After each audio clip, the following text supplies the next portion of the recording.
Symphony, hello, hello. First. Hell yeah. Although, wait, why is it not appearing on the... Maybe I have to refresh it. Sila, it's going pretty good. Pretty good. I had a pretty chill day. Ready to smash it with a 12-hour stream. Or something, maybe. Potentially.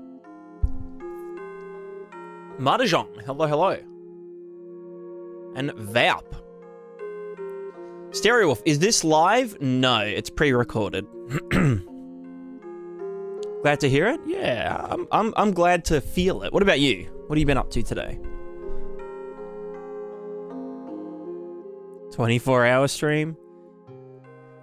Honestly, I could, but it would just kind of devolve into nothingness. To be real.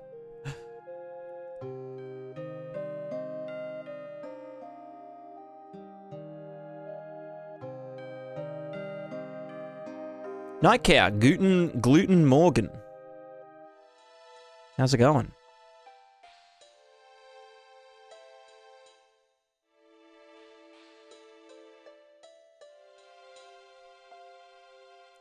Noel, hello, hello. Greetings from Argentina. Hell yeah. Hello from Australia. 12-hour stream, that sounds healthy. 12 hours isn't that bad. 12 hours is like a regular job. I've done worse than that. I've done 16-hour days back in my prime. When I was a young, fit lad. I used to work 3 jobs. And then I decided, fuck that shit, I'm never working again. So, now here we are.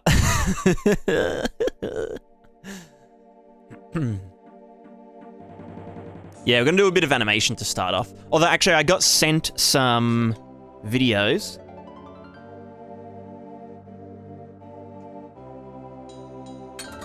From Tom, from Cascadeur. About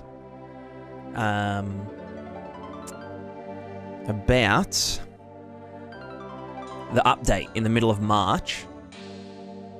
Let me see. Can I just open them as... Yeah. Oh, okay. Hold on. I don't know if they have audio or not. I just wanted to show me the features. But yeah, so apparently now autophysics works with props.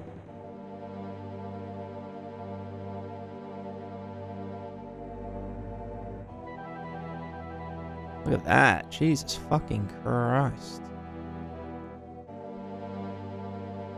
Oh, and yeah, and the other thing, they've got just four sliders for the physics settings. So you can like add 100% secondary motion. So like overshooting with the hands and stuff. So that's gonna be fun. Rotation compensation motion, which I guess is like the yeah, like balancing, and then smooth trajectory, which would be the smooth trajectory would be like the kind of physicality, like making sure that all the individual body trajectories are ballistic.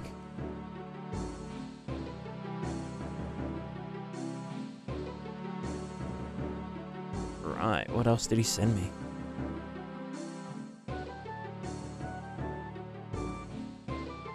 Right, I've got the retargeting stuff. Hell yeah. Fortnite dance time.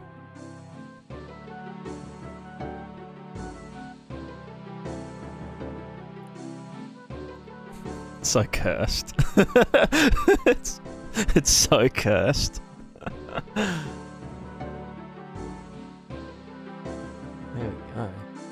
was their other one? Oh, this was to do with the physics stuff.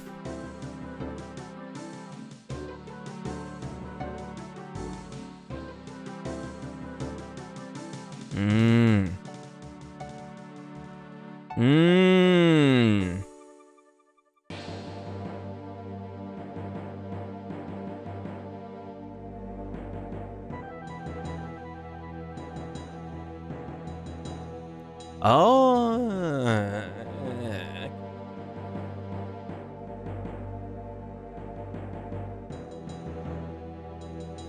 Stuff. There we go.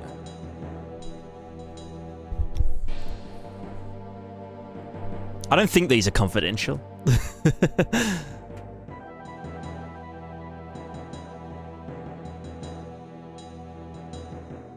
Oh, that'll make it so much nicer to work with autofizz. Yeah, so this is like the actual animation over here. And this is what the autophysics solver is telling it to do.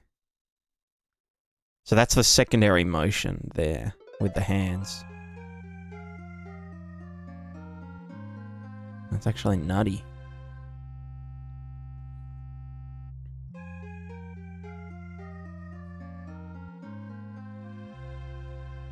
Well, I'm excited.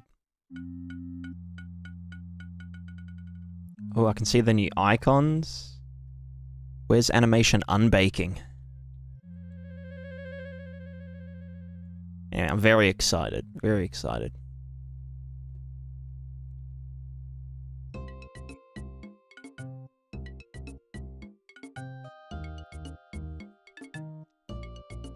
Alright, let me catch up on the chat. Vlad, hello from Estonia. Hello, hello. Bubble, how's it going? Stormrun Gaming. Been working on auto landscapes with displacement, but there's so many ways people do tutorials. Yeah, it's kind of like it's best to not really think about it like an auto landscape. Just kind of think of each landscape layer as like, you know, a shader that just has like blending going on. And usually you'll do like, what's it called? Vertex normal as the blend. So like, for example, if we open up my thing, oh, well, that's loading, I'll keep going. You try reading the data of the stream, be one of them, click past content while streamers live. I think he's just joking, Nightcare. I think he's just being a bit funny.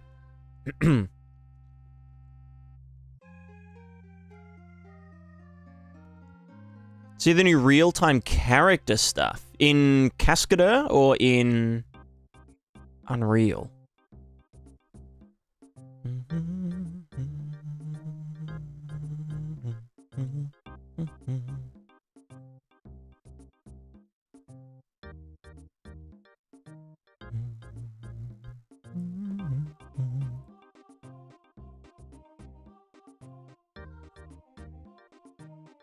Yeah, so the best way to think about it is just like, you know, I've got a bunch of textures and I want to blend between them based on some criteria. So yeah, most commonly you'll just be getting the normals. So like, is vertex normal in B channel? So upwards facing. And you'll just be saying, you know, using this gradient. We'll go unlit mode. Using this gradient where if it's completely sideways, it'll be 0. If it's completely upwards facing, it's white. You know, if we added contrast and we manipulated that a bunch, then we can use that to do some stuff.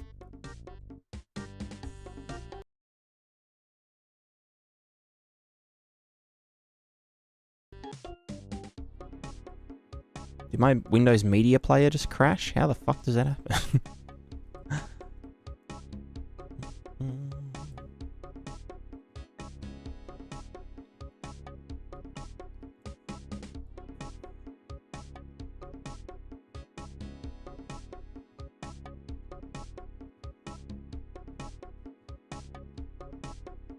But yeah, and then we basically just want to say use this as a value in like a height lerp.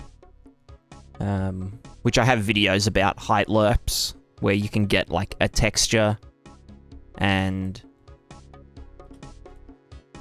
in world space XY with a tiling value of some number. We can then say, you know, get our cliff and do a height lerp, which means we get the texture -1. We get the transition value multiplied by 2. We add them together. And then apply contrast here. And then we end up with something that looks like an actual, like, terrain transition.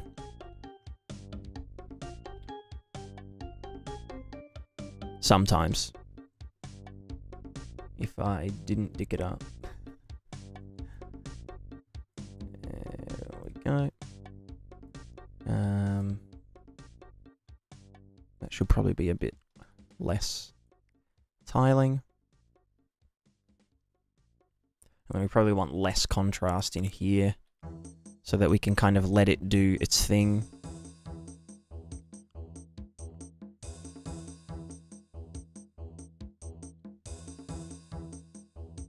So, you know, with this kind of effect, where, like, yeah, you'd blend between the grass on top and the cliff on here using this alpha value. We can put the contrast up on the result so it's less like, you know, less grey. And then that's how we end up eventually with something that looks like this.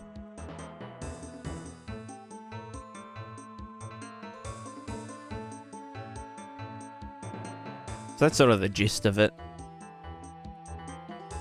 Yeah, there's heaps of ways you can do it. You can do it based on the normals. You can do it based on a height map. You can do it based on... you can do things based on the actual, like, world height as well. So, like, if we want the mountains to get snow on them when they're up high, we can just use the world position to do that automatically. Wanted me to explain one issue? Yeah, absolutely. Go for it. I saw in the... Here we go. I saw this just before. This was just to... This was before I'd added the offset data. So, in the... What's it called? At least in the new update. In the other one, you'd probably see it. Let me just go here, here, here, here. So if you don't have the latest updates, like the C++ one, when we do draw capsules, there's a variable here. It's like a 4 vector that just says plus something. But in the new version, we just do... Where is it? Simulation profiles. Actually, I've already got my own. Just breeze surface.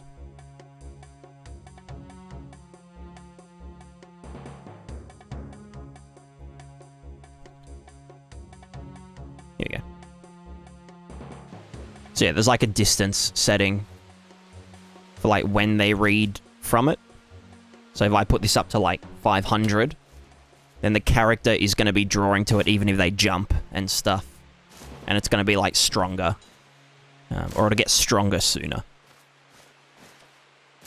But then if this is like too low, and this is just the fall off, it's not an offset. So if this is too low, we might never get any interaction.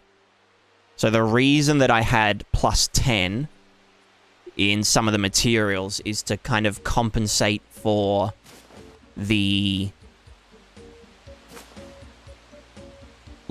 accuracy of the RVT not being 100% correct.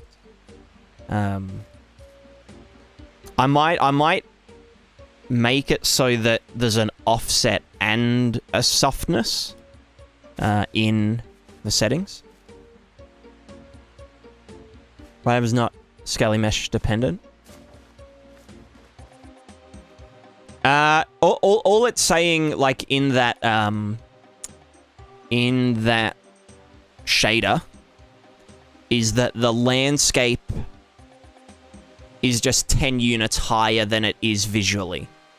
So it's just going to say, instead of thinking that the landscape's right here in the Niagara system, it's just going to be like 10 units bigger. Big mesh can draw while small don't. Yeah, actually, okay, I think I get what you mean. So if you look at the balls, the ball test, what are they called again? Ball, Prisball, Prismatascape, Charlie Ball. The drawer is at the bottom of the balls.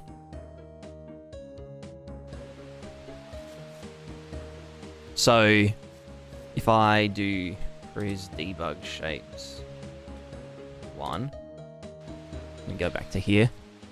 You can see that it's always at the bottom of them, not in the middle of them. So you'll need to do like an offset downwards. If it's something like a wheel,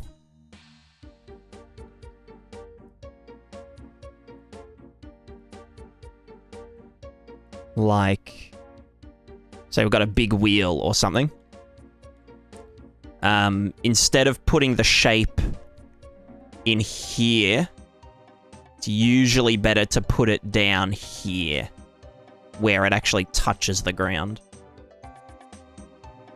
If that makes sense.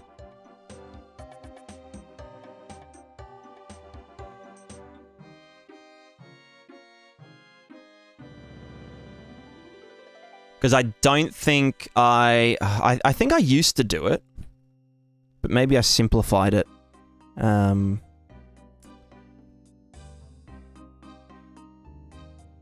Let's see, plug in this one, Niagara. Oh, yeah, save that. Draw capsules. Do I mean recalculate and draw capsules? For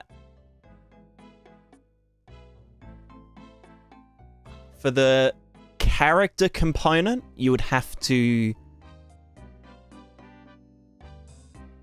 probably just make extra sockets if you're using like the inbuilt character component one, and just use those sockets to draw them, like, you know, where the wheel meets the ground kind of thing. But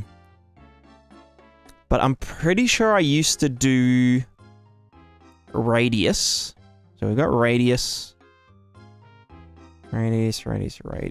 down here getting lerped.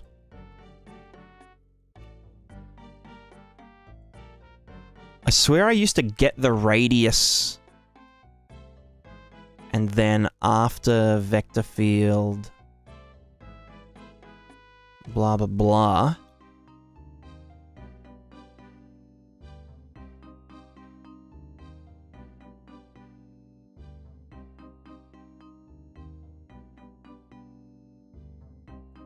capsule masks, because that's not thing.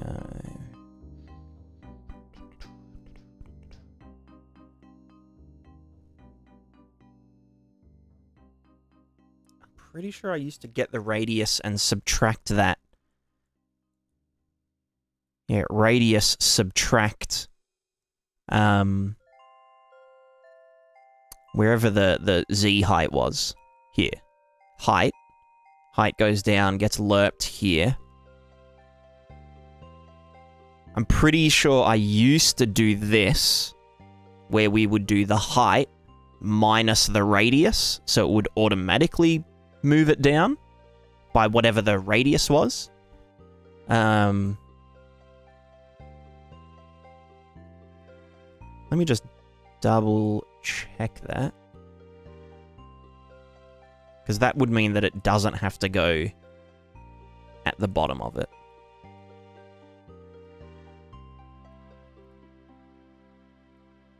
Let me just see if this works. And then you can probably just do that yourself, because it's a pretty easy fix. So if I now just get the balls, and we say balls, they have a ball drawer, which has an offset somewhere, doesn't it? Give me the ball drawer. Ball drawer, actor scale, blah, blah, blah, blah, blah. Start location and radius. Yeeto. Makes sense. That was the radius. Actor scale times 40 equals Yeeto.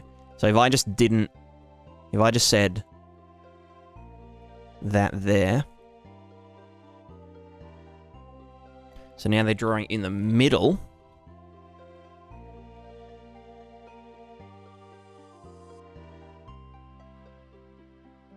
And now it looks like they work pretty well. Is that even drawing in the middle, though? Doesn't look like it.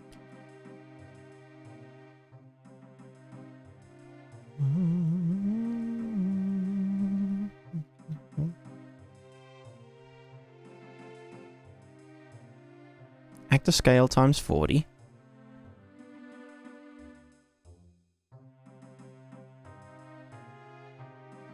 Actor location here. Out and... here also. My bad. Okay, so now these should be in the exact center, but they also work.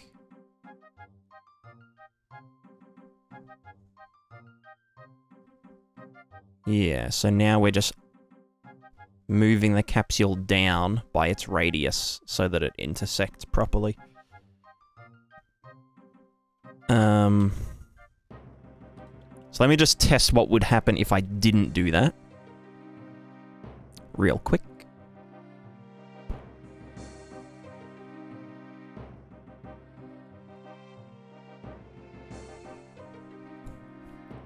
So now it's in the center. And it's not close enough to the ground. Yeah. Which doesn't really make sense, does it? So that does do it.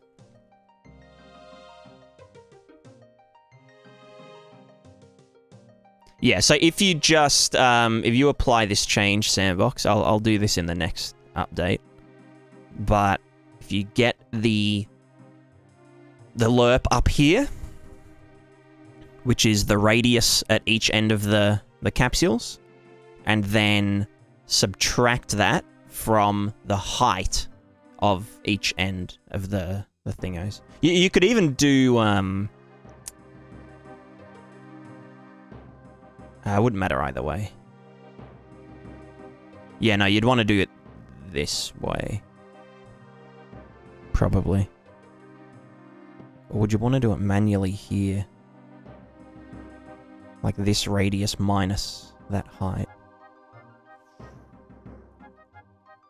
This way's cleaner, so we'll just do it that way. It's technically cheaper to do it this way because we're lerping them anyway. So that would be 2 minus operations. That's just 1. So yeah. There we go. And then you may want to do the same thing with the interaction bubbles. No. Interaction bubbles should probably just stay at the bottom of the character. So, yeah.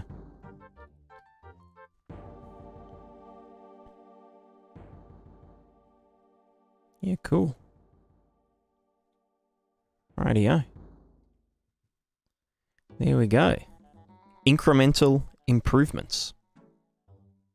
Right, let's get back on the animation train. So, what I was doing last time, we were doing some omnidirectional stuff. Omnidirectional things. Where we were doing side steps. So we want to do save as. We want to do attack step. Attack step. Right. R to R. No, it's left to left. Left to left, left to left. Save as. Attack step. L. Wait, hold on. Attack step. R. L to L. There we go. Save. Ignore that other one. Alright, so we just need to... We have an animation that does this thing. We just want to make it end up over here. Pretty easy. So let's start by rotating the entire fella from his origin point. Probably want to do it around the root, right? Yeah. We want to go to interval edit mode. We want to go to scene settings. We want to snap our rotation. Where are you? Hold on. Fixed rotation step, 90 degrees. We want to rotate this fella in fixed pivot mode. But then we want to rotate him in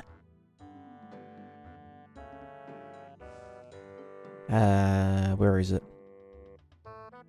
Moving pivot mode.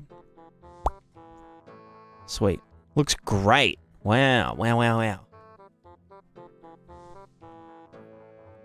Alright, so now we just need to actually animate it.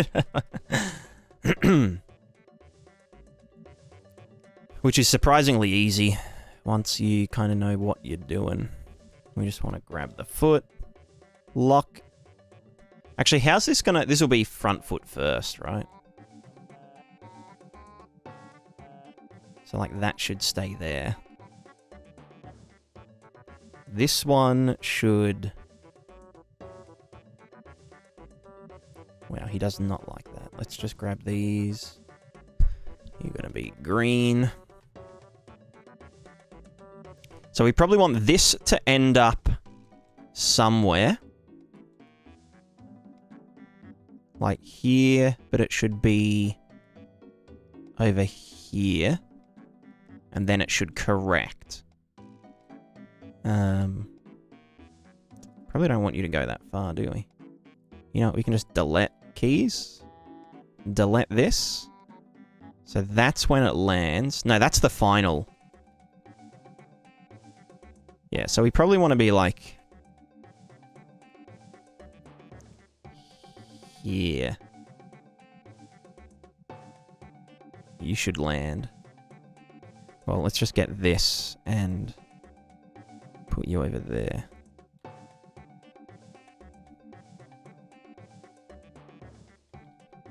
And then just lock that down. It's a little bit... Well, obviously the top half is going to be adjusted.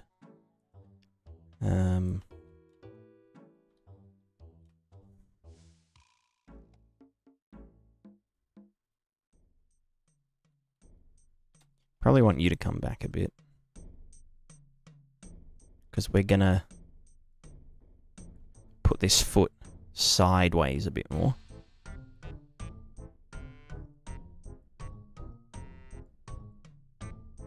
Oops, wrong keyframe.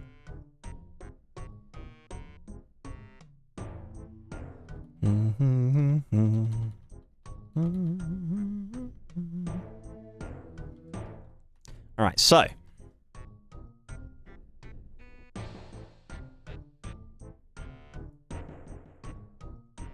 wait, where's that one end up? Over here. Maybe this wait, and then where does that end up? All the way over there. So this should probably go back here a bit. Let me just delete that keyframe. And let me move these forward a tiny bit. That's gonna be green mode. There you go. Is normal to have the right foot as the front one? It depends. It depends on which one is the front one. In my case, I have a ton of animations for each weapon type where they are, like, some of them are facing right and end up on the left side. And then other times it's left ending up on the right, or it's left ending up on the left, like this one. It's all just about footwork in like armed martial arts. Also, why is my internet dying?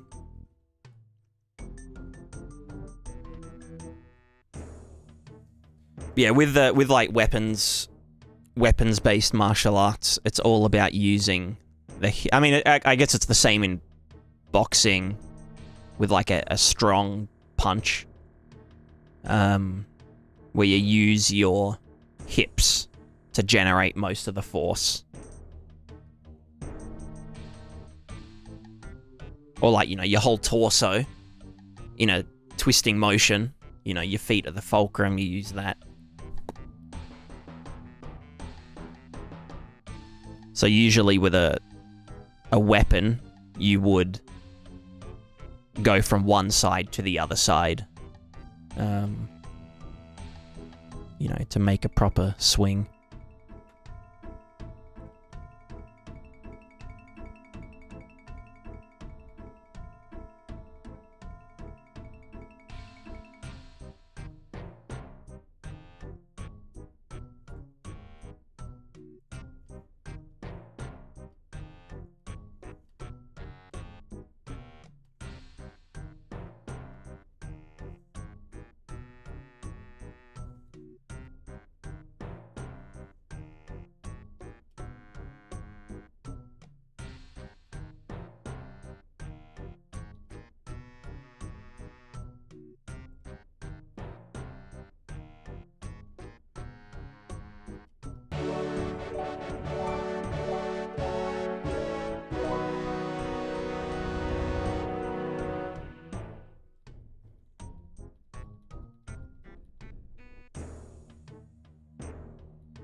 Yo, Robo! Hello, hello. Hello, hello, hello, hello. Welcome. And welcome, Raiders. How was the stream? What were you working on? Tell me all about it, please. Please and thanks.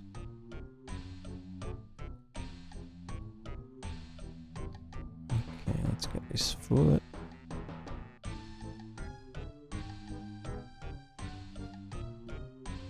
Wait, where does this end up? Here.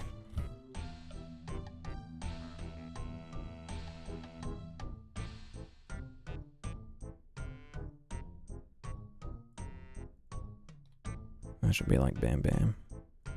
So this one needs to be here, here, here. Okay, that one goes there, but then this whole thing in the middle. What the fuck? Why is that so fast?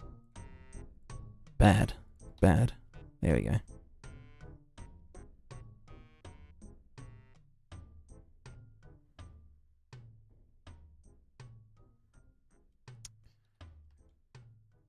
So is this... it's not a jump though, is it? Ah, that's balanced enough.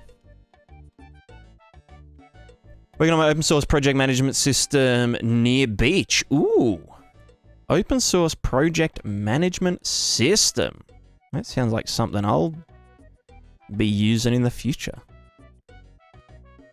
What's the gist of it? Because I've been thinking about going open source.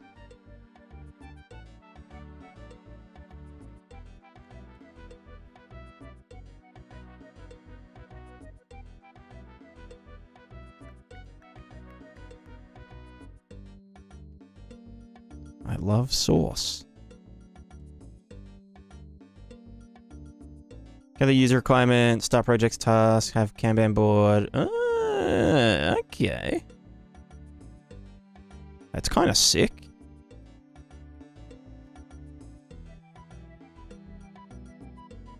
So it's like a,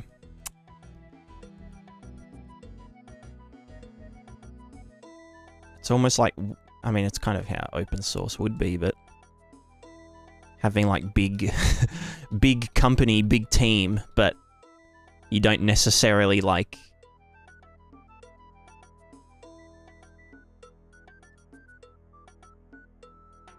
I don't even know how to even think about it.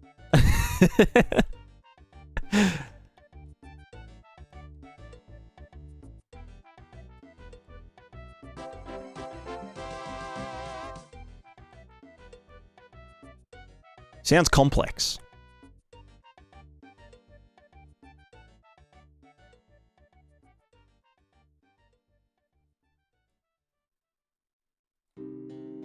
Oh, where's my foot?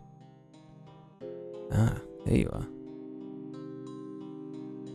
Oops. Goddamn. Go up. There you go. Can't be able to say the exact same thing with GameDev. Yeah, exactly.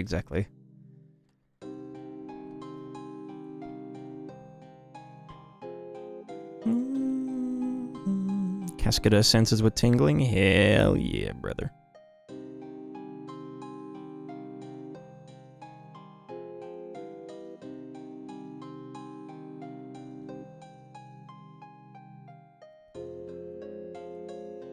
Yeah, this foot's gonna look lit. Nice. Lit foot. Yo, nice foot, man. Ready to do code reviews for a living? Hell yeah.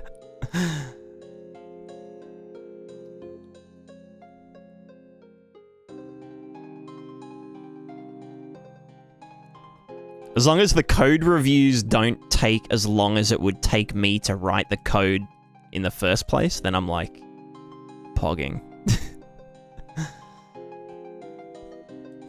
Alright, let's see what this pelvis is doing. Oops.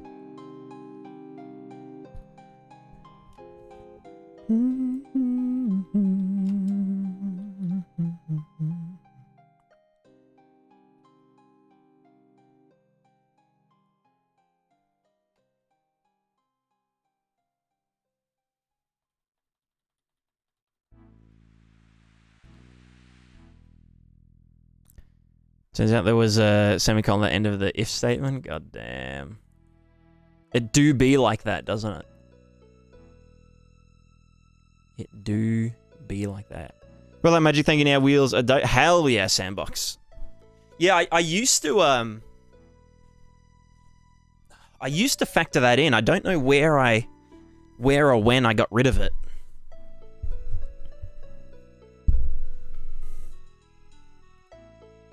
So yeah, I'll definitely have to include that again. Because that means that now the fall off distance can be less. Because they'll be more accurate now. But yeah, that's a good pickup.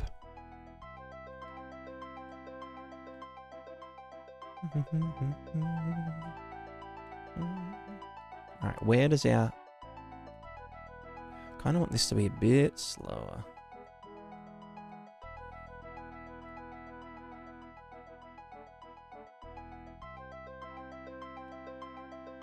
Twitching itself again? It was just my internet earlier.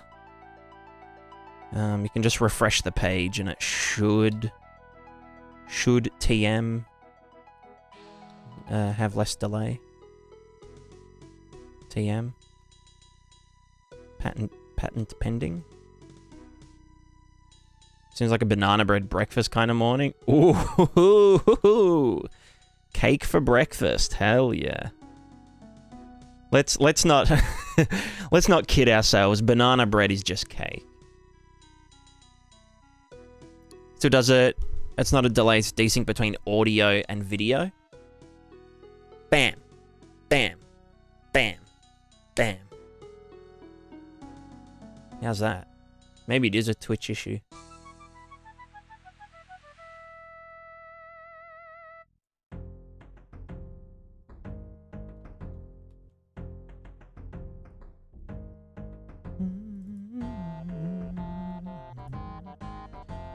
Alright, let's see how this would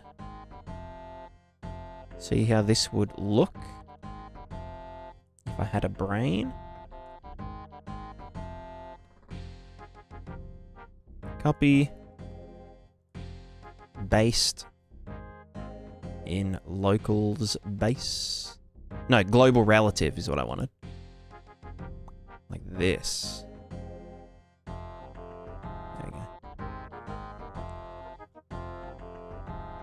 That looks relatively good, right? If we just mixed the top and bottom half.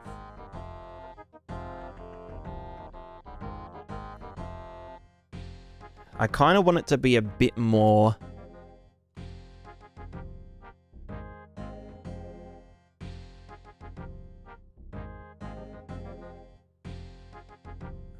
kind of want that to land there.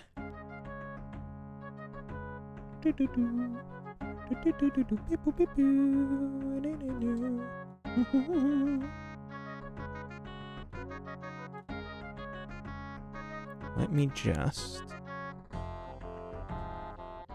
Oh, Jesus. How would I... I guess I can just do an entire... Let's not worry about the arms right now. I just want... the whole thing to be a little bit more delayed. So we just want to get you forward one, you forward one, and you forward one.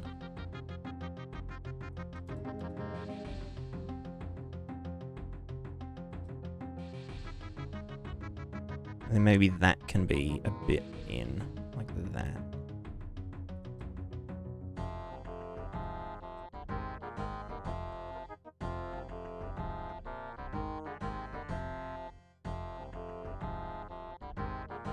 Why does... Ah, right.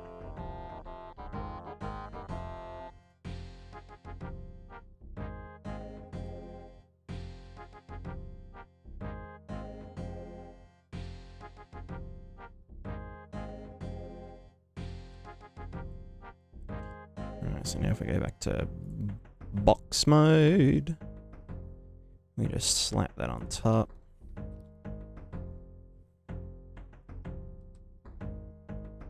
Yeah.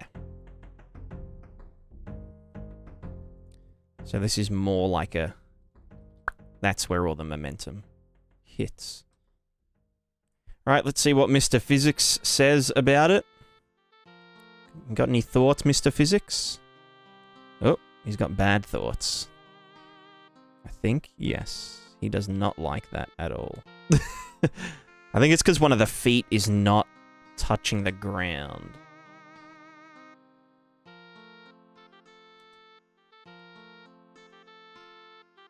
Mm-hmm. Mm-hmm. Mm-hmm. Okay, why does this happen? That's what I want to know. Evidently, it still wants to go back. Physics, man, can you just, like, fucking not do that? So that's good there. Oh, it still thinks this is on the ground too soon. Let's just grab your foot. And as it's passing, go up. Like that, right? No, but why? Yeah. Stop doing that! So cursed. Can I set a priority frame? How do I do a physics priority frame again? Maybe it's because of other weird stuff. Nope. He still be doing that. Little drunk. Yeah, he can't keep balance. He's shit-faced. It could also be this slide here. When we go from foot to here. Maybe it wants me to do a little bit of a lift up. Like this. Nope. Just made it worse.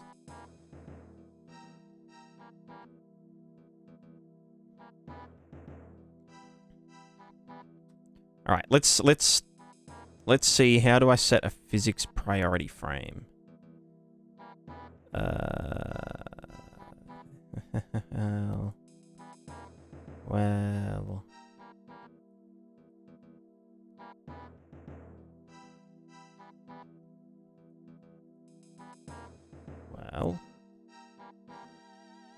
Well.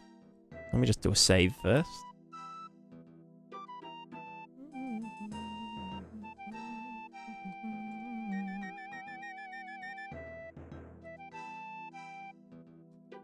Let me just dick around a bunch.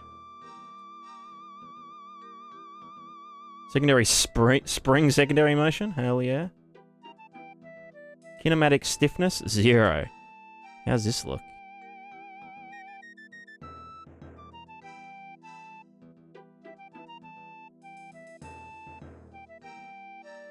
Wait, do these all... does this update in real time, or do I have to click yes on them? Doesn't look super springy. Anyway, let's just put that back up to default.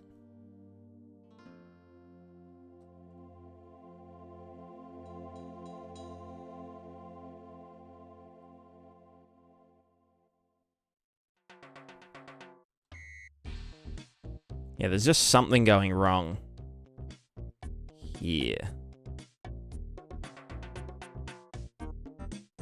Actually, it might even just be that the... Oh, yeah, no, I can see there's something going wrong with the fella. Right. Wait, can you just move for a sec?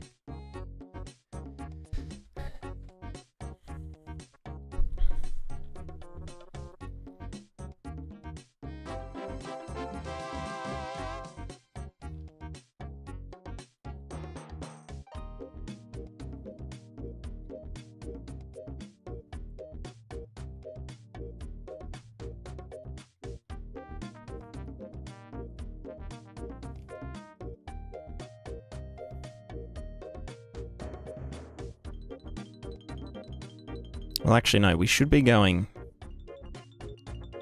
forward-ish as we step.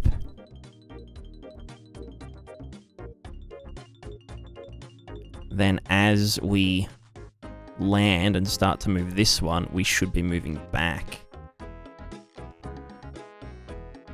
And then as we do that, we want to be moving back as well. And to here. And then correct.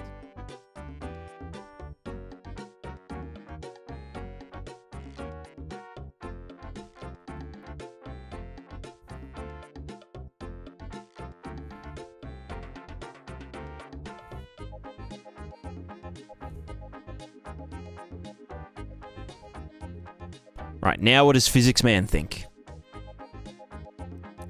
He's happier. He's not perfectly happy, but he's well,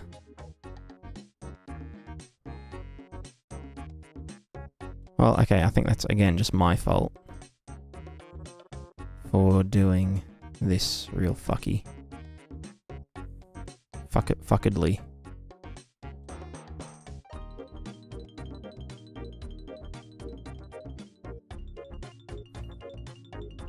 Okay, let me just add an extra keyframe in here, just so we can latch onto something.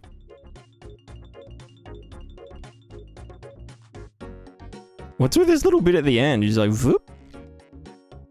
It's fine. It'll be fine. How's he go? Okay, so he moves sooner.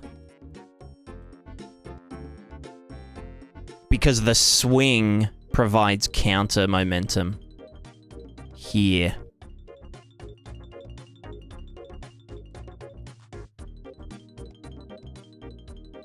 Yeah.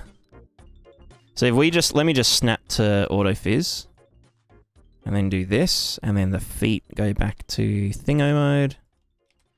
Then we have a look again. Now he's a lot happier. Cool. Less autophysics, man. Now let's just go back to box mode and yeet the original attack animation on top. Global relative.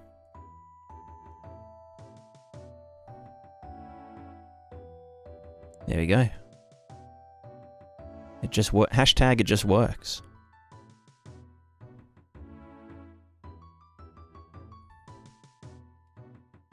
Is that maybe too far back?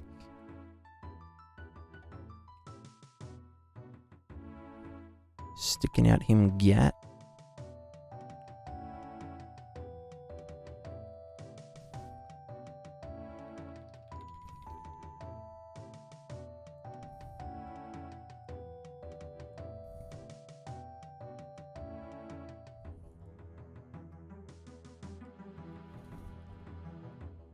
Yeah, that might be a little bit too far back. And maybe a bit too far down?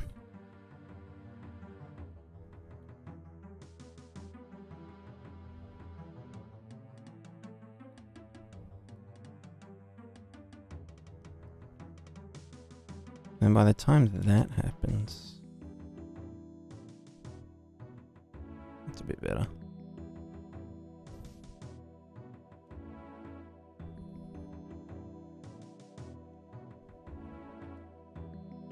I also might make this foot come back a bit instead of forward like that. And then place, like, you know what I mean?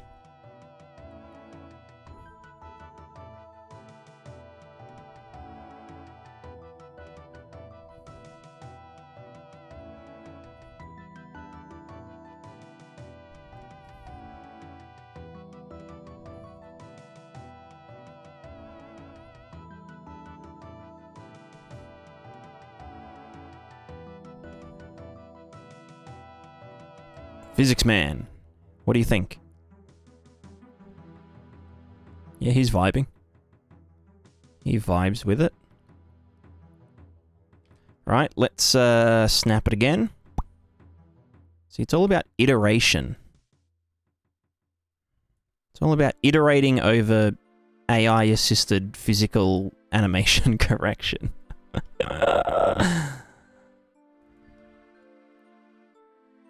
Right, you smack daddy on there.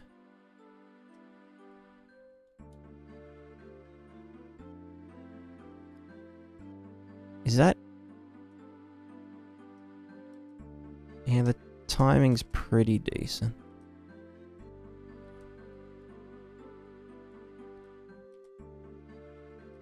Yeah, like the majority of the movement comes during the swing. Yeah, that's pretty decent. Alright, we call it there. Now we have to do the back step version, which is just this but played in reverse, but then cleaned up. Save as attack step B, L to L. Dot Cascadeur. BL, hell yeah. Cook to add, I want to do frames of having the CG to the left first before going to the right, putting the weight on the back foot, then to the front foot, hips, leading to right upper drag. True.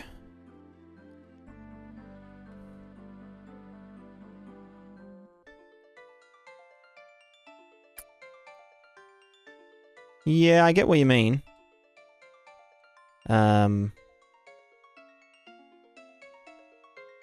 Like if we just did here.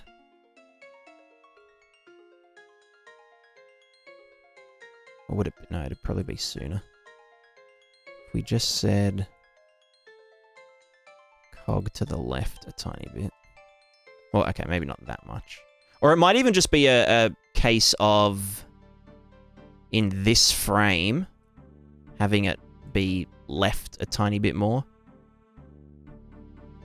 Except without that cursed spine.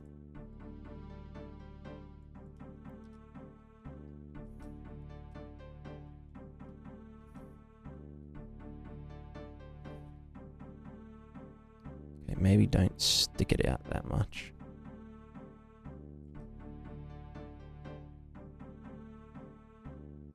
Because, yeah, I mean, the mechanics of it, essentially you lower the hips.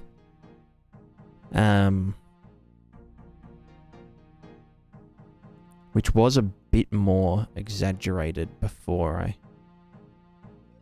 thingoed. And then they go up during that step.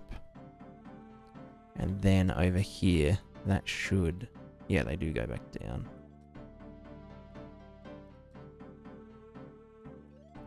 I feel like I'll trust Physics Man. Physics Man never lies.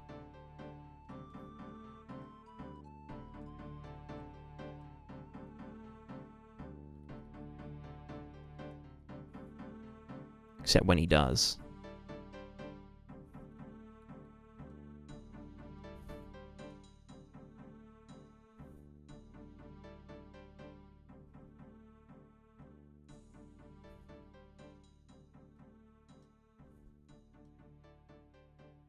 Yeah, nice. Alright, let me snap him back to here. Feet get clamp interpt. Back to the boxes. Upper body. Smack him in.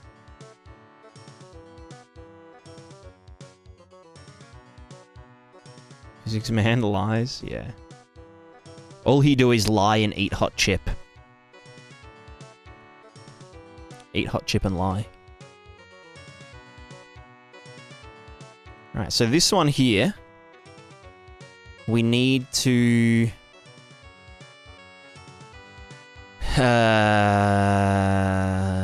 commands reverse animation. Like this. And then we want to...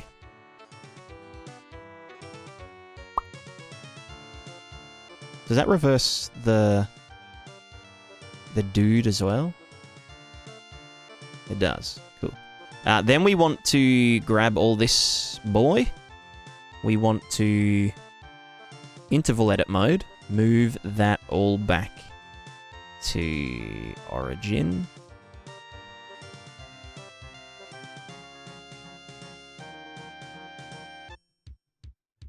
And then what we want to do is get here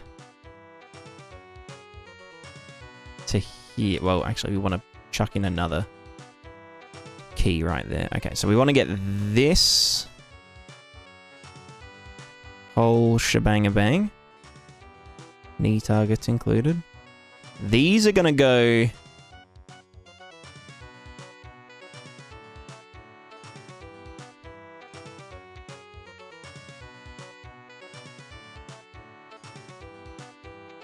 a bit later. Because 23... No, it's 18 that it hits, right? So yeah, we'd want it to kind of... maybe a tiny bit sooner. We can frig with it. And that goes there. They can get yeeted. This gets B movie. Then just on top... Oh, we can interval edit mode no longer. We just go... Okay, well, I don't like... We want to just get rid of this. Just yeet.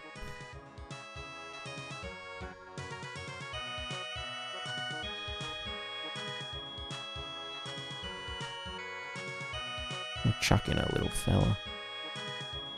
Let's just do this here.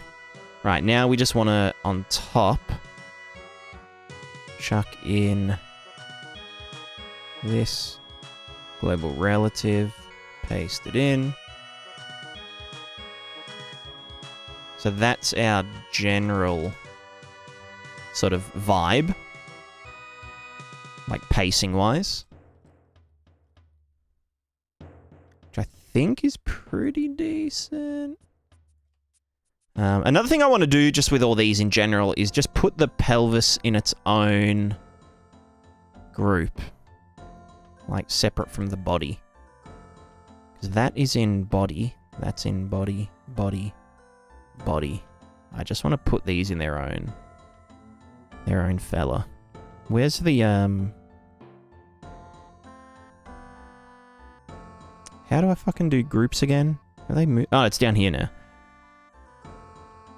We want to add a new track called pelvis. Nice. We'll move that down here with the feet. Oh, no, not in the feet, just below. Nope. Ah, it's fair. It can live with the feet. That's fine. Cool.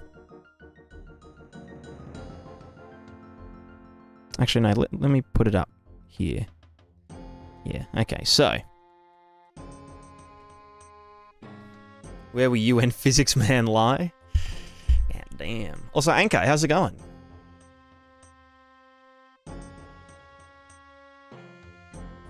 Hope everyone finds money on the street today. Well, not YouTube chat. I feel like they are our enemies. You're not wrong, Tomatoes. You are not wrong. Pure Blood Games, I'm on the bus. Yo, he bullin' on the bus. Do you guys know that meme?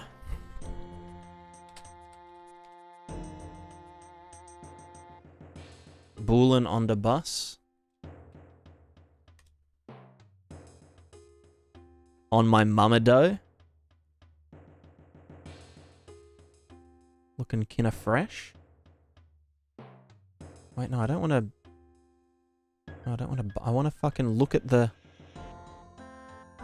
Let me look at the damn meme. I don't want to buy a sticker of it. Just let me... see the fucking meme. Here we go.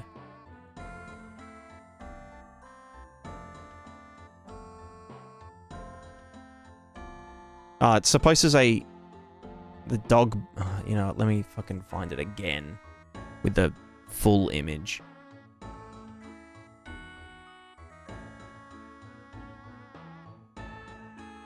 Here you go. It's even lower resolution now. Hell yeah. Epic meme. Yo, WTF, a dog bullin' on the bus. On my mama dough, he do be looking kinda fresh. Monocle face, monocle face.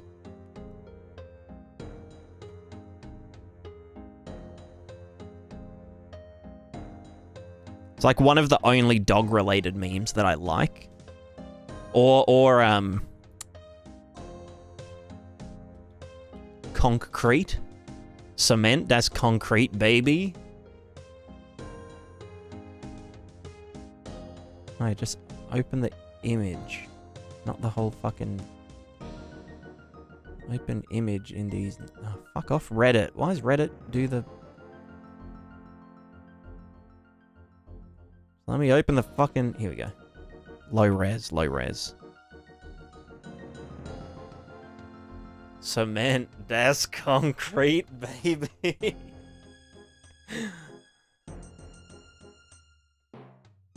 That's a good one. That's a very good one. Alright, let's unfuck-eyes this thing. First of all, I want the... I don't want it to go forward too much. Like here, that should be back a bit. It should still go forward a bit.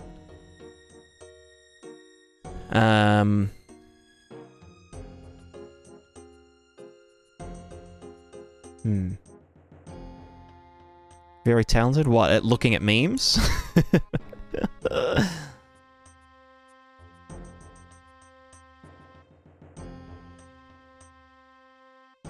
feel like that's too quick. I mean, this is literally a reversed animation, so...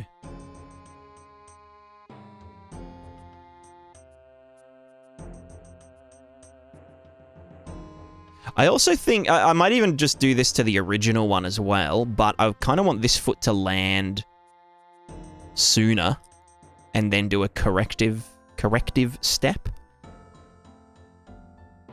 You know? Not global relative, just global pace. Oh, let's just bring you forward. So like to here and then correct at the end. You know what I mean?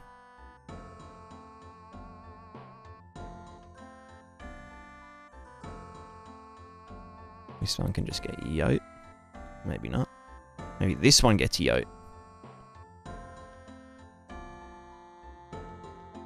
Yeah. So I feel like this kind of lift off has to happen way sooner.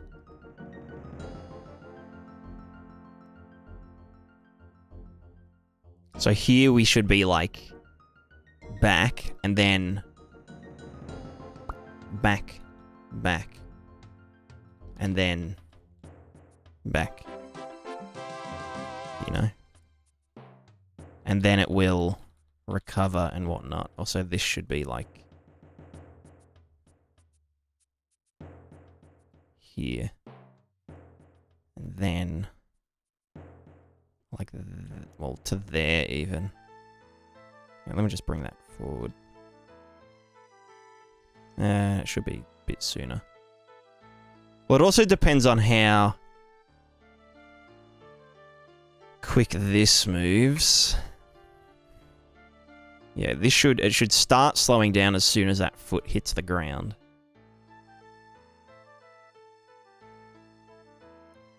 And then like that, this should actually come back a bit more. And then forward as it corrects. Also, why do these not lock? Down you go. What the? Oh, they don't have a fucking keyframe. That should be down further.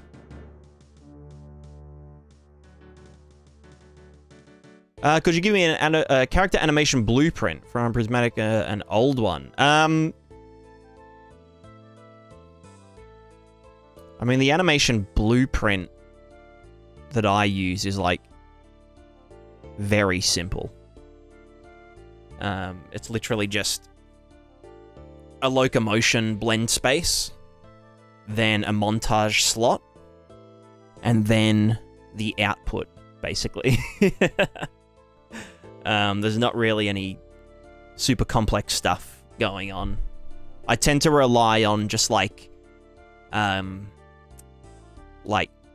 custom-built animations that are set up in a way that will work together really nicely. State machine? I don't use a state machine. No, I actually don't use any state machines in my animation blueprint. There's no, like, stop-start animations. There's no, you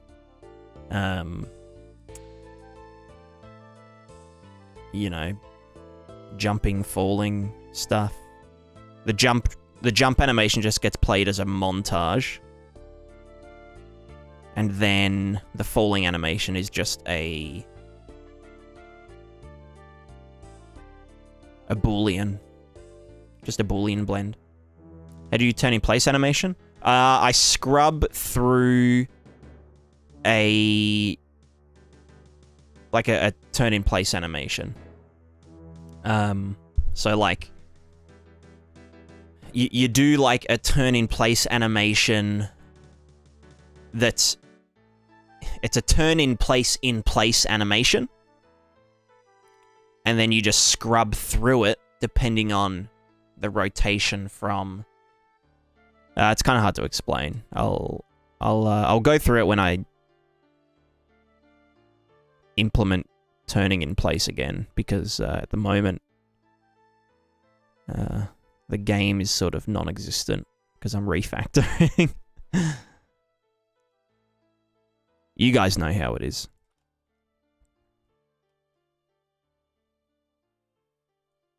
But yeah, at some point this year, Philip, I'll be open sourcing the whole Prismatica project. So you'll be able to have a look through and borrow some stuff and contribute some stuff and all that jazz.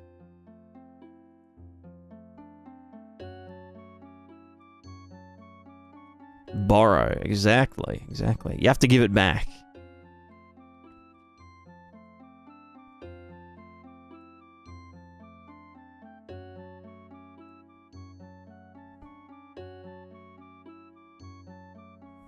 Yoink.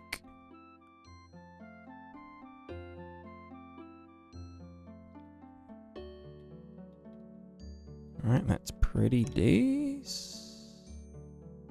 Pretty decent nuts.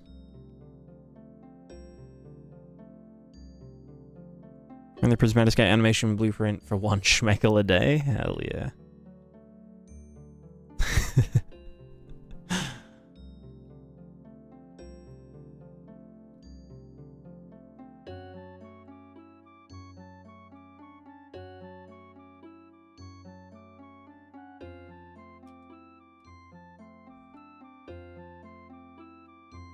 Oh, geez, he's fast.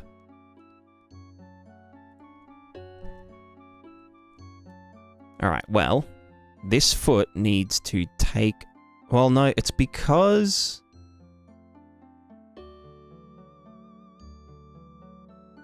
I mean, that kind of makes sense. Because, yeah, we want that to land.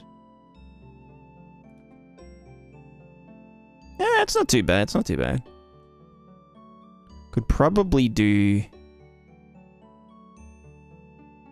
Get rid of this one on the left foot. There we go. I'm going to borrow these animations for the... Yeah. If you, like... Honestly, I don't mind if people use my animations, because they're going to have to retarget them to their skeleton anyway. But I actually do... I want to... I was saying this yesterday, I want to actually upload the, like, the Cascadeur sessions as well. So that people can, like, look through the actual, like, files of, like, you know, where the keyframes are and what the, you know, FK, IK, blah, blah, blah. That's kind of the... what I'm going for. Okay, why is this... not happy? I knew he wouldn't be happy, you son of a bitch. Right, I see.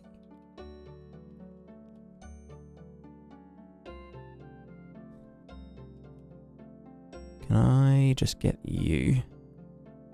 And this.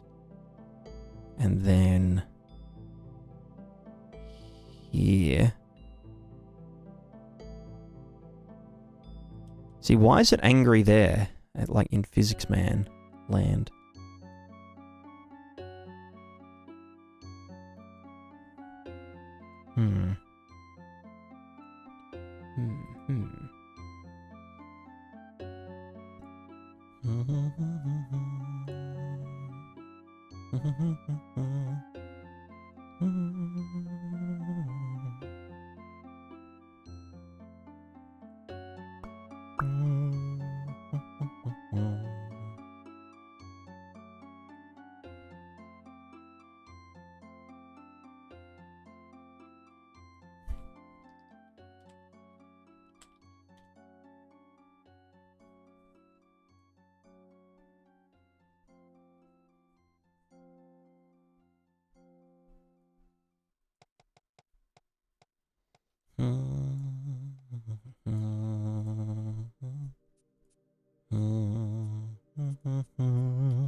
Fulcrum point changes it keyframe, so yeah, if he's away F up.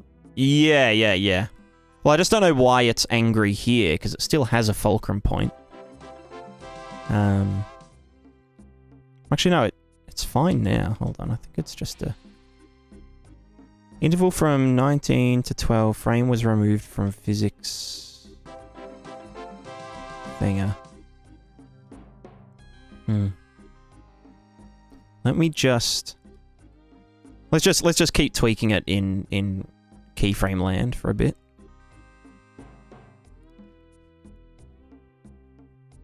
To the sword touch the ground equals boom.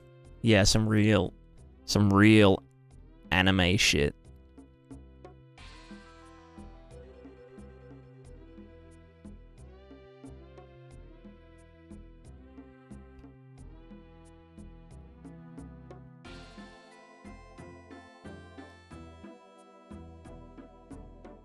Yeah, see, that should probably come back a bit more. Because then there's the corrective footstep. Which is to correct that balance. And then adjust forward. Like that, kind of. Alright, let's also just delete keyframes. Bam! Delete this. Nice. Much better. Let's also just, like, in here, delete this. The key to making animations good? Delete keyframes.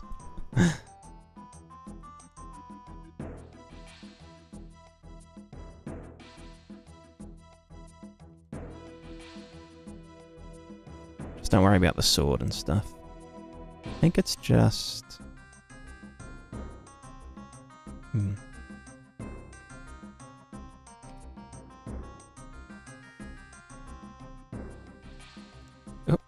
yeah. Oh, there we go. How will discussing work for non-human humanoids, goblets and the like? Very well. If I go... Let me just save this real quick. Home button. They have an example with a fella.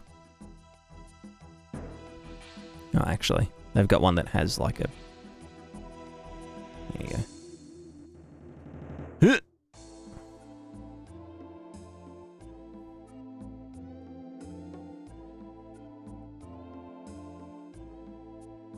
So yeah, it all works. Oh, this one's already been baked, so it's a bit angry with the physics, man.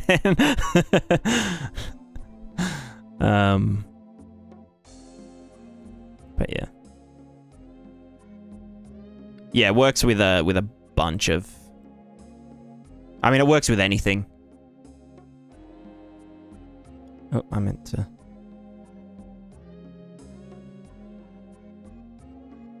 Go to the run cycle, or walk cycle.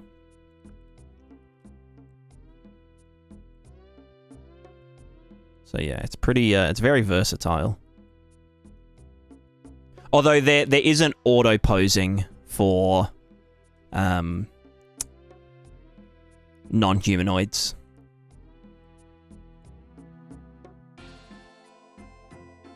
But you can still use all like the physics tools. I don't know if this will work because it's an in-place animation, so it doesn't know. This only really works with root motion animations. Although you can use the physics tool, like do a root motion animation and then scale it so that it, you know, once it's baked with the physics, you can move it back so that it's in place. But yeah.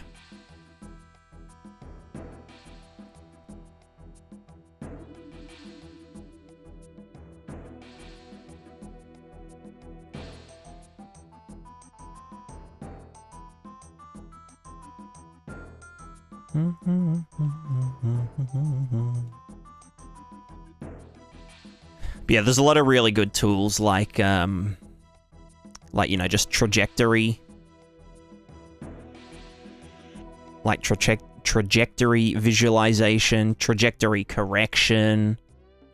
Obviously the physics tool is pretty decent.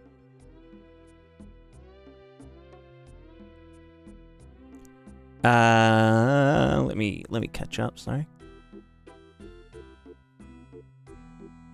Pyruvik. Yeah, I'm just doing some animation stuff.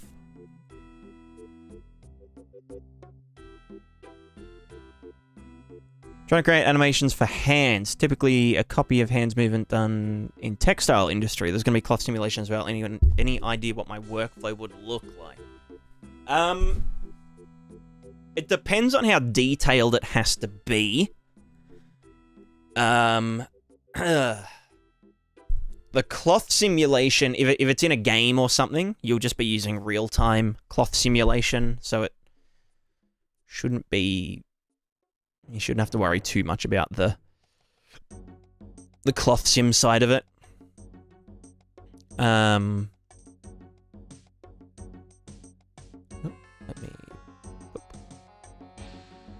We're getting cat people in Prismatica? Yeah, of course. Duh.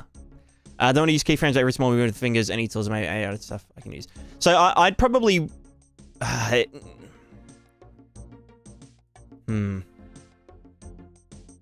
Probably not, unless you want to get motion capture of the hands, like, you know, using Rococo gloves or something. But yeah, otherwise it's sort of, you've just got to put in the work, or like use an AI video to animation converter, which I think Rococo has one for, but it isn't. I don't know if it does fingers very well, or if it's more focused on full body. Oh,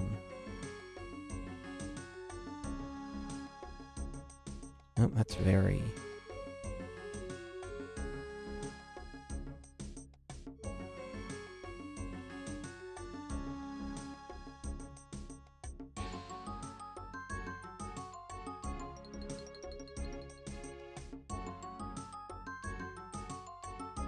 Can I just delete this? There we go. These animations look... these animation tools look pretty impressive. You mean Cascadeur? This is mainly keyframe. I don't actually use much of the AI stuff. Mainly because these are originally motion captured. But then we can use AI tools like the Physics Man, who is now a lot happier. Camera and voice has delay.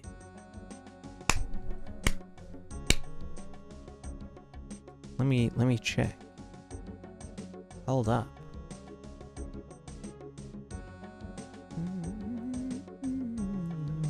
It might have been when my my what's it called? Windows Media Player crashed. Like it did like a hiccup.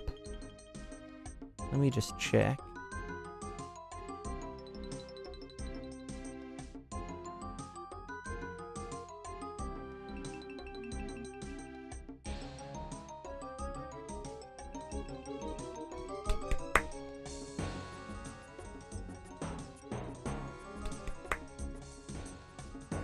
Yeah, you're right. All right, let me just crash the stream real quick. I'm just gonna end task. And, is that gonna frick up the YouTube one?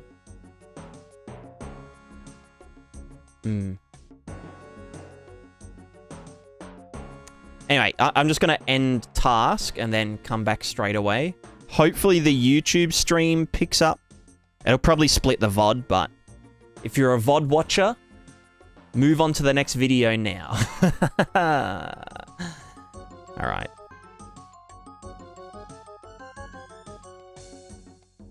Alright, we're back.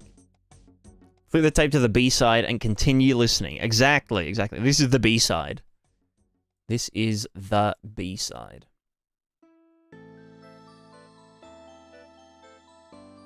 Yeah, I wish that, what's it called? I wish that YouTube could do stream recovery. You know?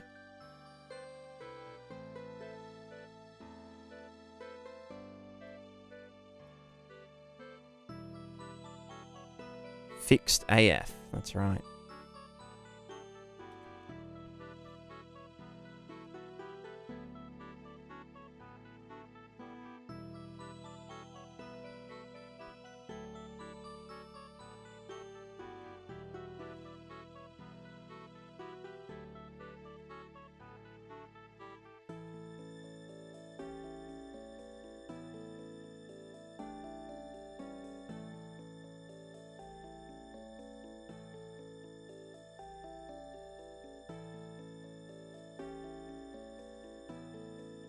Actually, no, that should go up.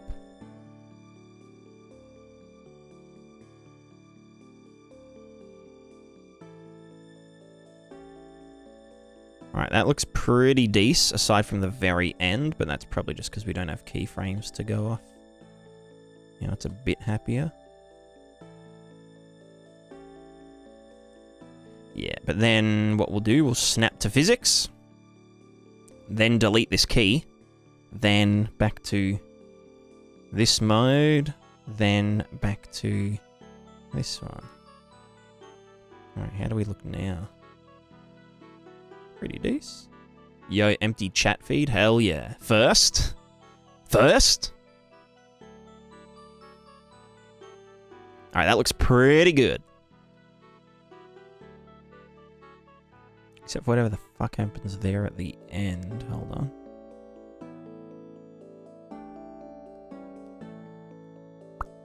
Let's also just like do this. And also this needs to stay up here a little.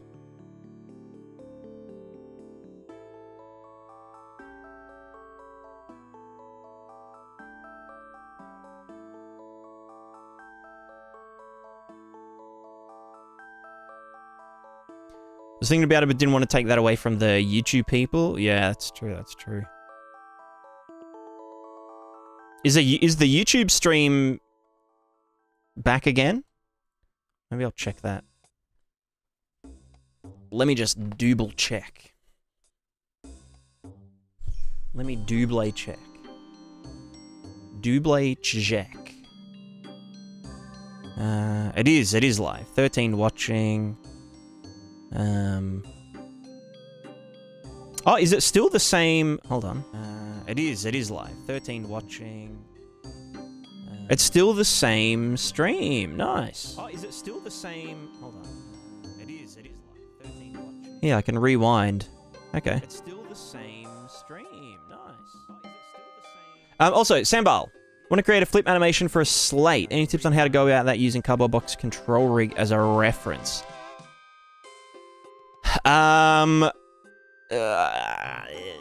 It's very situationally dependent.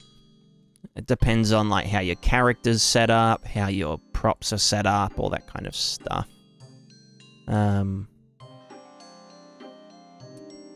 Yeah. You know how it is.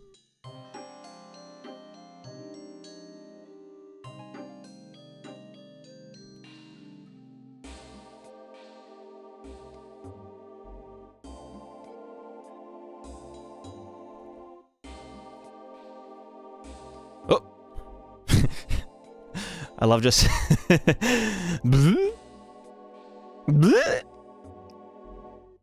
He can go both ways. Step back but attack to the right. Nice. No, I want to paste global relative. Alright, how does that look pacing-wise? Pretty decent. Pretty decent. Pretty decent.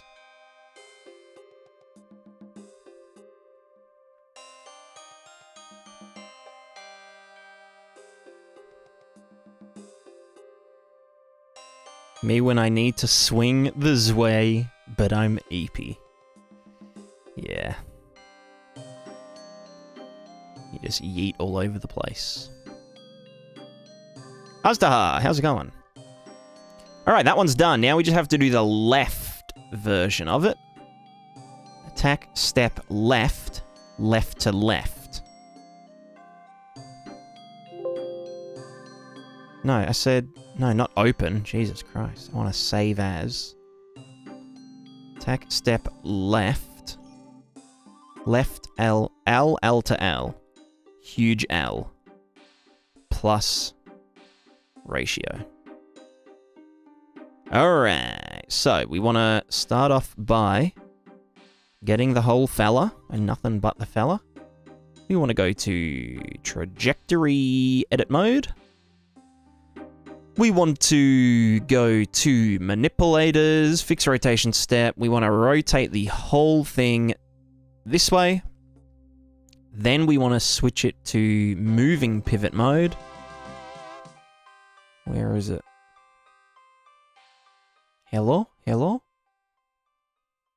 Interval edit mode, moving pivot, and we want to rotate it back 90 degrees.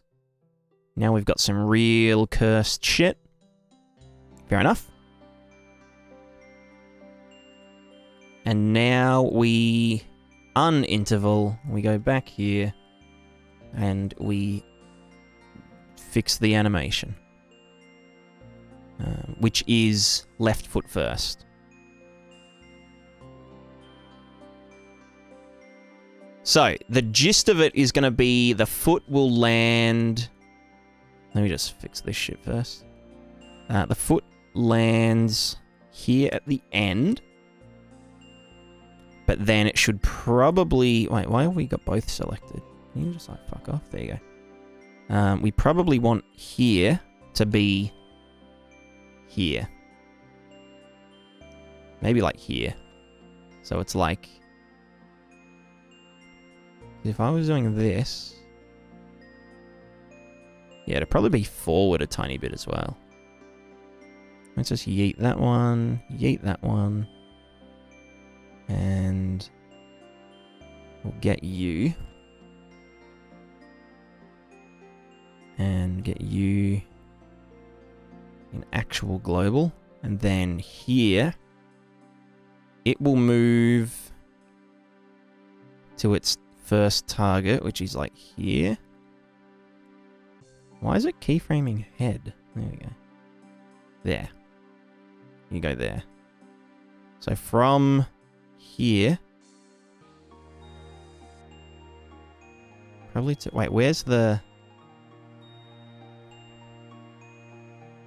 It should probably be in position here.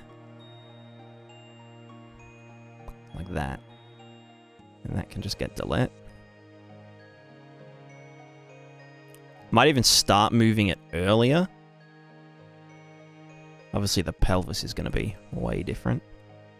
Let's just get rid of this. So, and that, maybe. Oh, God. No, let's get rid of this. There we go.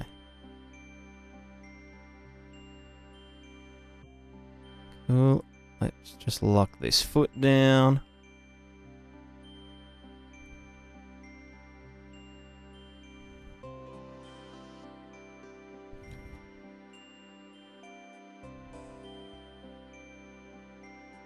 Basically this.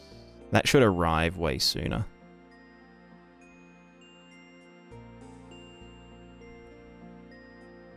How many fucking... Go there. Because the... Yeah, nice, nice.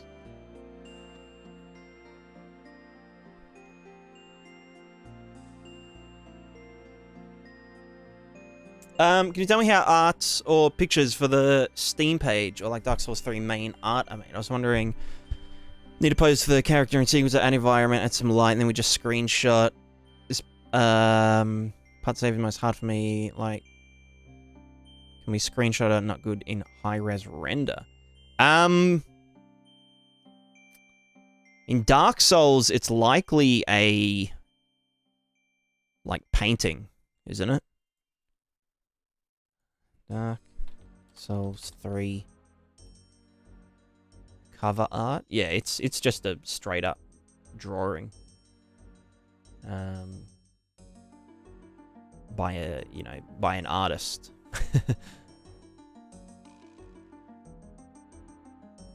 Like this kind of thing.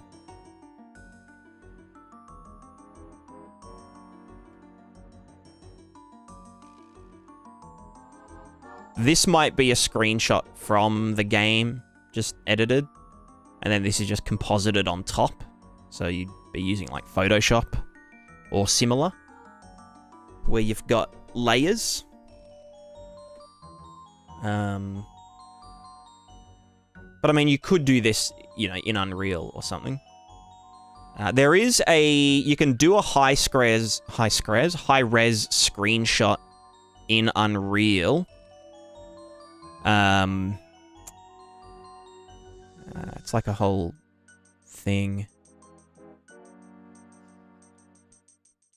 It's a whole thing.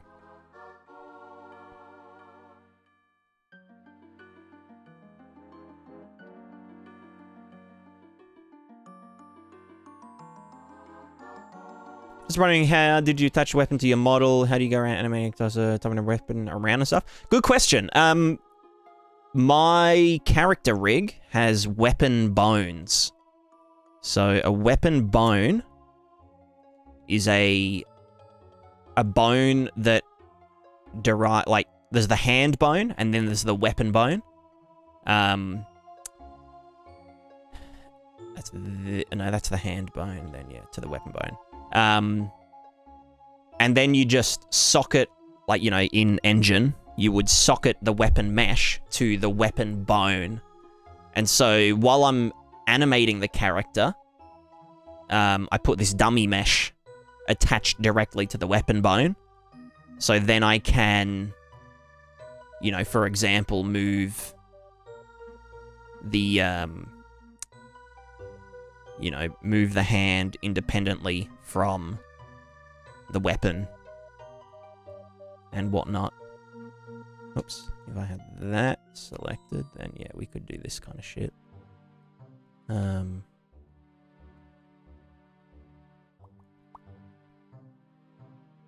right. It's because my fixed rotation step. There we go. Yeah, like this kind of thing. And so that's how you do throwing a weapon around as well. Or like, if we wanted to flip the weapon, upside down,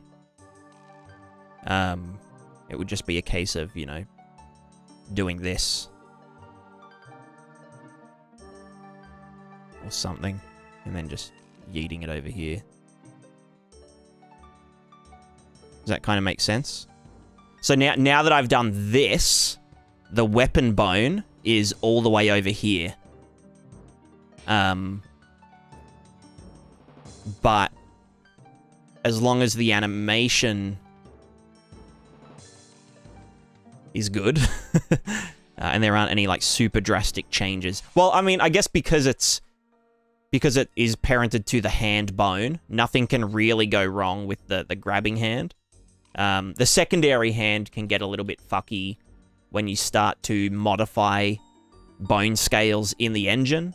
Like, if I made the character's shoulders broader in Engine, then this hand would kind of float off this way a little bit. So you need to do some like corrective IK or whatnot using virtual bones.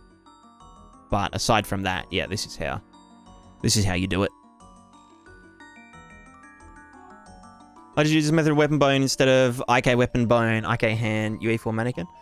So this weapon bone is parented to the hand, whereas the Unreal weapon IK thingos are parented to the root of the character. So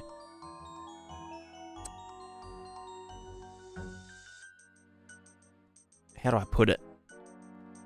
It would get really fucky if you like ragdolled the character they wouldn't hold on to the gun anymore because the gun bone is like, you know, it's actually floating.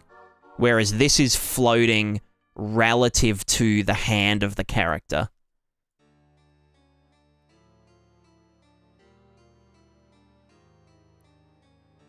I just find it way easier. How do you make everything look so easy to do? Practice. Practice and persistence. Why don't you use Unreal's IK rig crap to make animations directly in Unreal? Because it sucks. Straight up.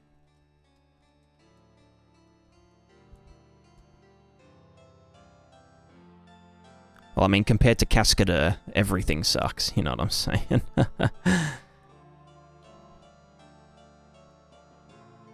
Oh, did I just move that up? Or, yeah.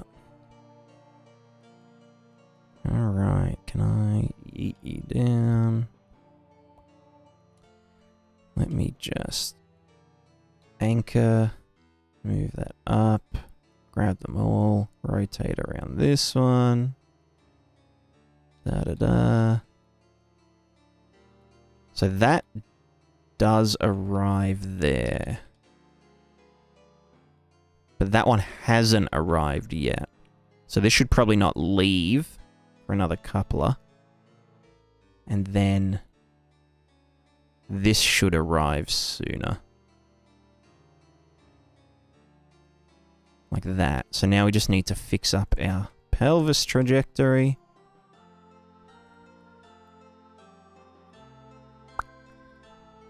Alright, don't go that way, please. Don't go that way, please. Jesus Christ. Let me just yeet these keys.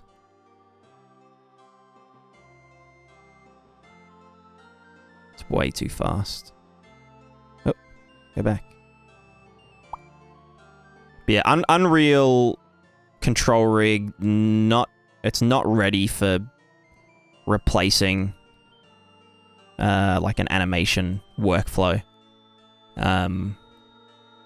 It's good for like fixing up animations that you have, you know, that you've imported, and you can't be bothered like, you know, exporting or going back into your software. It's the same with like the Unreal modeling tools, you know. It's like it's a nice to have at the moment. Maybe it'll get better in time.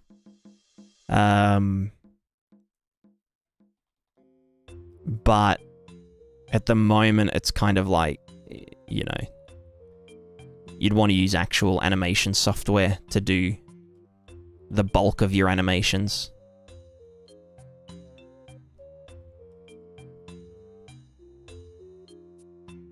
Some game skeleton has the IK root for the weapon is the spine, and when doing ragdoll, attach the weapon to the mesh when needed. Yeah. I guess the spine makes more sense. Because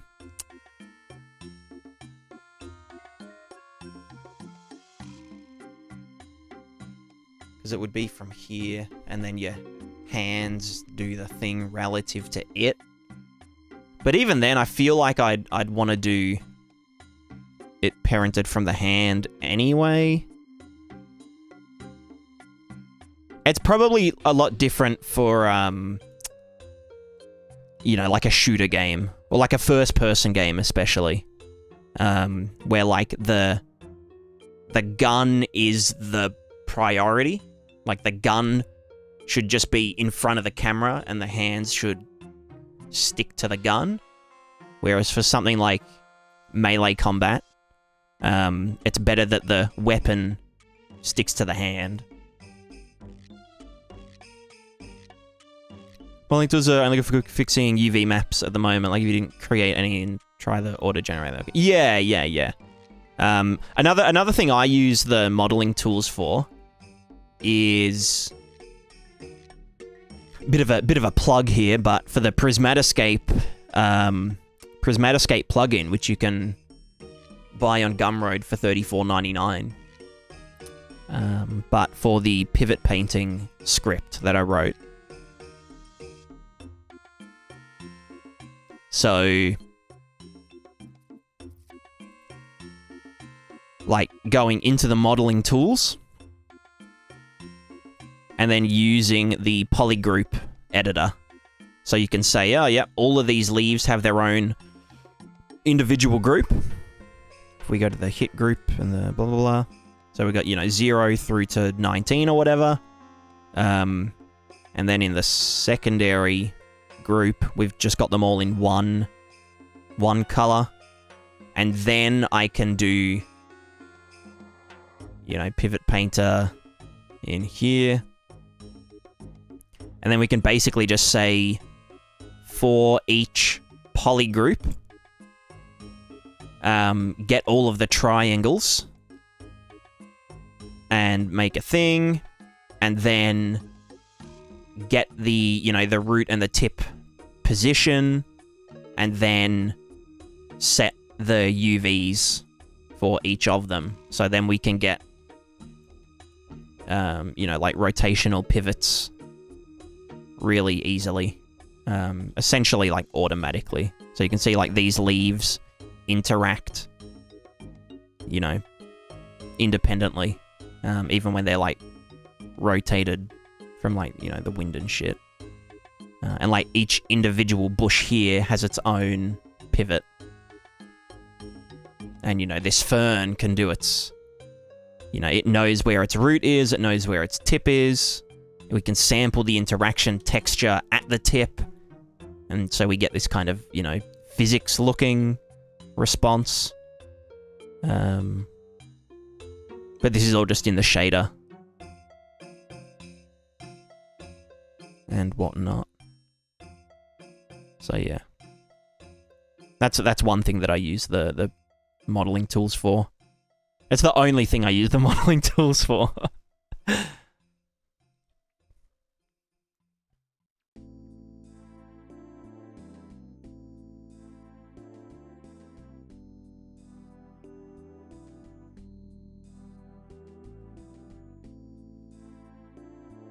Yeah, exclamation mark plugin for anyone interested that hasn't got it already. And it's coming to the Unreal Marketplace soon, TM. Still awaiting confirmation. The 4th time I've tried to fucking get it through Unreal Customs. But they're really specific about their fucking marketplace, They let all the AI generated fucking shovelware in, but as soon as someone wants to submit like a real product, they're like, nah, fuck it. We're gonna pull you up on everything. Every damn thing. Kill myself.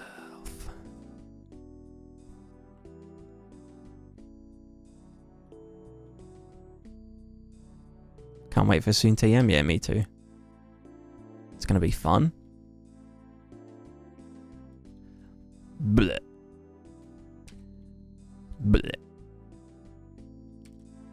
Bleh. Bleh. Bleh. Bleh. Bleh. Bleh. Bleh. Make a snow angel? I can't, because I can't use fucking any animations from the free animation packs on the marketplace. For some dumb reason. It's like, bruh, people can just get them for free. Like, why can't I just fucking use them as a fucking example in the fucking plugin? Just work with some thingo name descriptions through customs, exactly.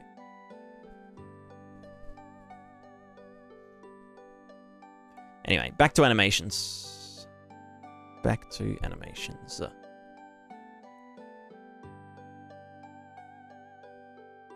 Cascadeur, it's like a cheat app because you can literally do one-on-one duel in the app and it'll look like mocap. Yeah, to some extent. I mean, I think people overestimate Cascadeur's like capabilities of just, like hitting the make animation button. It's definitely a lot more than that. Well, it's definitely a lot less and more than that. Like, it still requires some, like a fair bit of input from the user.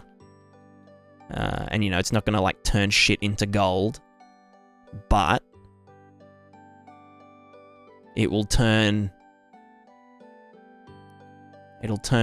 silver into gold, It'll add some fat spice on top. Okay, that's way too far back, my brother.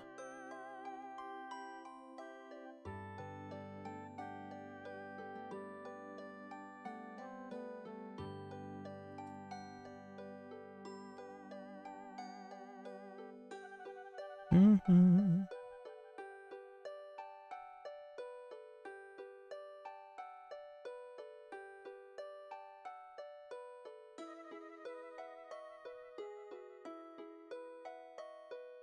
Okay. No, because we're going back because of that foot.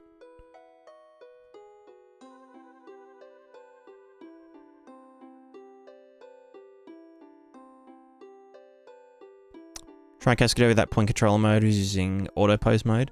Yeah, I mean, auto pose is good for blocking out.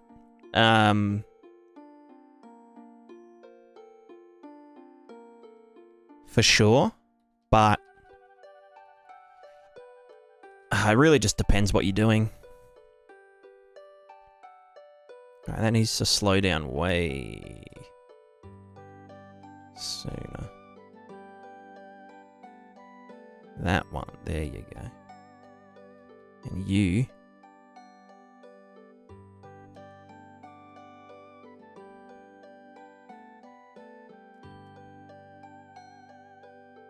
Okay, this bit here, way sooner. Way sooner.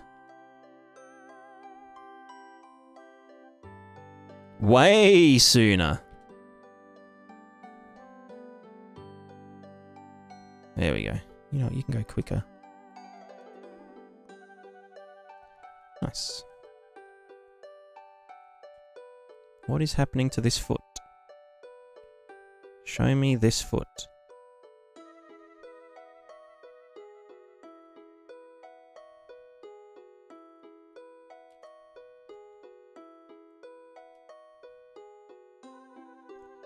Alright. And then I kind of want to do...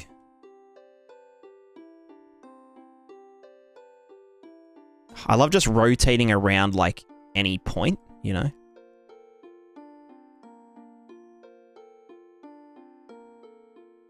who up rotating around any point.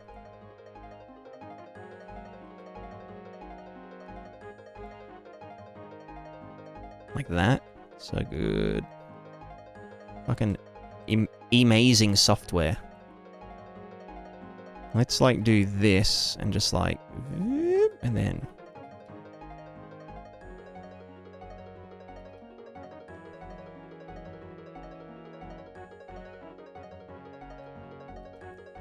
Dece.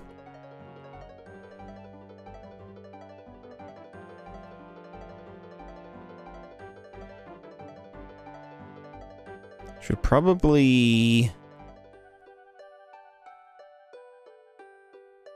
do this around there, but like this way. Like that. There you go. Good idea to use root motion in Cascadeur and in place in Unreal. Don't know what you mean. Don't understand. Alright, let's... Physics Man.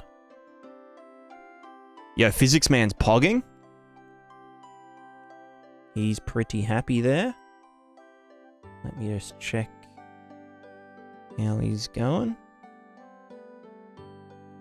So he's going sooner. Kind of makes sense, yeah. He needs to actually push off.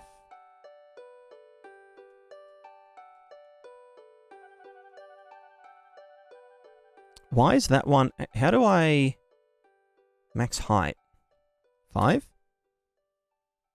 No? Distance 5? What's the fucking...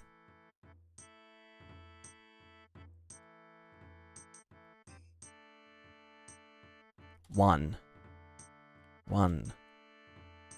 I don't want you to register. Oh, it's because I'm not keyframing. There we go. There we go. So now it knows that that foot has left the ground. Way better.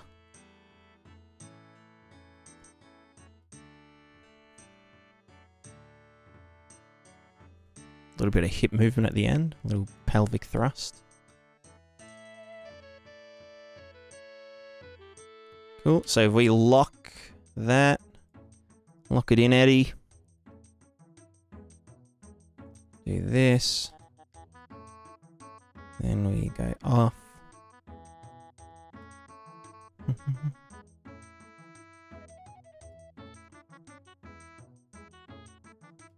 And then what we want to do, let's just fix up the pelvic rotation.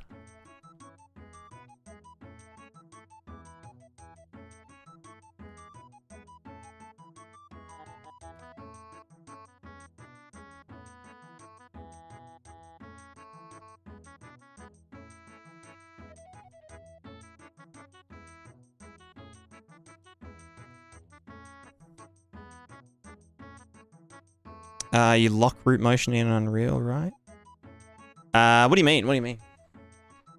Lock root motion. I mean, I don't.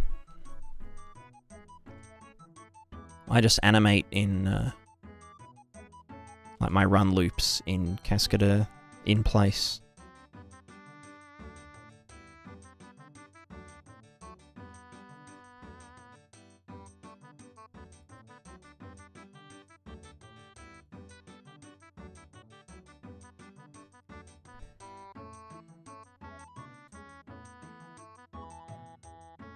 What's the, there you go.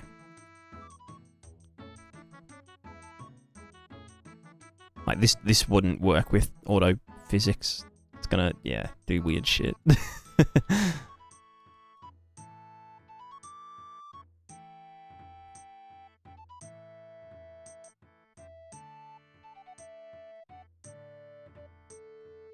There's option Cascadeur. Well, yeah, like, you don't have to... Like, you animate the root bone however you want to. So, like, if I wanted to give it root motion, you know. Like, if we look here, I'm animating the root bone like this. Which is a little bit off.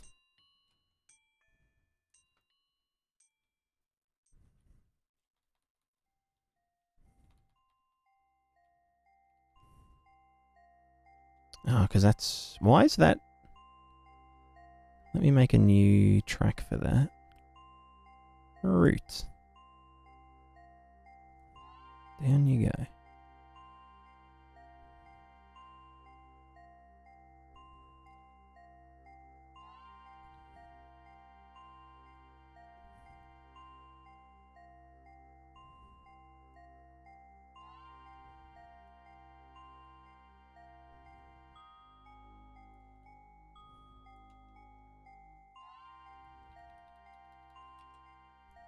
There we go. So yeah, this can be used with root motion. Or will be used with root motion.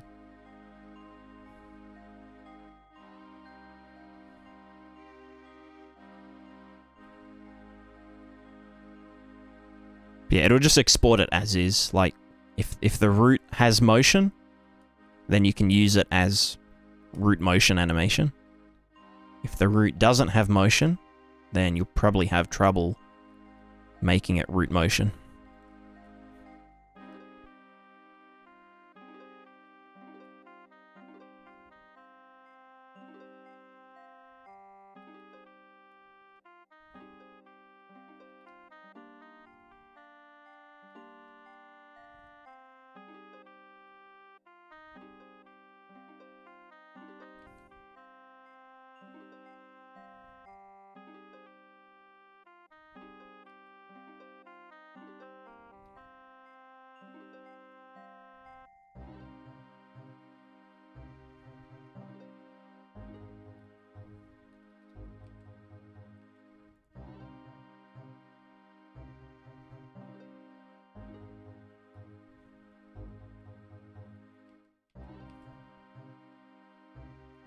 If it's a root motion, you can lock in place in Unreal. Yeah. Yeah, I think I get what you mean now.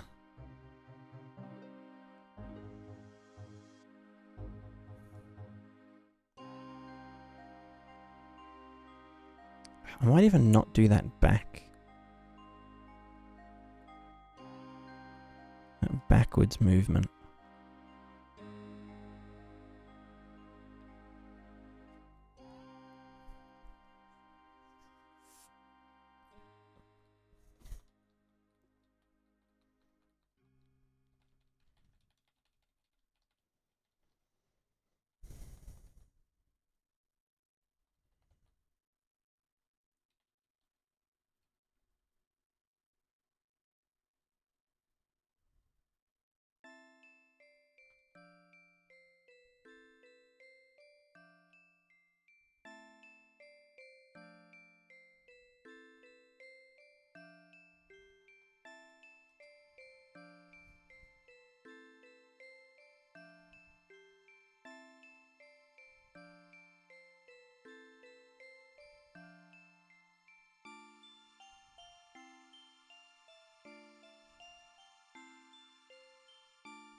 And I kind of want to...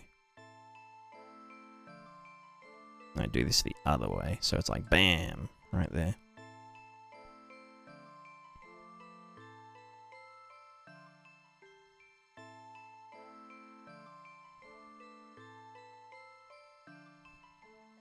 So there's a bit more of a step. Right, so then if we physics man... He's relatively happy.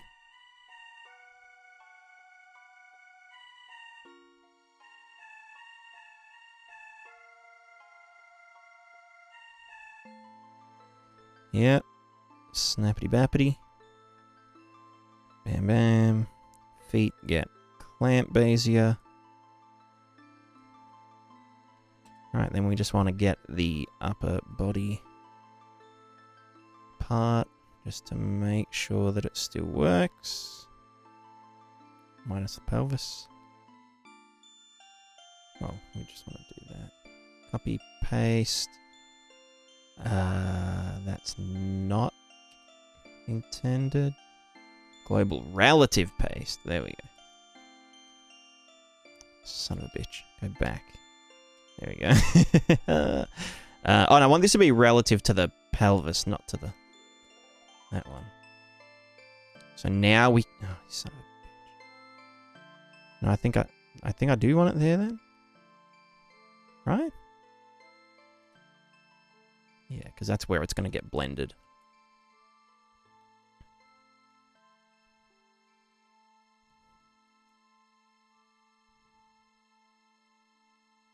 So yeah, regardless of the sword animation, just the bottom half is what we're looking at here. Kind of lacks a bit of...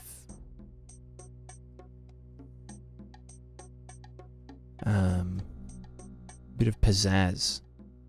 think that foot kind of leaves a bit too soon. Yeah, maybe like here. What's with the snake arm, the left one? What's wrong with it? You got a problem with the left arm, huh? Oh, so I'm not worried about this. This is not relevant. We're just looking at the bottom half. Oh, it's that fucking pelvis again. Oh, I don't know.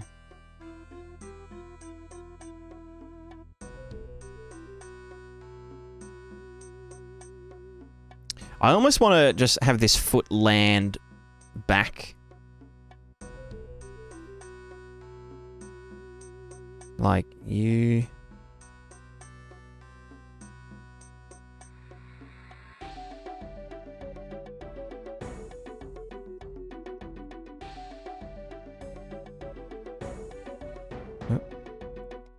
Like this.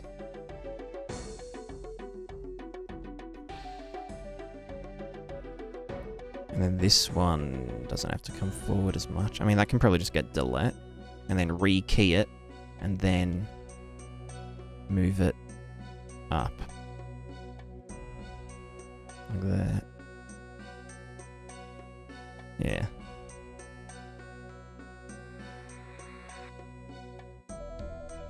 Feet tell all? Exactly. Never take your eyes off your opponent's feet. Sniffer, sniffer.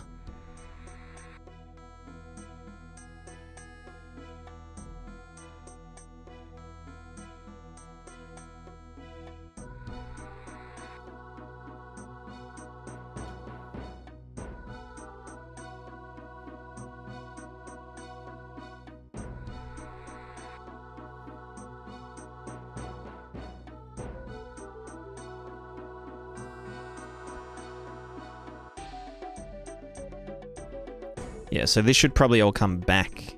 Oh.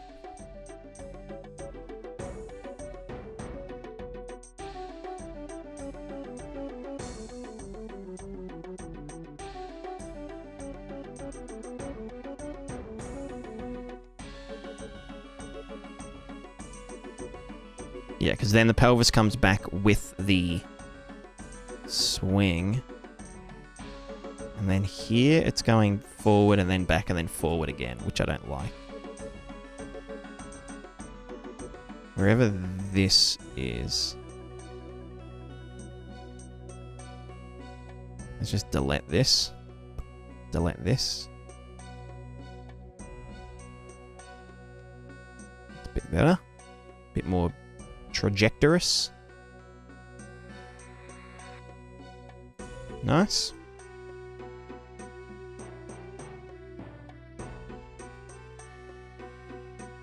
And then I kind of want all of... I'll just key that. I kind of want...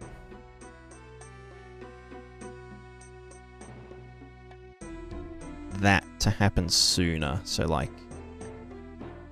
that. There we go.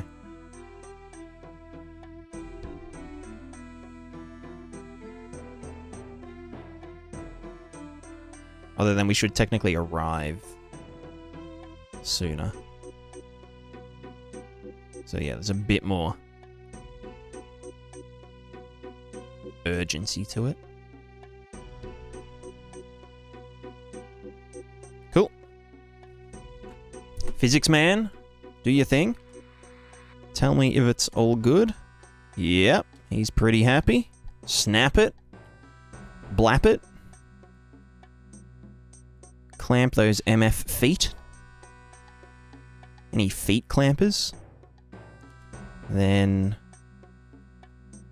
smash this back in. Smash that MF like button. Relatively global. And that's how it would look with a top half blended animation. Pretty good. Cool.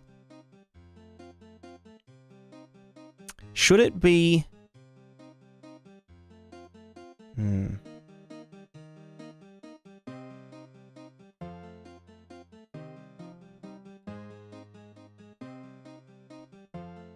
Let me just get the whole thing, feet and all, and just move it back, like, forward a frame, sorry. And then repaste the upper half on top so that it's then, what's it called? Forward a frame. There we go.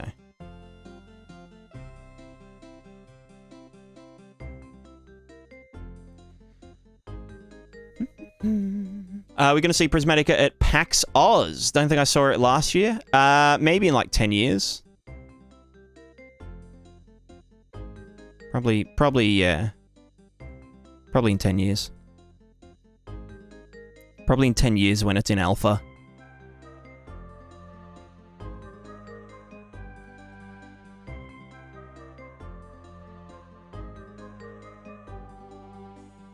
Ooh, what happened there, brother? Well, I guess that's technically... Wait, what the...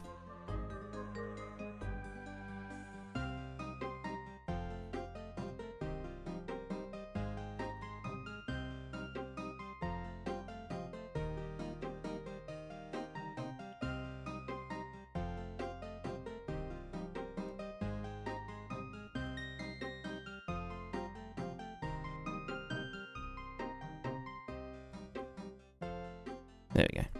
Perfect.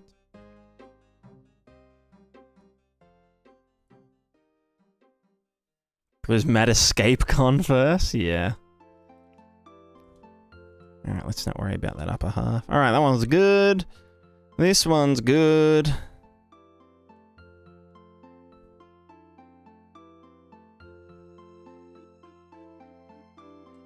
Yeah.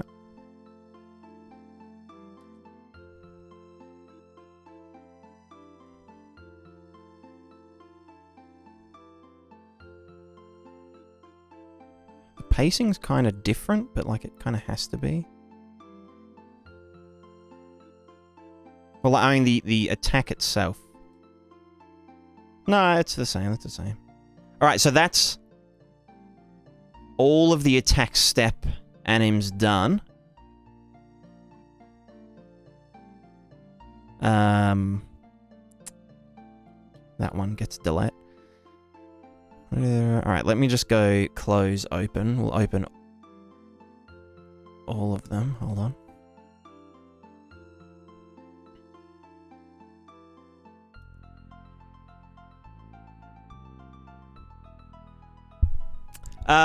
Mugaba, hello. Is there a way in UE5 to have your native particles already fully spawned at the beginning of your sequence timeline? Create a waterfall system, but it always starts with no water when rendered. I think you can do... You can give it a warm-up time. I forget how to do it, though, but... Yeah, you basically, like, give it an amount in seconds that it will... Like, when it gets spawned, or when it starts, it will calculate, you know... 5 seconds earlier, run that simulation, you know, in one frame, and then go from there on. So maybe look up Niagara UE5 warm-up. Or warm-up time or something. Also, Peak, thanks for spamming all of the commands. Let's go wide. Let's get the water. Here's a to-do list? Hell yeah.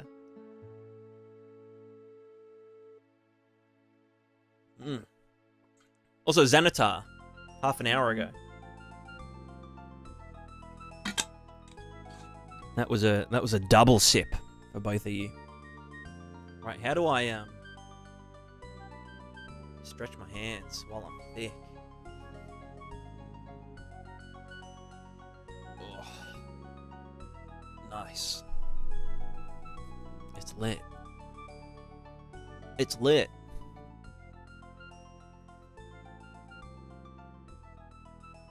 Is it cursed? I don't know. Is it cursed or is it beautiful? It's kind of hard to tell. Alright, attack, step, bam, bam, bam, bam, bam, bam, bam, bam, bam. Also, I'm not centered right now. But I am centered. You know what I'm saying? You know what I'm saying?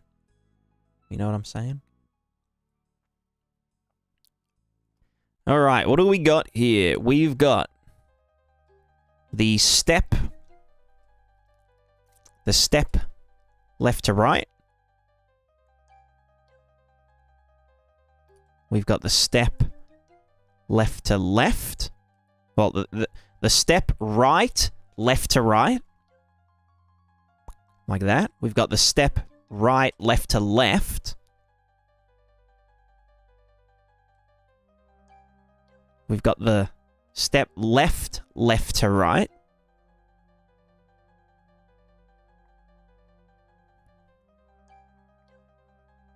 And then we've got the step left, left to left. That one's my least favorite. It's kind of the most awkward, but whatever. Then we've got the back left to right.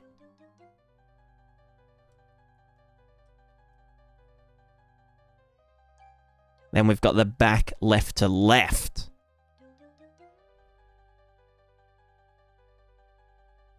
Cool. And this should work for every animation. Like, for example, this one here. We just opened up so that's left to right, right, LF to RF below. So like an Unterhau.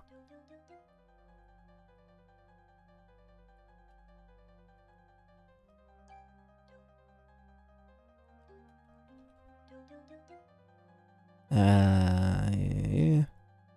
We just copy that B-boy in global relative mode. Nice. Looks pretty decent.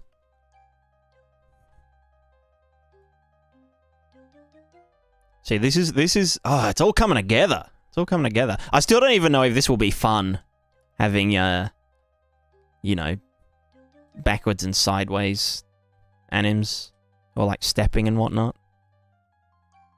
But who cares about fun? I think it'll be good. I think it'll definitely add an extra layer.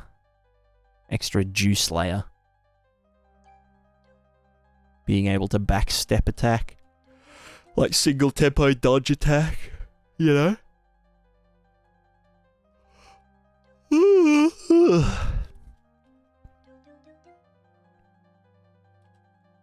Yeah. Plus I'll just be able to make enemies like fuck you up if you if you like attack out of range and whatnot. Like you'll just be able to get your ass kicked. Like I'll be able to kick your ass in Prismatica because I am the AI. I am the AI, the combat AI. You know what I mean? It's up to you guys to outwit me. When there's a playable build of the game.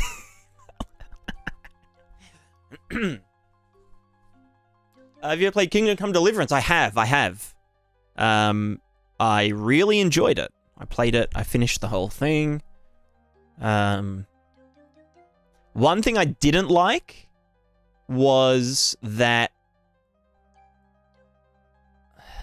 I kind of like it kind of accidentally happened to me. I kind of accidentally cheesed the entire game. Or not like the entire game, but the like when you go back to, is it Skalitz? Whatever the hometown is. No, it wasn't like a glitch kind of cheese. Although I did kind of figure out some busted tactics, but when you go back to Skalitz and there's like some bandits there that have like full plate armor on, and they're fighting other people that have full plate armor on. And if you just run in, loot one of the corpses, you can just get, like, plate armor near the start of the game, and it kind of just ruins all of the progression, and, like, you know, you could get the other guy's gear and, like, go and sell it and whatnot. And I feel like that kind of took away from the, you know, working your way up through, like, you know, gambeson to, like, chainmail and a helmet and all that kind of stuff. And just made, like, some of the combat early on a bit too forgiving. Rushing Hyrule Castle in Breath of the Wild. Yeah, it's kind of that vibe. What, like, I like the idea that, you know, the armor that someone is wearing. Did that to yourself? Well, it's not that I did it to myself. It's like it accidentally happened. Because, you know, because, like, that was kind of one of the story beats is, you know, going back to the town after it's been raided. And then it kind of just, like, accidentally happened. And I didn't realize until, like, halfway through the game that, like, yeah, there is no better armor than this. Because, you know, plate armor is plate armor. Give us combat simpler, problematic people. Yeah. But, like, again, I really like the idea that, you know, an enemy can be a lot more difficult because of the gear that they're wearing. And that when they die, you can loot their gear, you know? One way that I'll kind of get around it in Prismatica is that if you loot clothes from a corpse, they'll be tainted. Like, your character, unless your character is a psychopath, won't feel good wearing a dead person's clothes and stuff. Kind of like in RimWorld. Like, in RimWorld, you can wear people's, like, you know, corpses' clothing, but they get a debuff, like a mood debuff. So there'll be that, and then also I'll probably do a fitting system.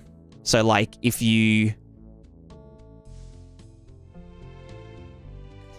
loot, like, a cloth shirt from someone, it'll have a range. Like, it's like if you know, like, you can loot someone's shirt, and it will be a lot more forgiving in terms of, like, you know, this fits me well enough to move around in. But then for things like plate armor, it'll be like if you loot it from someone that is, like, a slightly different build from your character, it will be more encumbering. So that way you can't, like, you can still wear it, but it'll be, like, really, you know, you'll get a bigger debuff from, like, a accuracy and movement penalty from it, because it's not made for you. So going from, like, you know, cloth clothing, you know, that's super forgiving. Gambeson, a little less forgiving. Chainmail, probably be even less forgiving, and then plate armor and such will be, like, really, you know. And then maybe you can take it to, you know, a blacksmith in town to get it refitted for your character, but that costs, you know, money. So, like, there's kind of ways that you can get around that unintentional cheese power spike.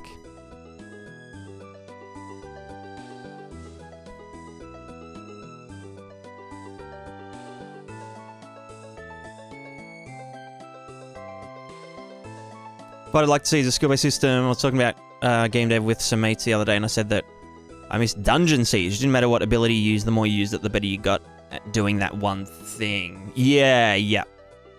A low-based system which affects how quickly you transition from one attack or how forgiving parry time is. Yeah, it can kind of...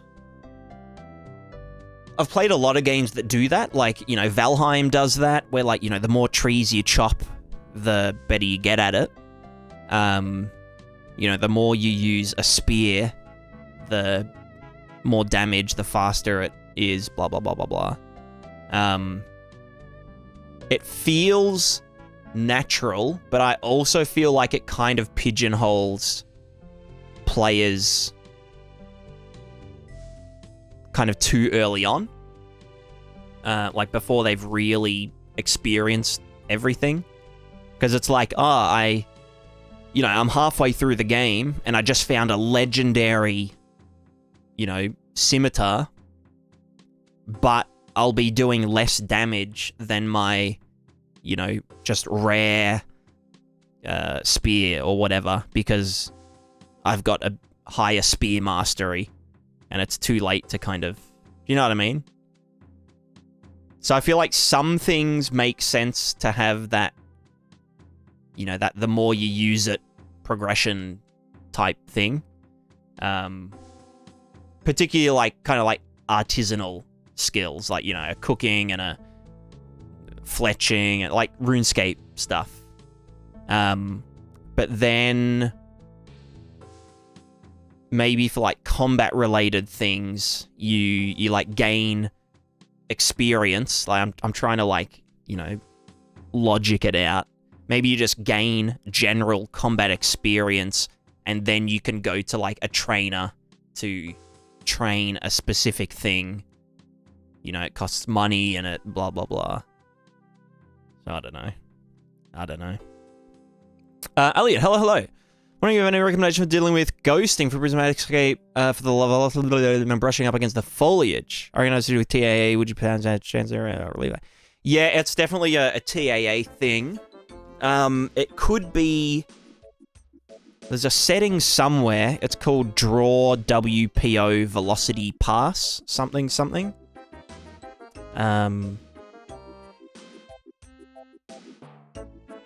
You know what I mean? Something about drawing the WPO velocity to the velocity pass. I think it's in project settings, yeah. Pretty sure. Wonder how chopping skill that doesn't carry over to sword. I'm thinking in terms of having an overlap from weapon type, like all melee users. Movement, some melee weapons use. Stats only use slash, some weapons use defensive elements. Yeah. I mean, like, my whole... do I have a... Here we go. I've got, like, a thing. I got some charts. Some graphs. Alright, fuck off. There we go. So just, like, the way character stats kind of work.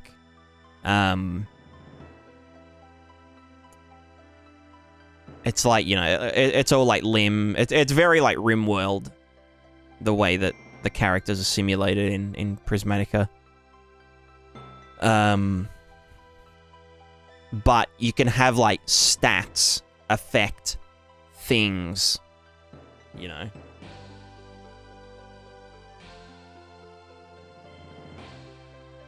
But then all weapons, a heavy weapon doesn't have a, strength level requirement, but it will weigh a certain amount, which then and if its center of balance is further up the shaft, then it requires more strength to A, put more force into it, and B, swing it, fast enough. So, if you're not strong enough, then you won't be able to swing this thing around. But maybe you'd be able to swing it around if you didn't have all your armor on, and your armor wasn't encumbering you and whatnot. So yeah. Perfect game would be something to blend over RimWorld and Project Zomboid. I've got 1k hours in RimWorld, 3k in Zomboid, so yeah, appreciate it. Yeah, that's basically, they're two of my big inspirations as well. Prismatica is essentially like RimWorld, Zomboid, The Sims, Dark Souls, Legend of Zelda. All just in a big orgy.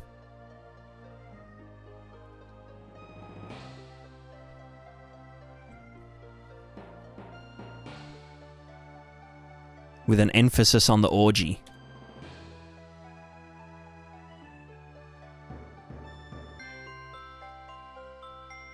That's just a joke.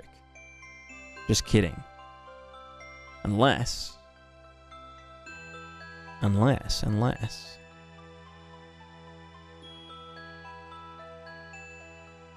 where's my route? Ah, there you are, you little bitch boy. Right, he didn't get copied over. Naughty, naughty route.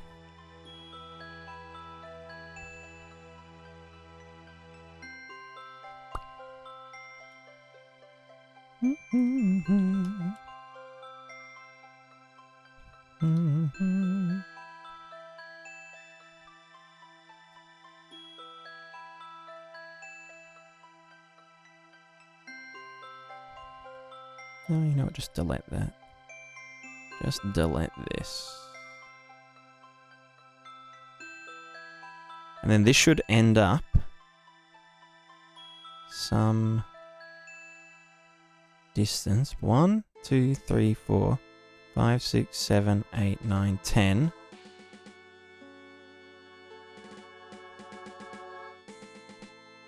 One, 2, 3, 4, 5, 6, 7, 8, 9, 10, 11, 12. Isn't it supposed to be 11? Fuck. What have I done?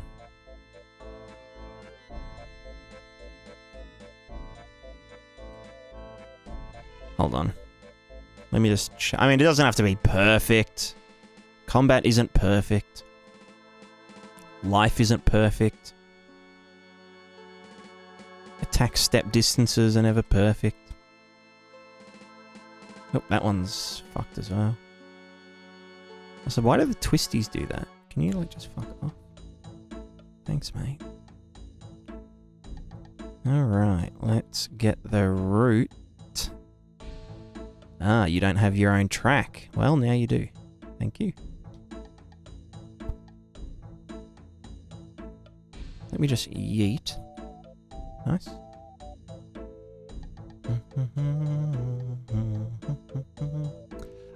Did you use Rococo before? How'd you feel about it if you did? I think it's pretty good for the price. I did get it secondhand, so I only paid like 600 USD.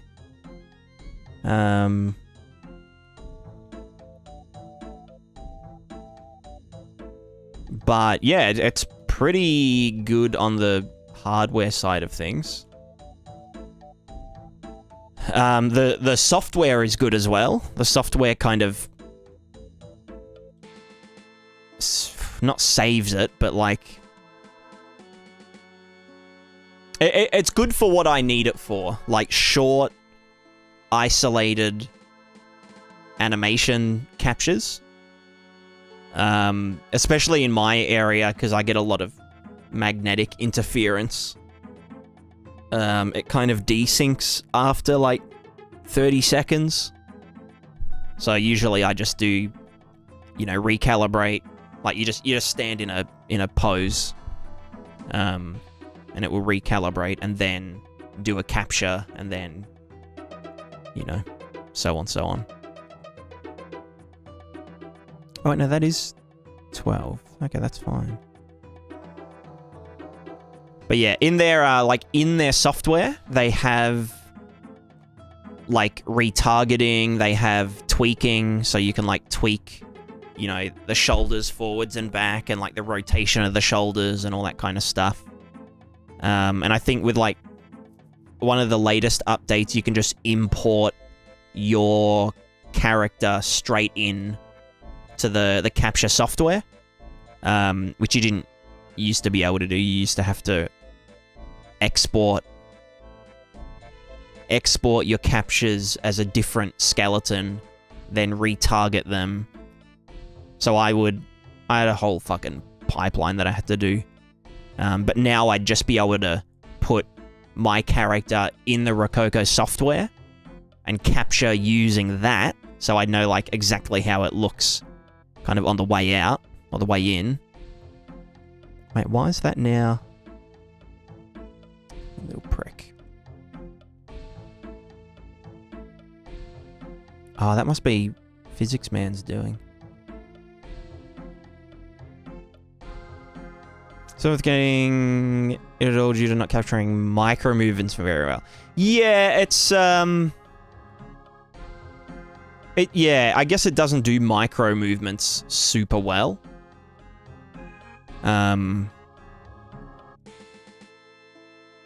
It's good for like general pose and like fleshing stuff out.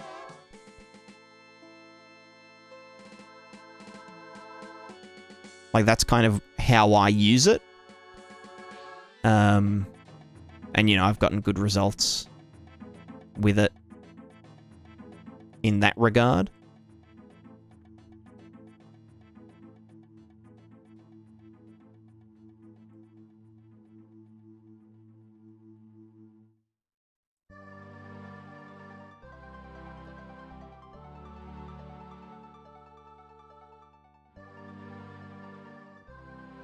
I guess it really depends on what you need it for. Oh, can I just, like, move this whole fella?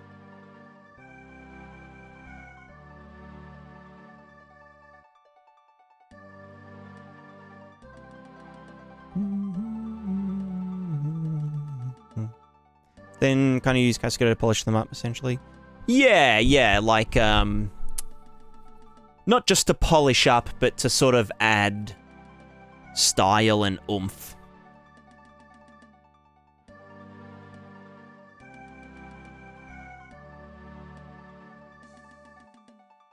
Although, hold on, let me find. Let's see if I can. Let's see if we have.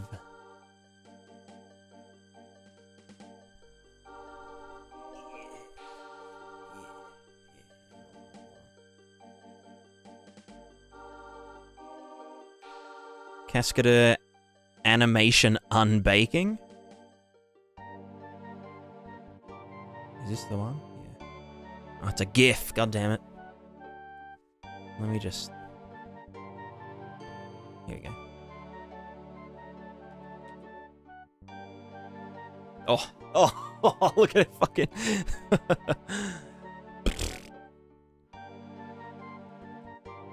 Yeah, so, in the next Cascade update, this is the feature that I'm most excited for. You can get, so you know, like when you export an animation from Unreal or Mixamo or whatever, and you import it, it's gonna have every single keyframe. Like, every single frame is a keyframe. This tool basically, like, turns it back into a keyframed animation. So then you can edit it properly. Which I'm guessing it just does either using AI and shit, or by, like, just wherever the, like, measuring the difference between the frames either side of it and whatnot. And, you know, if they're basically the same, then we don't need this one, and then it just does that a few iterations and whatnot. Although it does look like it preserves, like... Anyway, it's sick as fuck, so... Yeah, I'm keen for that one.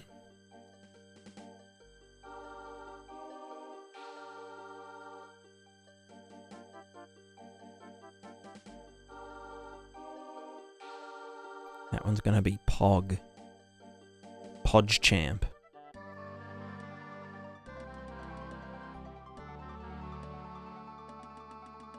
What software does that? Cascade. In the next update, which is in like a couple of weeks. But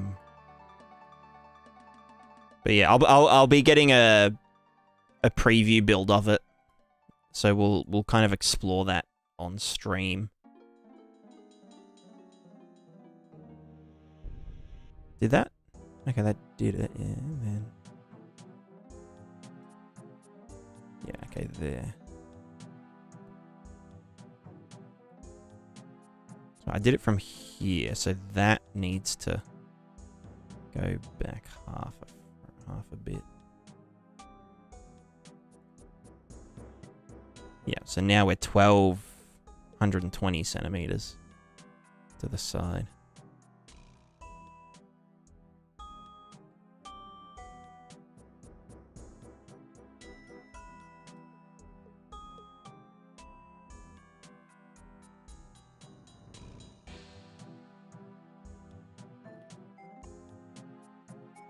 Okay, that foot's a little bit too soon now. Oh, is that because of this? Yeah, there it is.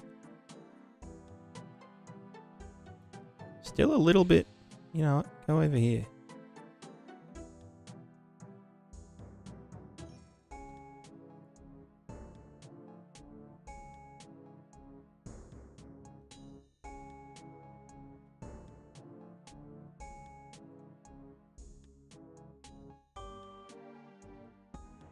Could you explore how without state machines? I don't understand the question, unfortunately.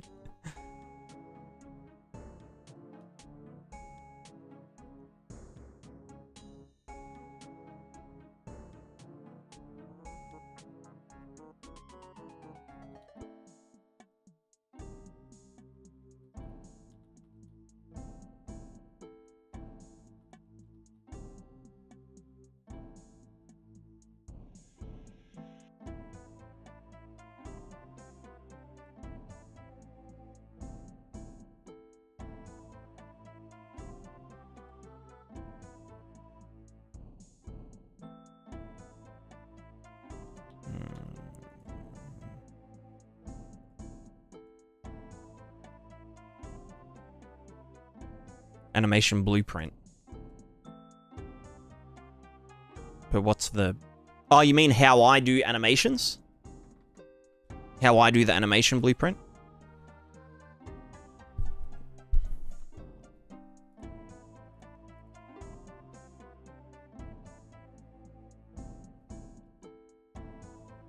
I mean, like I said, it's very... Mine's very simplistic. It's just a blend space with some additives. There's no secret sauce to how my animations work.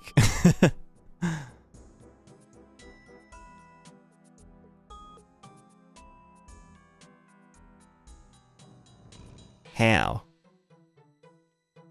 Well, it's a blend space, and then there's a montage slot, and then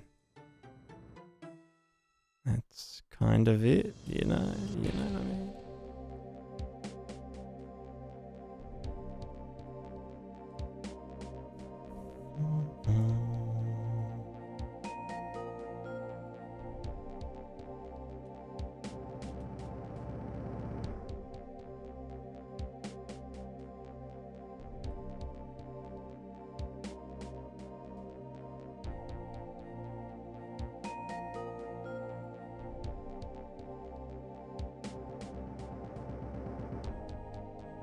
That's about 12, yeah. Yeah, that's 12. Although, root, you clamp to here. Show example. Alright, jeez. Patience. Please show Bobs.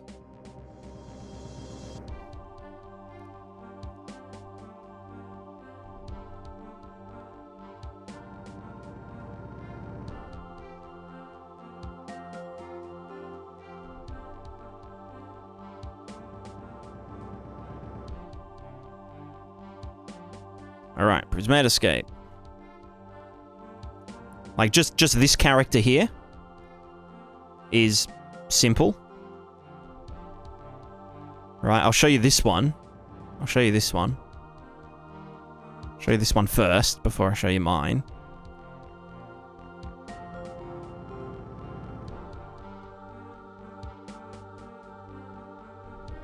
Alright, so this one here.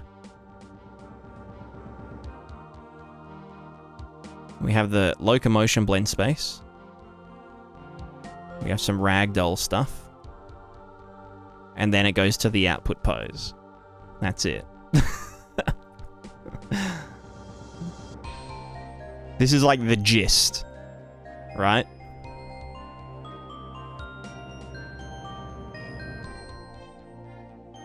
And then for my actual one in the game, this is plugin you develop. Yeah, this is the Prismatica global local interaction mega system thing, performant, all-in-one, ultimate. Where is jump? There is no jump in this one. Oh, actually, no, it's a montage. It's a montage. Yeah.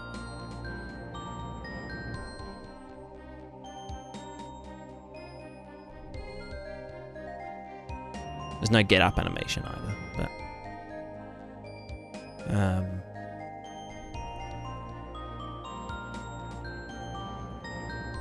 Right, so... Prismatica Season 2. Oh, we got some balls.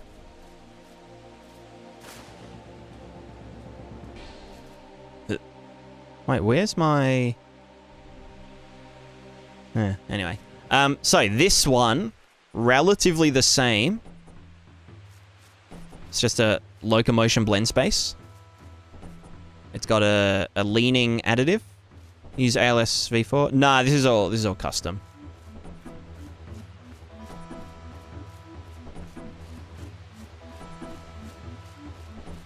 So we got this, we got a leaning, like acceleration leaning. Jumping is just montage into a falling...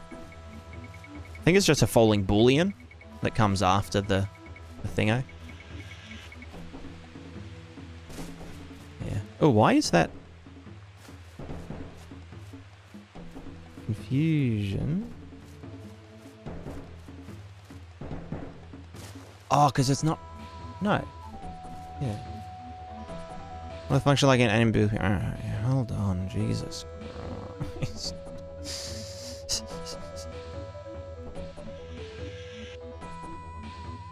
Right.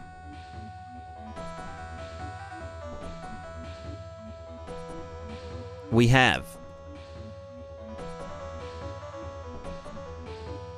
some blends. So this is just upper body, lower body, limping animations, blah, blah, blah. Ends up with this. Well, that's the combat pose. Then there's the locomotion pose, which we layer. This will all get redone with like a better layering system. So, locomotion pops out here. Are we in combat mode or not? Switch between these two things. This is, are we falling? No, are we sliding? If we are sliding, play the sliding and, sliding animation blend space. And then this is all disconnected. We have the leaning, acceleration, additive. We have the falling, which is Boolean is falling. Bam. Leaning additive for the slope that we're on. We have the jump slot, which is a montage slot. Additive landing animation, which is just a montage slot. So when we land, we play like this little landing thing, depending on how hard we land. Bunch of attack stuff. More blend stuff. This will all get reworked with curves instead of flags. This is just the aiming for the weapons and whatnot. Ragdoll stuff. Character resizing. We've got the Bob's slider. Show Bobs and Vagine. That's all disconnected. That's all disconnected. That's just for bonking, which is like hit stop stuff. This is a comment. Do jiggle physics there. And then out the wazoo, and that's it. Please send me that. No. Do it yourself, brother. Do it yourself. Give a man a fish, he eats for 1 day. Teach a man how to fish, he eats for the rest of him life. So you, my friend, should learn how to fish. Everyone should learn how to fish. Show a man a fish. Let a man sniff a fish. And he gets sick. He gets sick.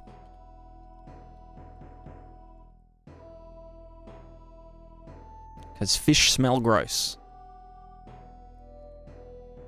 Give a man a fire, you warm him for a day. Set a man on fire, you warm him for the rest of his life. Now that is wisdom.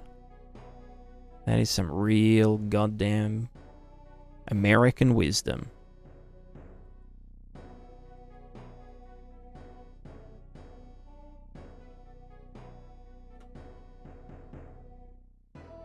It's going into world high. So wait, why is this all...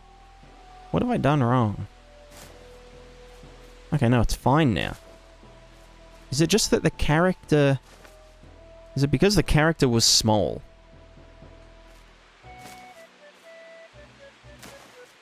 Or maybe the RVT wasn't up to date. Yeah, it looks fine now. What is linking animation? I don't understand the question.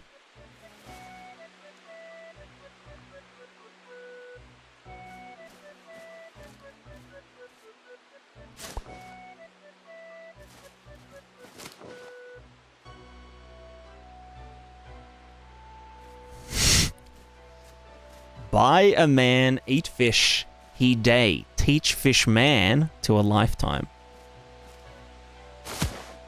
Thanks, ChatGPT.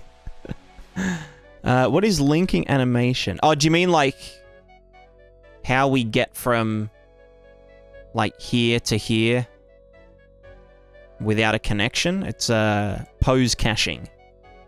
Save cached pose.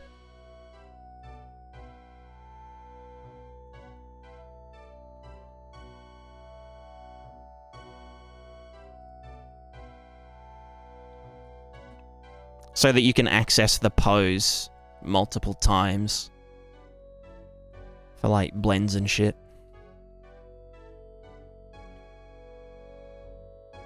Feel free to watch my animation series on YouTube. My animation blueprint for dummies. So linked animation topic is one. Ah, gotcha. I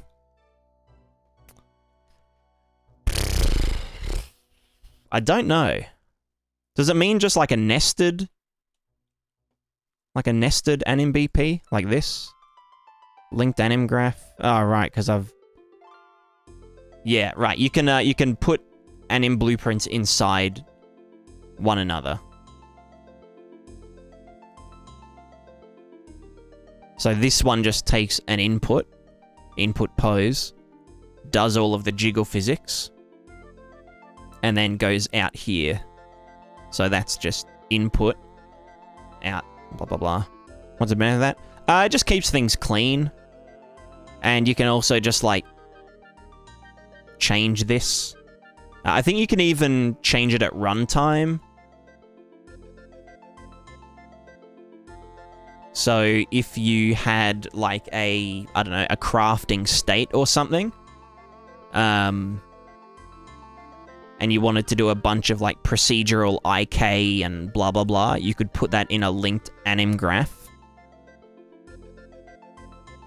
so that you don't have to have a big state of like, when fletching arrows, do all of this procedural stuff, when, you know, cleaning the ground, do all this stuff, when blah blah blah. You could just have an linked anim graph and just change the actual nested anim graph at runtime.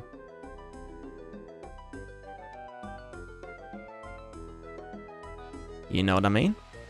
Know what I'm saying? Boil it down, what's the biggest constraint holding you back with the development of Prismatica? I keep getting distracted throwing the character down the hill. That's probably like the biggest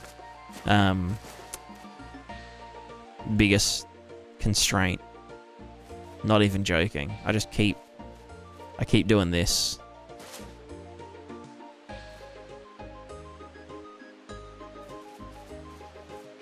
It's a serious problem.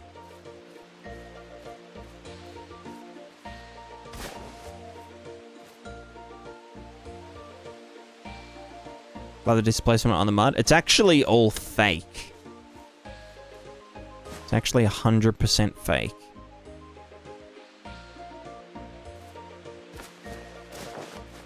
Where's, this one. Here we go. No displacement. No displacement, only bump offset. And normals. Normal maps. Yeah. Yeah, normals for the shading and then bump offset for the, like, texture displacement relative to the camera.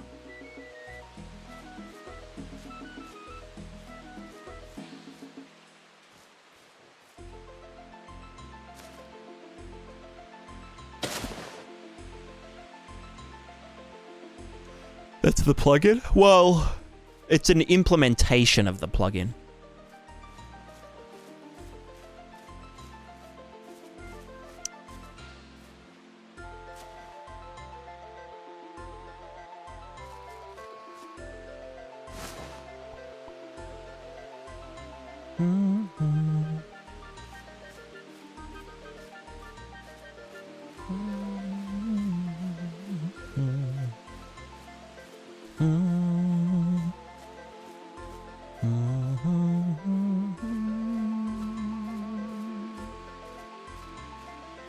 Do you know why mesh distance fields not working in UE5 all of settings as they're supposed to be? No.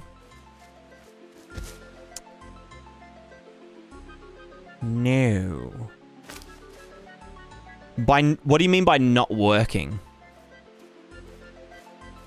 Like they appear but they're incorrect? Or they're just not showing up at all? Or something else? Something different?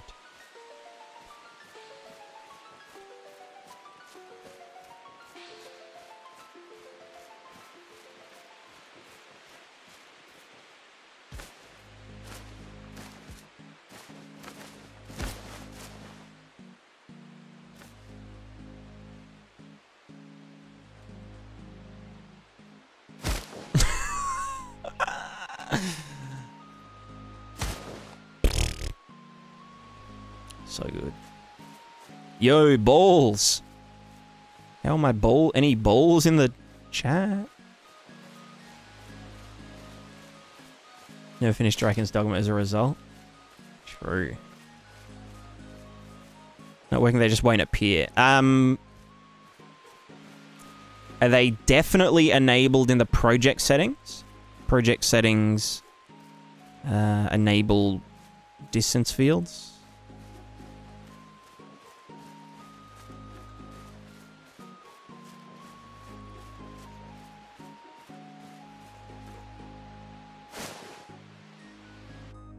And are you using the debugger here to see them? So if you go buffer, no, if you go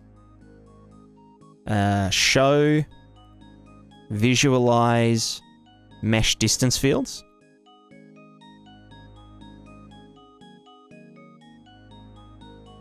Here you go. There's some. And you'll see this kind of scary stuff. Did all the rituals for it. Okay, okay.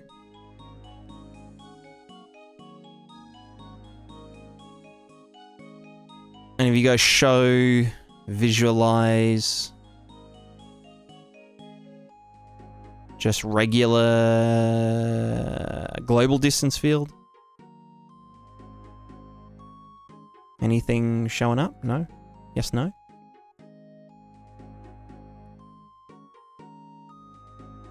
Screen just goes black when I debug it. Okay, okay. Is there anything in your scene to begin with? That's a good question.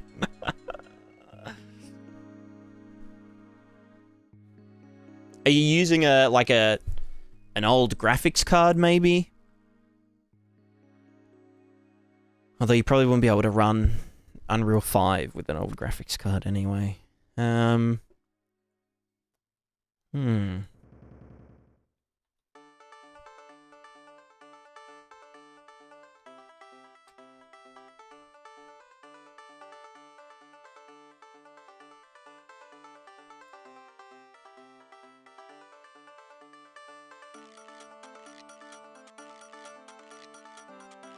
Have you changed the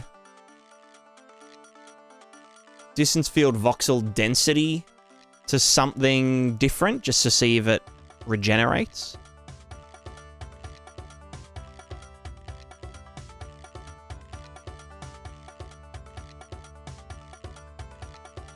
GTX 1660. Okay, so it should be fine. I mean, it's more just like a oh god. It's more just a case of like, you know, like DirectX 11 versus 10 or 9, you know. Didn't work, okay. Interesting. Have you started a blank project and checked if it does or doesn't work in it?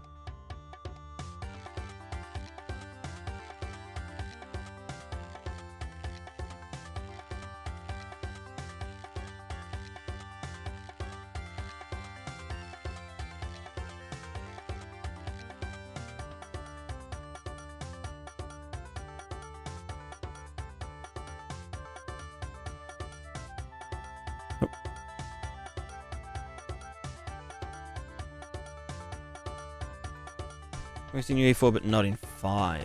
Gotcha, gotcha. Have you disabled Lumen and or Nanite and see if it does anything?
The assumption end up in UE4 for now. Yeah, that's weird. Super duper weird.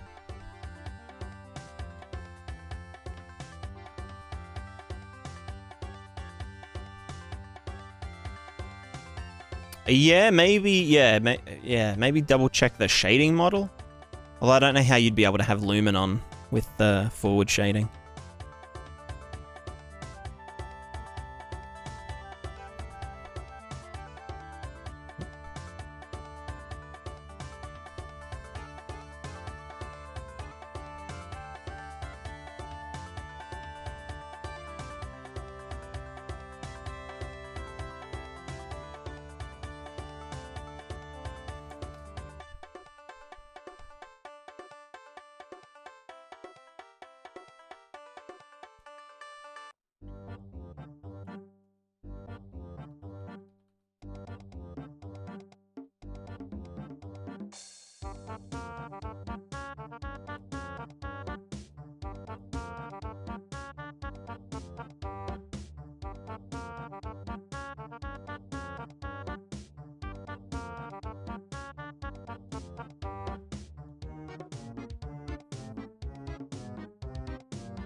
It could be scalability settings.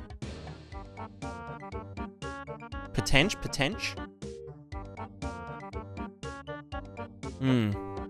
Anyway, I'll be right back. I'm gonna make a cup of tea, do a wee, and then... I need to think of something that rhymes. And then streaming again, we will be.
Hello.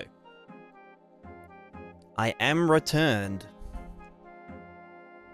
And I have tea.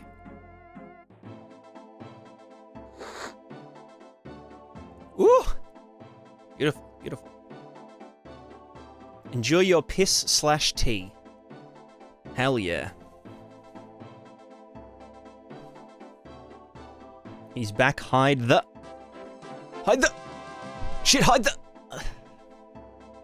I know foliage exclusion volumes or similar exist in UE5.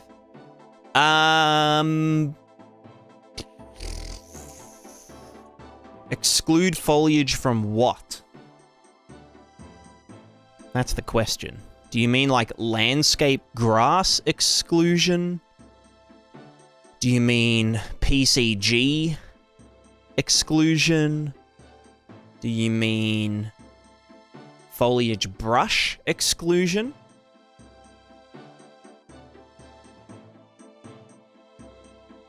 These are all the things that we must know.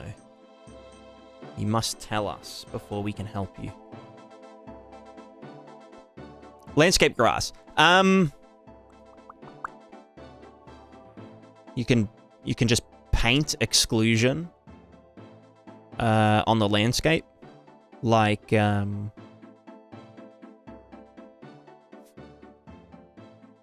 just have like an alpha blended layer and then subtract that layer sample from the grass output input. The grass, you know what I mean?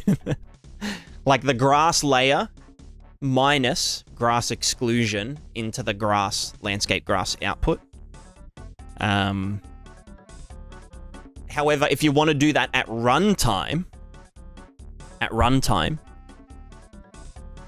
it's a bit different because the landscape grass map is baked. It's predefined.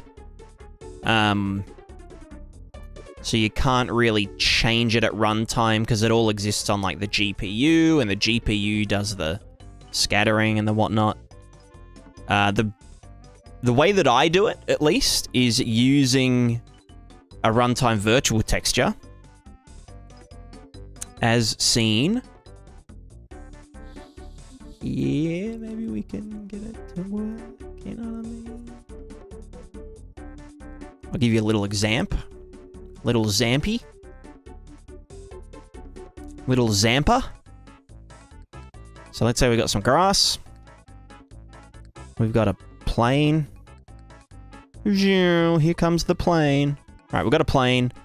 Let's just like chuck on... What the fuck is this? Yeah, let's just tell it to fuck off. Let's do... Runtime. Virtual texture output.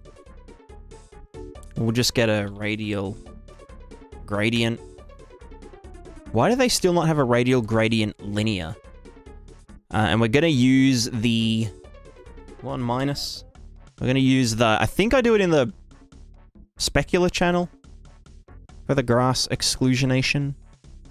And then we're going to draw this too. Draw to virtual textures, landscape. Okay, well, nothing's happening. Fantastic. Oh, I haven't compiled it. No, I have. Oh, I haven't put the material on it. Haha. Okay, so now you can see the grass disappears where I put this. See what I'm saying? No grass here. We have a little thing. So the way that we're doing that is by just use... Actually, I can just... let me put it up. It's an anti-grass plane, exactly. I need to get rid of my visualize. Show visualize. Where is it? G. Show. Visualize. Global distance field. There we go. Yeah, yeah, RVT using one of the spare channels, and then in your grass shader, you just say, hey, you know, move the grass down or change the opacity of the grass or something like that. And then that's how you can get rid of grass at runtime. So, you know, when I place down a campfire, maybe we want to get rid of all the grass around it. Or, you know, put down a building, we can get rid of all the grass so it doesn't clip through the floor. So that's how I would go about it.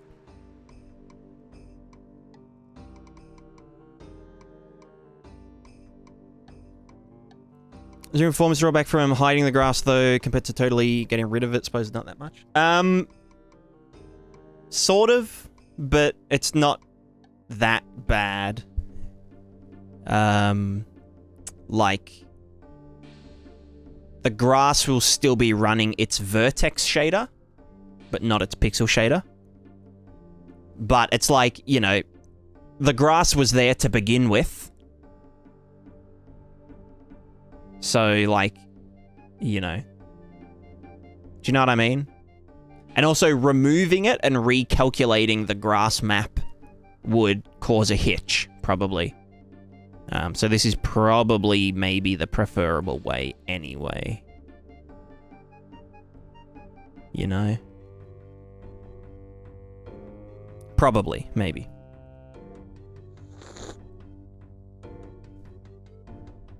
But yeah.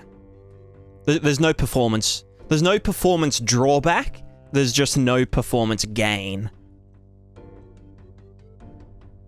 Are there any games on Steam that you have worked on? No.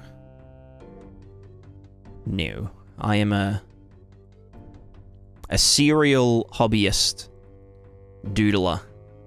They call me Mr. Dood. They call me the Doodle Man.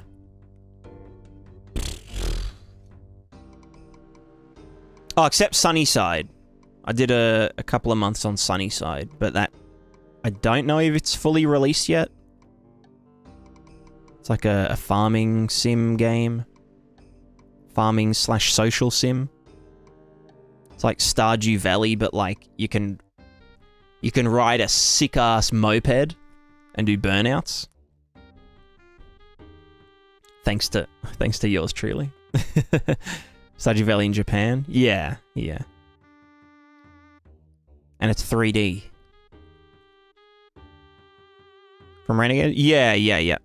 Yeah, I was contracted for like 2 or 3 months on that. Last year? About this time last year? Contributed just the burnouts? Yeah. I worked on being able to do burnouts for 2 months. But yeah, aside from that, I haven't published anything other than my plugin for Unreal Engine 5 called Prismatica, which you can currently buy on Gumroad for $34.99.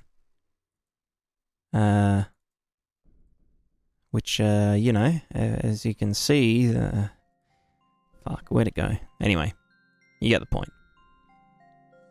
But yeah, no, I probably won't work on any other games. Like, Prismatica is my first and last game. You know what I'm saying?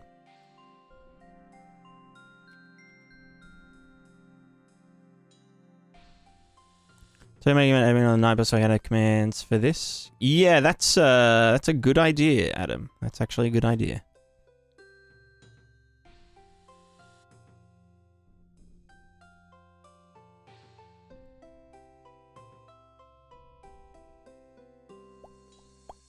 That'll make sense. Thanks for sharing. No worries, no worries. No worries. Also, Moz, how are you doing? Did I enjoy working in a team? Yes and no.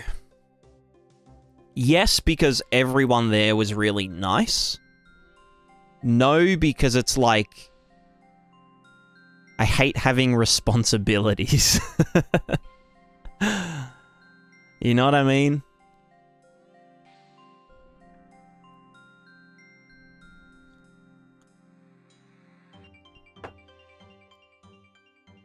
Or like I enjoy the sort of tick box or like, you know, tick list nature of like, you know, we need this done, we need that done. You know, we need this, this, and this. When can you do it by? Oh yeah, I'll have it done by next week. You know, so then I'm just like ticking off what I said I'd do that week. Like knowing what I'm going to work on at any given time. And someone else is kind of... Yeah, you know. Whereas like... But then at the same time, it's kind of like, well, if I didn't feel like working on this, you know, I'd want to do something else.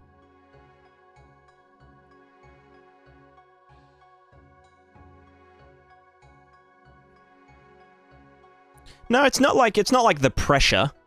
It's yeah. Like Moz said, you have to let people know what I'm doing and what I've done. And what needs to be done, and, you know, this is done, except this part isn't finished, so, like, don't touch this part, or just ignore, you know, ignore the fact that there's no animations in the getting in and out of the car, that kind of stuff. And then the QA team flags the fucking, oh, there's no animations getting in and out of the car, and I'm like, I just fucking said there's no fucking animations for getting in and out of the car. You know what I mean? Just that kind of stuff. It's just that kind of stuff.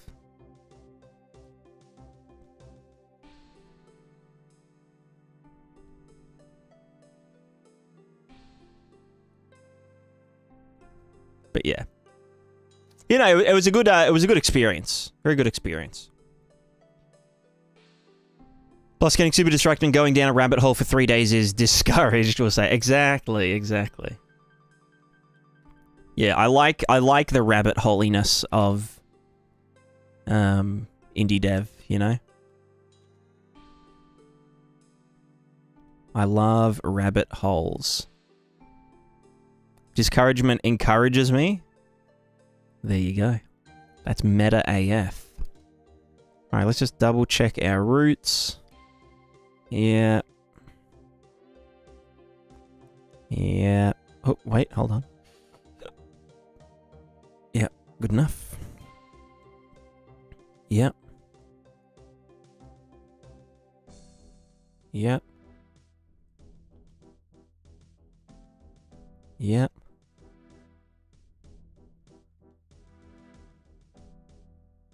There we go. Nice. Is there a way to animate a material morphing into another, like a panner with one image into another panner with hue shift, for instance? A lerp? Maybe? Kinda? Maybe just a lerp. Just lerp between the two.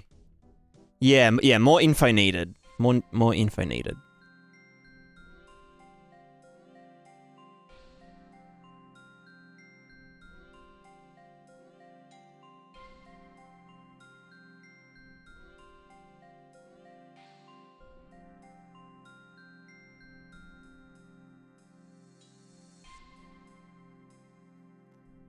Do I want to do a dedicated forward step? I guess it would help with consistency. Because then I can literally just do another...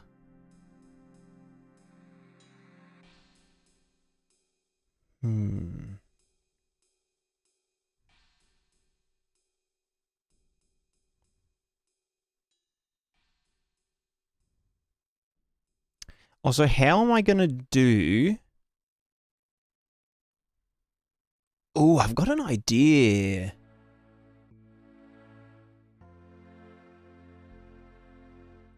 Like, for example, right? So we've got these, you know, directional stepping animations for every dude, every doodad. But then, like, for the heavy attack animations, it's, like, not in sync, right? So what I'm thinking, we have an anim notifier in the animation that then plays the step animation. You know what I mean? So, like, from, like, here, we play the side step. That's actually kind of smart. Because it just has to match up with the hit.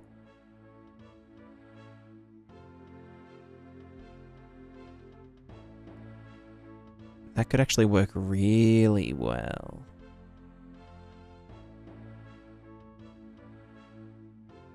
Because then we don't have to worry about the pacing for, like, all the things. Do you guys know what I mean? Like, for example, let's say we had... Where does that land? 30. Yeah.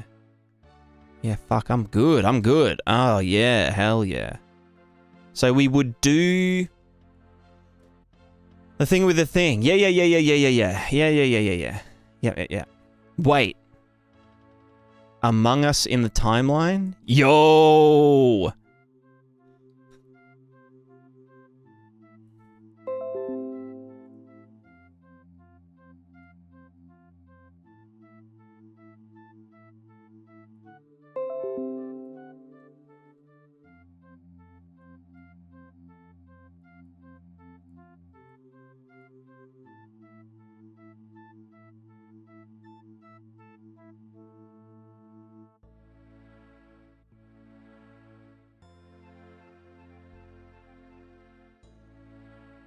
A Mogus with a huge, thick butt?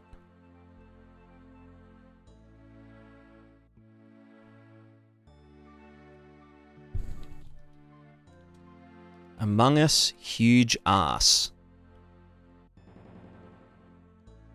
Hell yeah.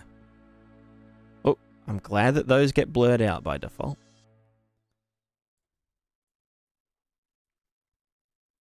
Hell yeah.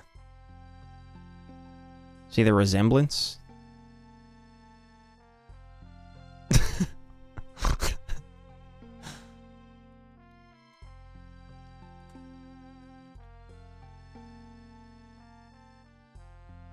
Where was the,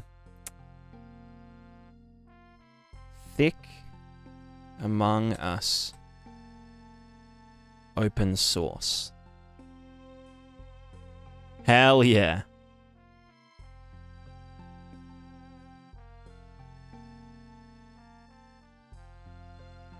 The big blow-up, thick Among Us inflatable.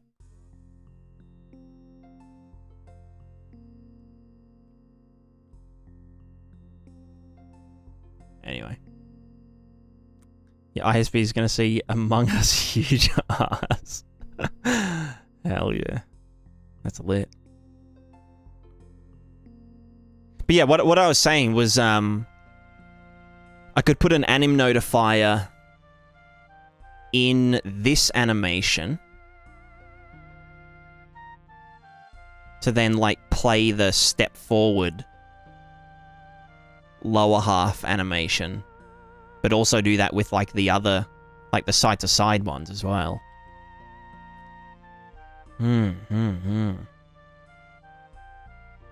Because, like, instead of having to do another 8 animations for this one, we could just be like, fucking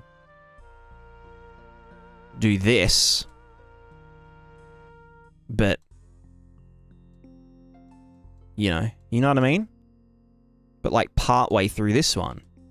So it would be like, from here, we would then do this. I'm so smart. I'm actually so smart.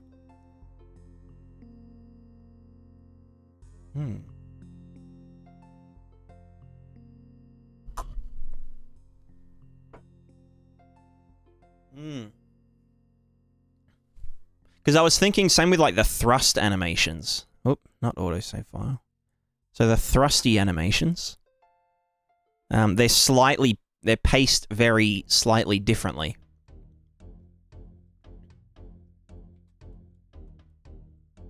They have like an extra 4 frames and whatnot. I mean, these would probably be fine, but, you know.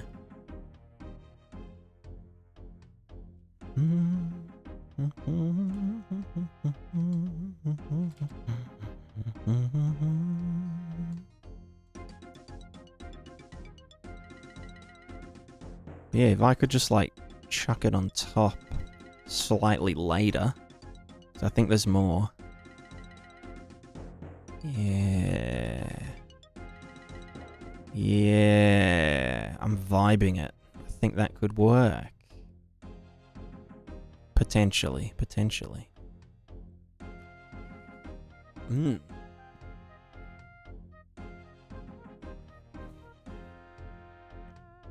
afraid to check Discord right now.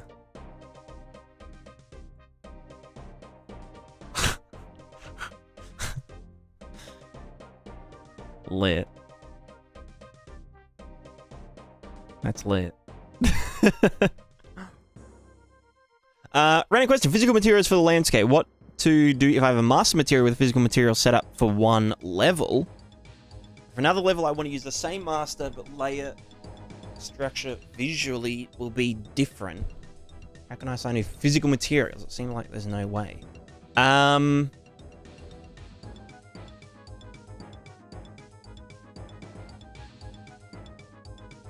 Gotcha. So you just have like layers 1, 2, 3, 4, but they can change in the next level. And you want to change the physical material that each of them have. Am I correct?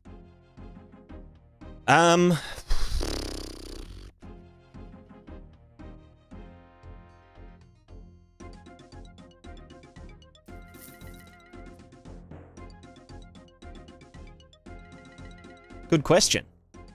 I don't know. I guess you could do just more layers. So, like, have layers 1, 2, 3, 4. Is it like, I'm guessing it's like, are you doing like randomization and proc gen stuff? Or, like, what's the go? Maybe instead of doing layer 1, 2, 3, 4, because I'm guessing you're like you've got an instance of the landscape material where you're like changing the colors and the textures and whatnot. My 3 levels that are different on layer 1, layer 2. On the same landscape?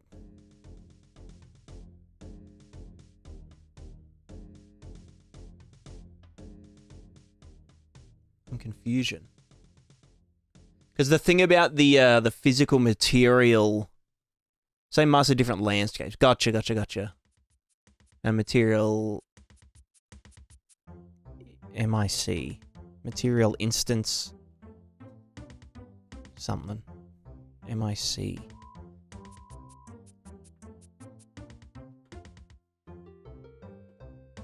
A material instance, I'm guessing. Oh, instance constant. Yeah, gotcha. Yeah. It's like a child instance. Yeah, shit. I guess you could do...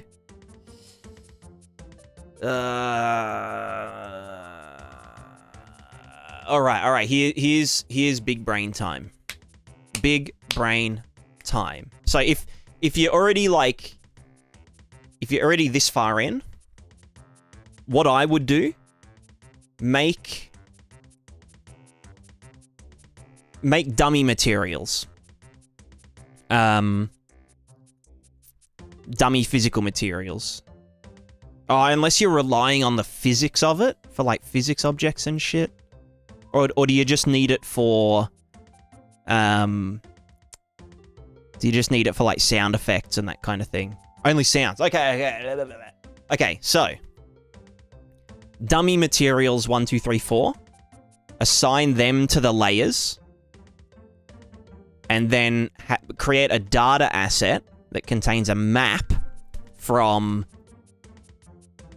1, 2, 3, 4 to whatever the actual, you know, physical material asset you want is. So then for each level has a data asset that remaps 1, 2, 3, 4, 5 to dirt, grass, stone, blah, blah, blah, blah. Yeah, yeah. Yep. Yeah. So is it on you for the... Yeah. Kind of, yeah. Yeah. But per level, exactly. Yeah.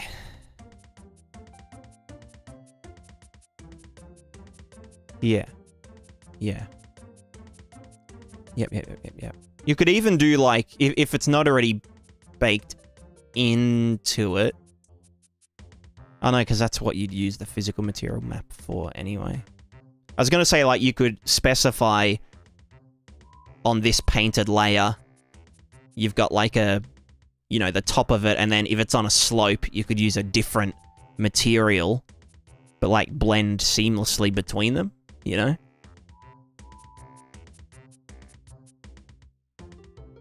That's something that I want to do with,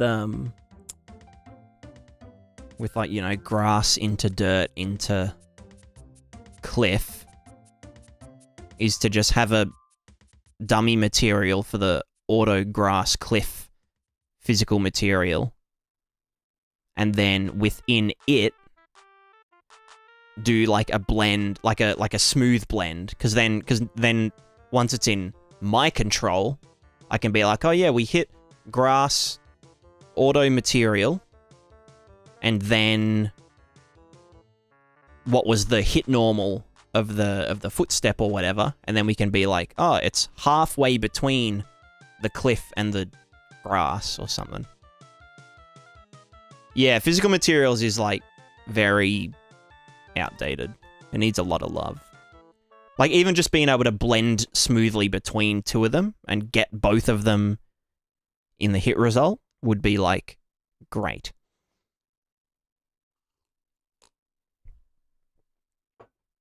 Alright, sorry, let's pump it.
What a great track.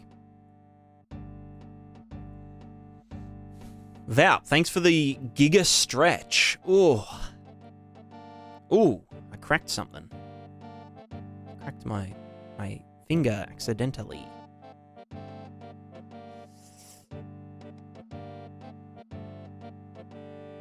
Ugh. Ooh.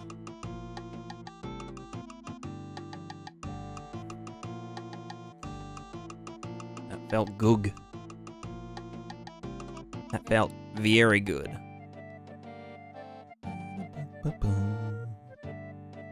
Alright, let's get mirroring. Can I just mirror bone? And the top half doesn't matter, does it? So we can literally just do mirror. X-plane. What? Ah, fuck it. Just select all the stuff. Wait, do I even have to select anything? Probably, yeah. Mirror, X-plane, interval. But does that do the... No. Can I just do it with bones?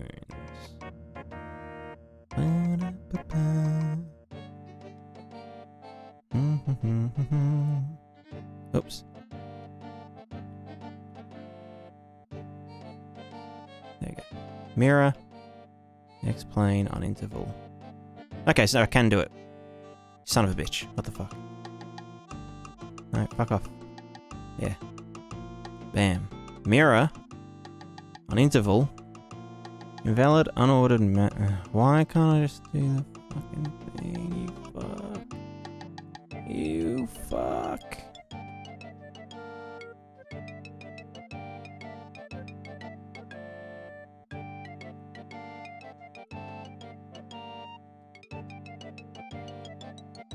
God damn it! It's because I don't have a control for the root bone. Son of a bitch.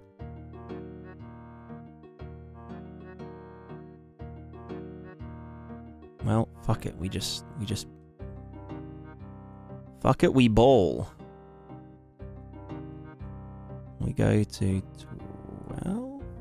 Yep. Cool.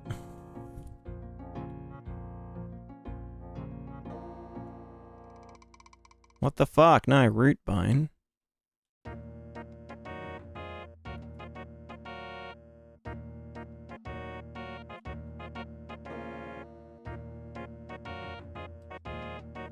Good enough. Alright. File, export, without meshes. This is R, L to R, but this is now L. L, R to L. Confusing, I know. Right, now don't save that. Don't save.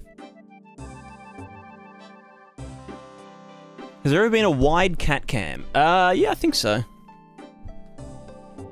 I think most people just enjoy regular cat cam. You know? Actually, speaking of, there is a cat here now.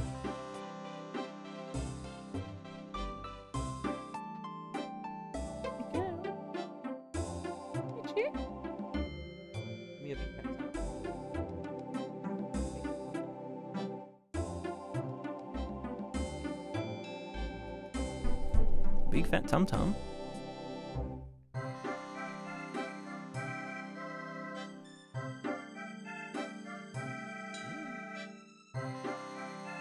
Is that good?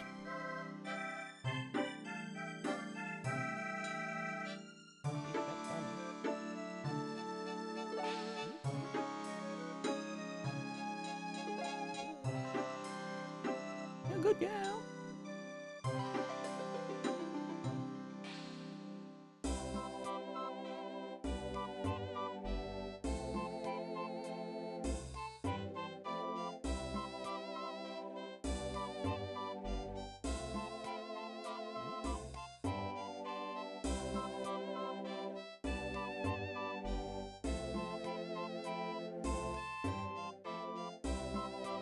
tab on you.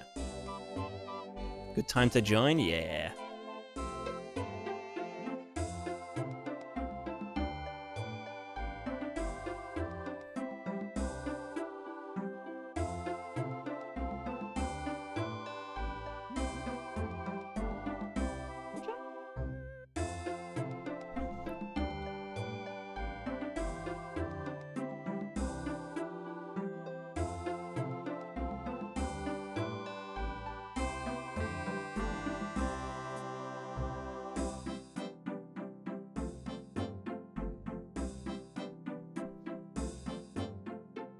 I am the cat tummy.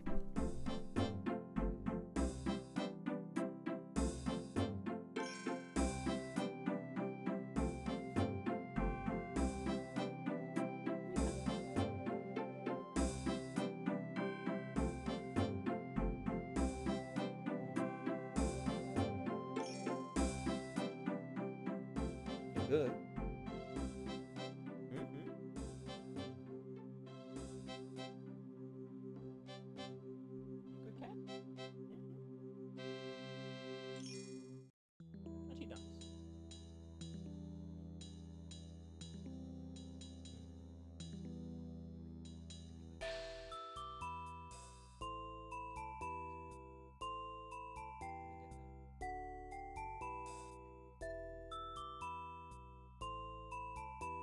Check your eyes.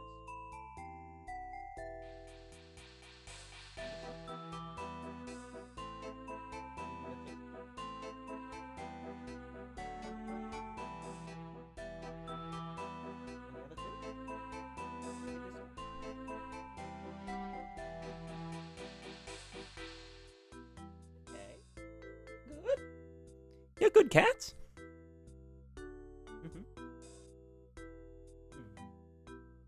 Actually good. You want to sit on my lap?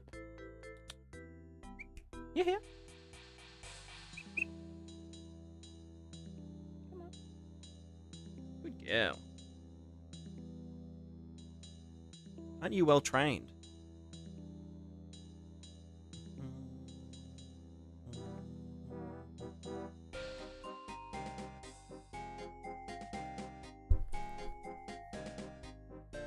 Get no work done? Yeah, that's how it do be sometimes. You don't want to. Alright. You sit there. I'll put my armrest back. You're a good girl, though. Good girl. Vouch, thank you for... thanks for patting the cat. Guess what I want to do is have features of animated material available on a timeline. Example, rotate image 1... 4 seconds, then fade into panning image 2 with Fresnel effect. Yeah, I get you. It's a bit different with Unreal, because Unreal is built for, like, real-time stuff. So all of those effects would have to be, like, pre-compiled. So you'd have to have, like, a big-ass material that has all of that stuff running, and then lerp between it, you know, using, like, input parameters and stuff.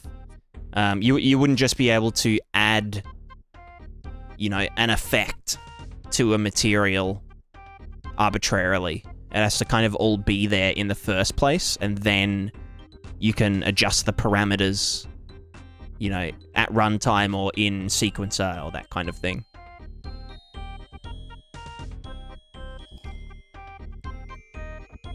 Whereas in something like Blender or Maya, you know, it can just compile them on the fly, and then when you hit render, it will, you know, it can take as much time as it needs to do a render. Whereas, yeah, Unreal, it has to sort of all pre-compile, and then you can parameterize it. Hope that kind of makes sense.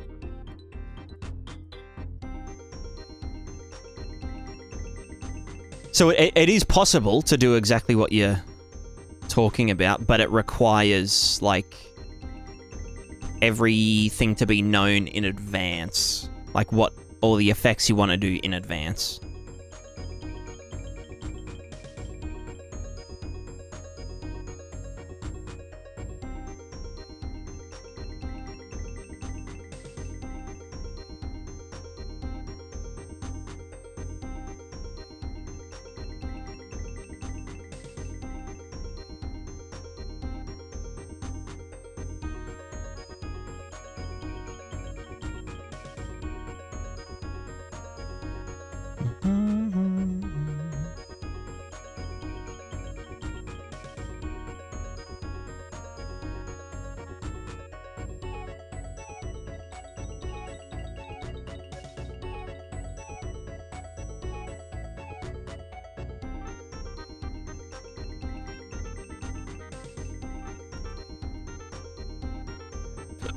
Pardon me.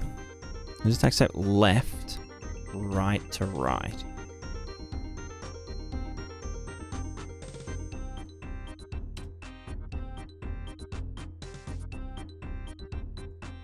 Don't save. Cool.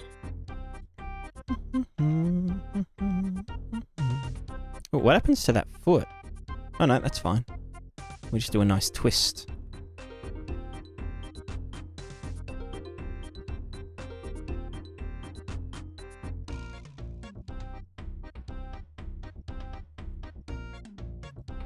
Kind of want this to be a little bit slower.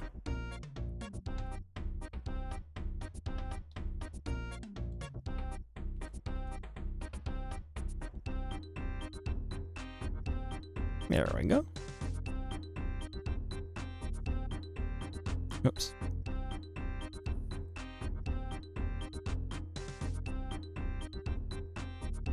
Who up twisting they feets? Not their feet, their feets, plural. Feetses. Feeti. No.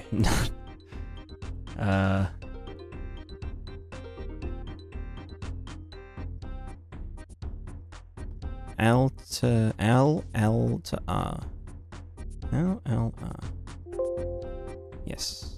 Now we do this. X on interval.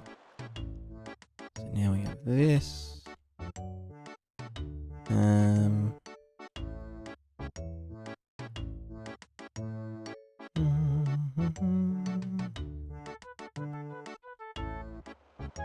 then this fella. Oop.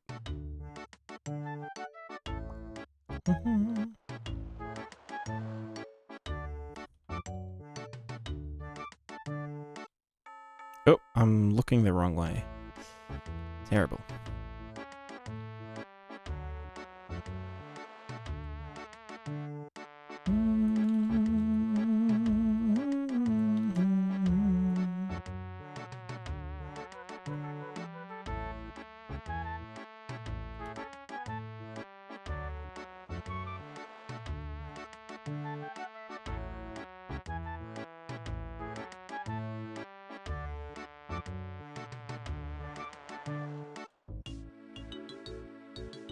Cool. File export without meshes. This is attack step R. R to L. End up that way. Yeah. Is it R to L? Yes. Cool. Do not save. Cool. So if you do get that row, would you use lerps? How to trigger the next effects in sequence? Just complete my audio and could use delay, but there are no delays in materials. Yeah, so let me open up real quick.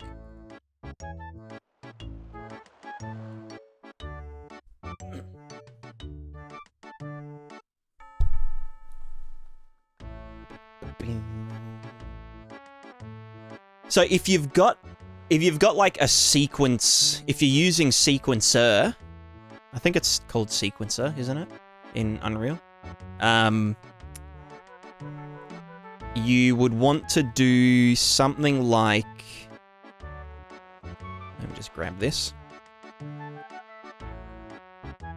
So let's say we've got... Oh. We've got thumbs up. Thumbs up texture. A classic. Let me put this in the world as well.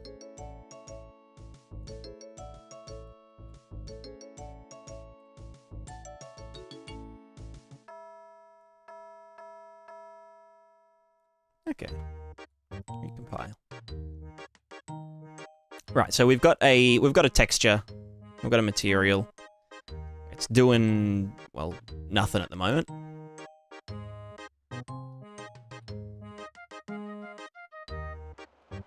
So I would set it up so that you essentially have like a lerp or like a bunch of lerps. And trying to think of the best way to do it. If you know the order of the things that you want to do, you could say, you know, call this transition 1, and then do transition 2 and 3 and 4 and whatnot.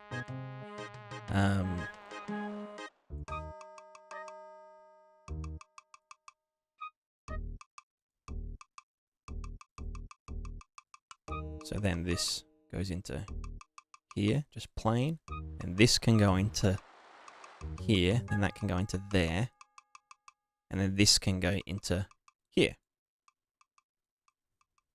Cool. So if we do this, this should all be fine, because it's basically saying this goes into here, this is using A, because it's at 0, then this one is going to use A, because it's at 0, which is this one using A, which is at 0. So essentially it kind of bypasses all of them, if they're all set to 0. So then let's say we want to transition to, you know, a rotating version. And then we want to transition to a rotating version, but it has like a hue shift over time.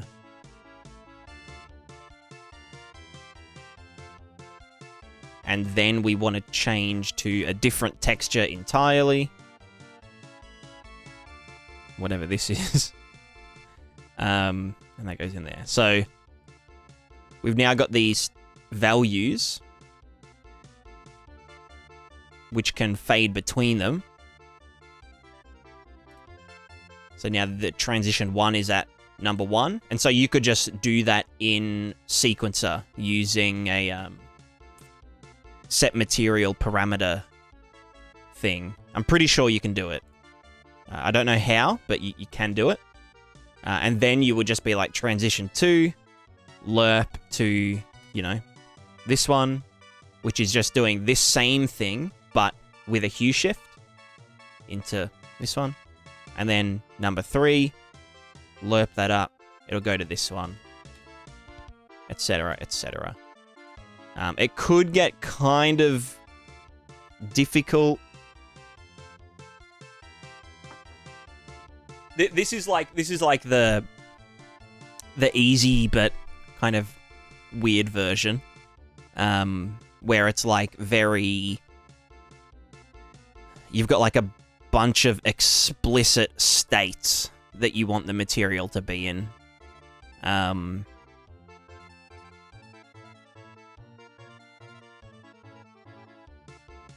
But like, for example, you wouldn't be able to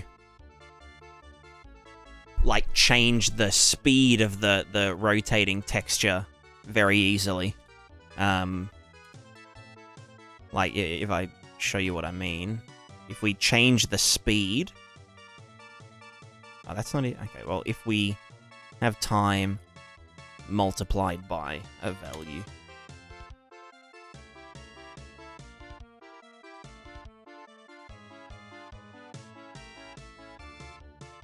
and then we change it, you can see while it's changing, it goes kind of crazy. and then, you know, now it's at a slow speed, and then I change it, and now it's at a faster speed. But all the in-between values make it kind of spaz out a bit.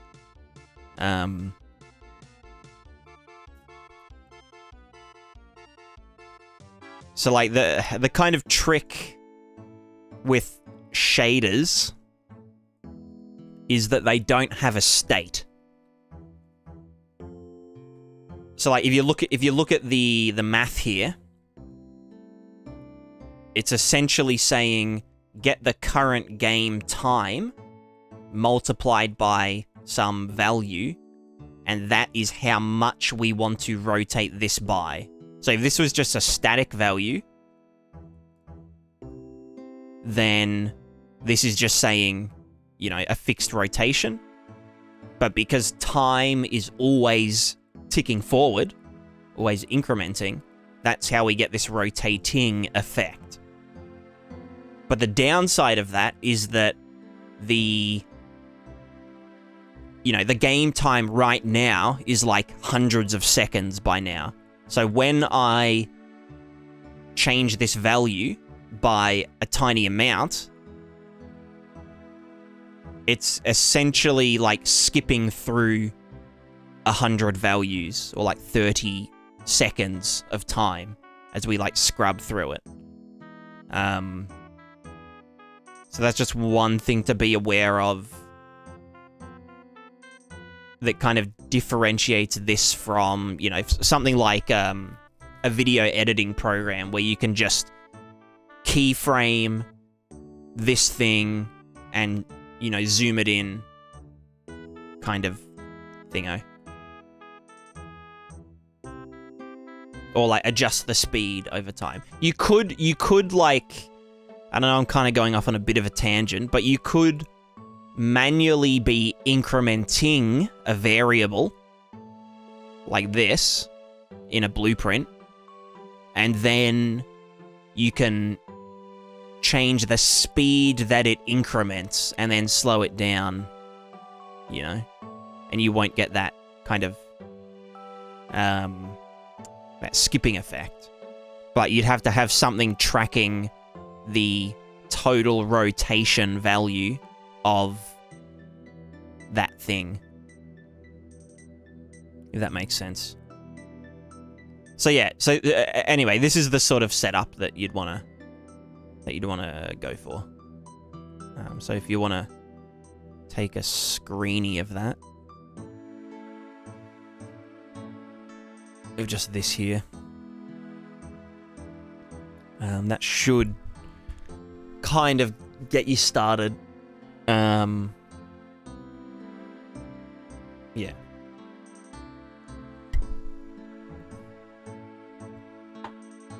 And again, you could just like, you know, at the very end of this, add like, you know, a I don't know, a multiply like on top of it as like almost like a post-process. So if you just wanted to, you know, let's say you're doing like music visualization or something, and you just wanted to like add a pulse when like something hits, you know, you could do this regardless of what layer it's on. So like if we go back to just regular thingo, we can just have this one at the very end and be like, you know.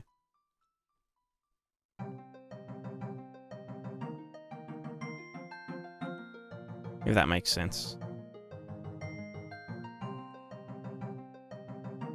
So you could do like a combination of states and like post effects, kind of.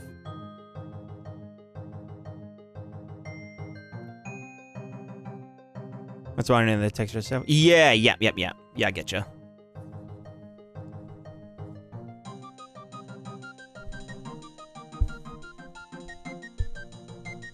Yeah, so that's how I'd approach that sort of that puzzle. So now I've just got this cursed disco cylinder ball.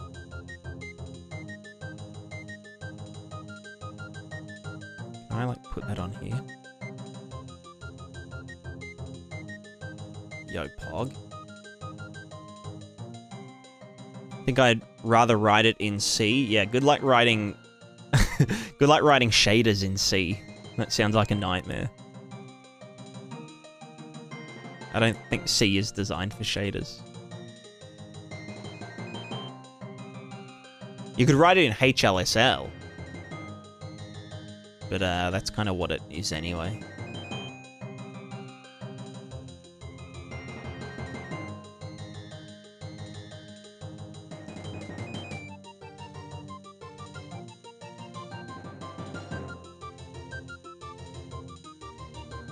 GLSL essentially C? Yeah, that's fair, that's fair. That's fair.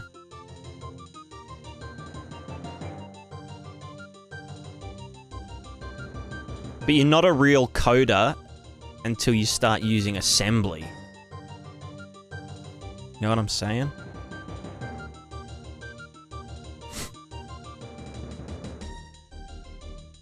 So this is R to R. No. No, you have to use assembly language.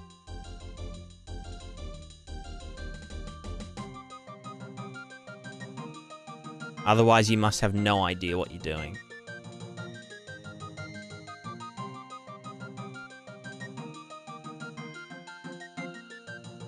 Otherwise, you're not cool.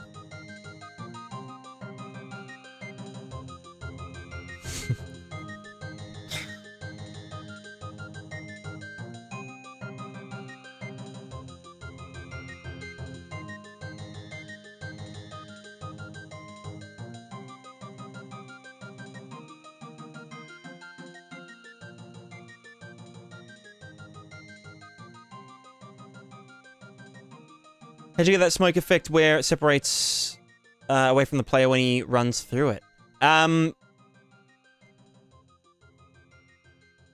Shameless plug time. The Prismatica Global Interaction plugin available on Gumroad for $34.99. Let me show you its features real quick.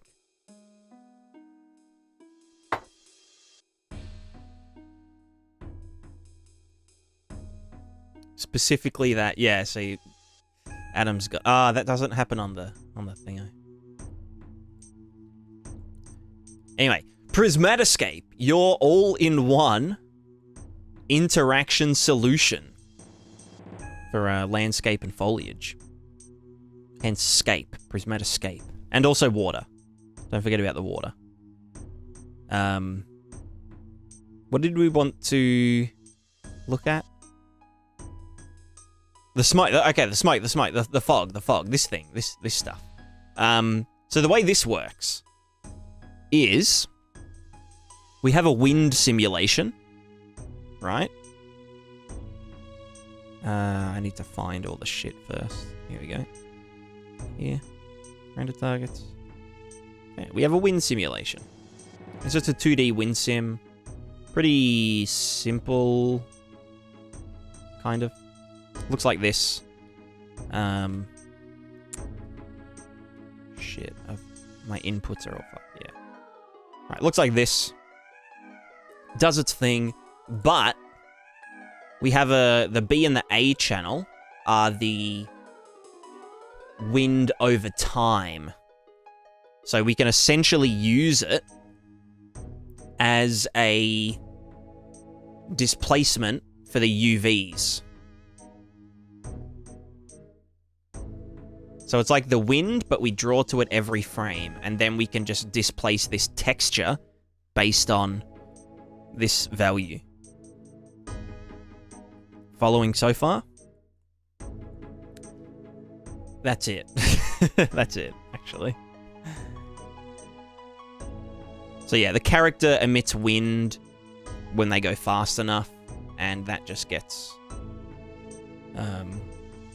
drawn to that. And then this material is just reading that texture.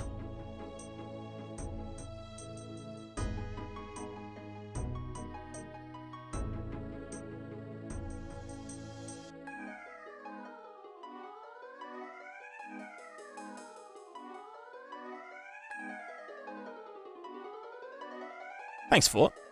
Thank you. Yeah, I spent a couple of months on it. Couple of months. As with multiplayer, it just works. It just works. Because it is locally bound, so it's focused on the owning player. Each client just runs it completely separately. Do you use distance fields at all? No. Just the play location. Well, it's like we can have. Let me just go. Prismatica escape character.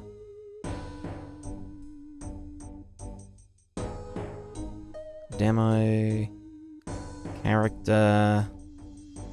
Another player character. Another player character. Alright, these guys should all be. Yeah, they're not gonna move or anything, but imagine these are other players, right? From my perspective, they are drawing to my... Oops. No, tab. No, fuck. Pris, tab, 1. There we go. So they're drawing to my render target on my screen, but from their perspective, I'm drawing on my render target. Sorry, I'm drawing on their render target on their screen. So there's no replication needed because as long as their version of their character has the component on them, it will draw to my render target.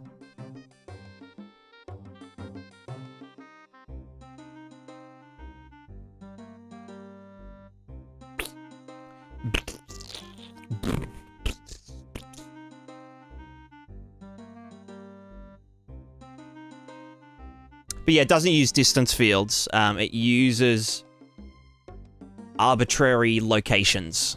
So for a character, you do it from like bone to bone. Although we skip a lot of bones in the spine. And then those locations get drawn in Niagara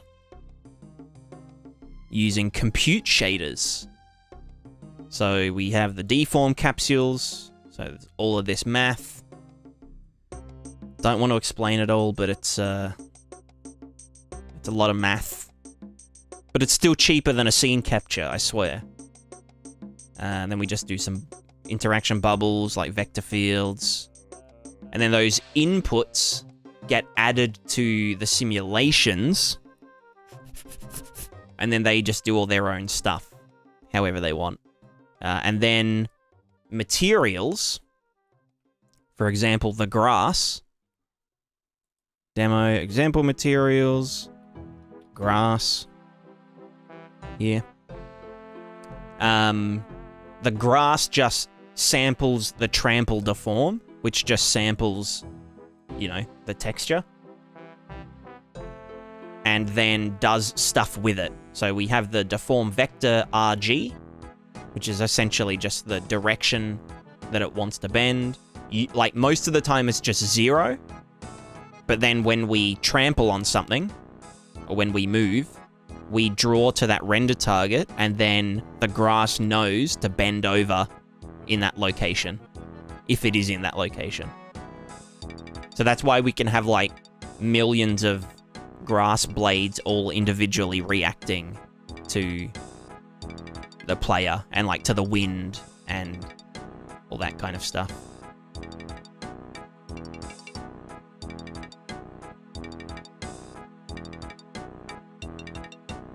Because like they're all running it all the time, so there's no like upper limit to the interaction, you know. Think of it like under the hood, all of these crops are jiggling all the time. But when they read the wind texture, we just reveal the jiggle. That's the beauty of it.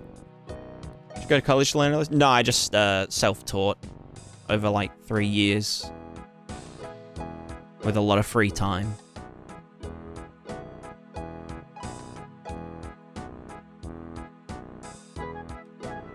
started doing this in the COVID times.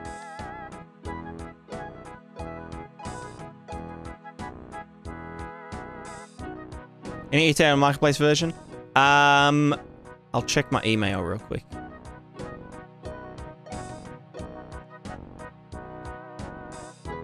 No ETA. I sent them an email saying, here's the latest version, everything's fixed, it's good to go. But I don't know if they want me to, like, resubmit it, because there wasn't, like, a resubmit option, but I don't know. But, I mean, they'll look at the email at some point, and then they'll either say, oh, you know, good job, can you resubmit this through the publisher portal? Or maybe they can just edit the submission that was denied to, like, have the different link and shit, you know? Hopefully it's the second one. Because I cannot be fucked copy-pasting all of the information for the 4th time. Very hard to work with? Yeah. Yeah. Yeah. It's very weird. Also, why is the music so loud? What the fuck? There we go. Don't want to be YouTube version? Come to Twitch. Come to Twitch. Come hang out on Twitch. Epic is fucked? Yeah, I know. It's a bit of a mess.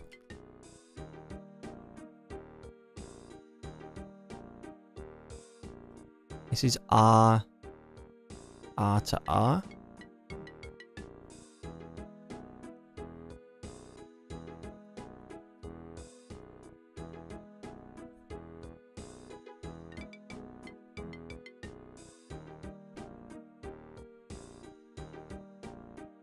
Support is the worst? Yeah. Yeah, I don't know. At least Unreal Engine is still virgin, untouched by the, you know. You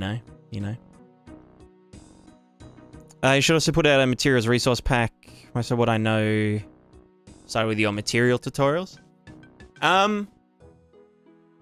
I feel like that's kind of just what the 5-minute materials series is. It's essentially just a, here's a bunch of stuff you can do, now go do it.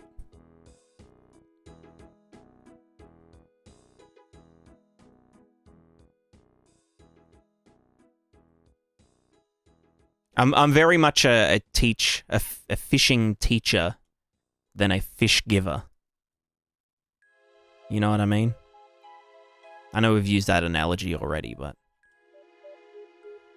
it's relevant. Slap a man in the face with a fish, and it hurts.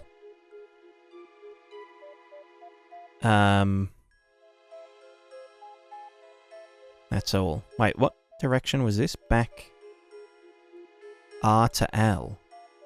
Back R to L. Export without meshes. Oh, R to L. There.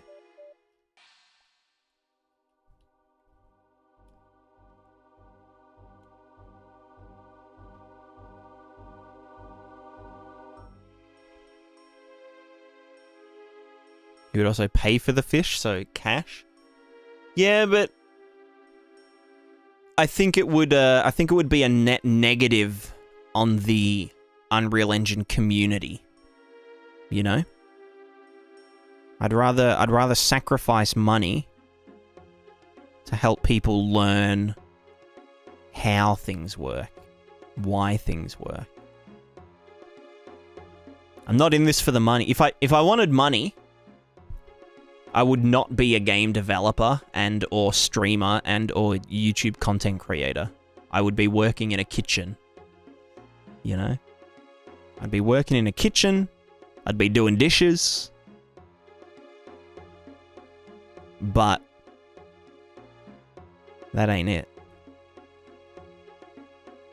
I'd be cooking fucking zucchini cakes on the regular. I'd be pogging, I'd be champing. But no, that's not why we're here. We're here to teach.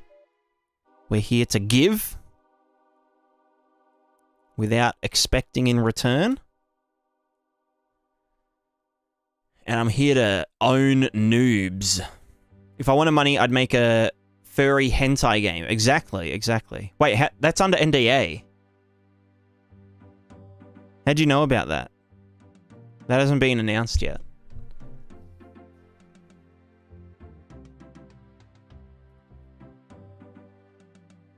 Shit. Shit.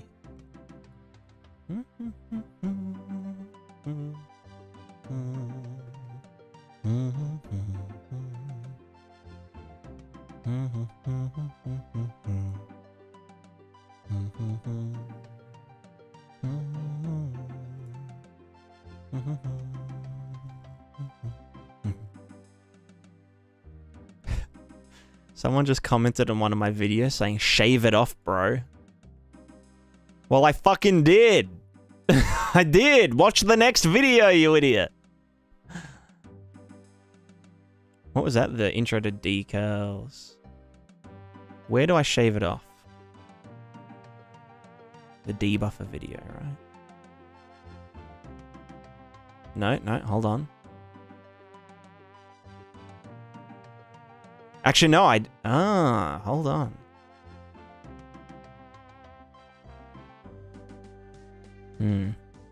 Shave what off? My eyebrows, my eyebrows. No, my old plug-in beard.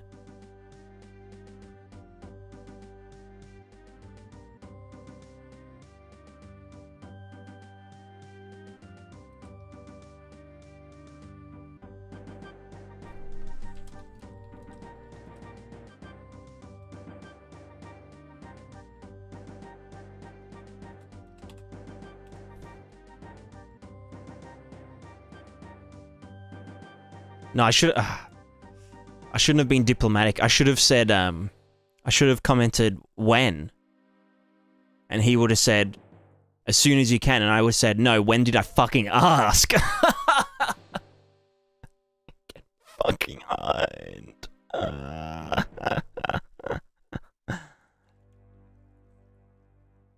Get zoned.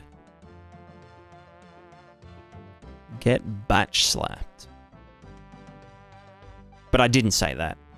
I was diplomatic. I said, haha, I did, smiley face. GoFundMe Charlie to not shave for 6 months.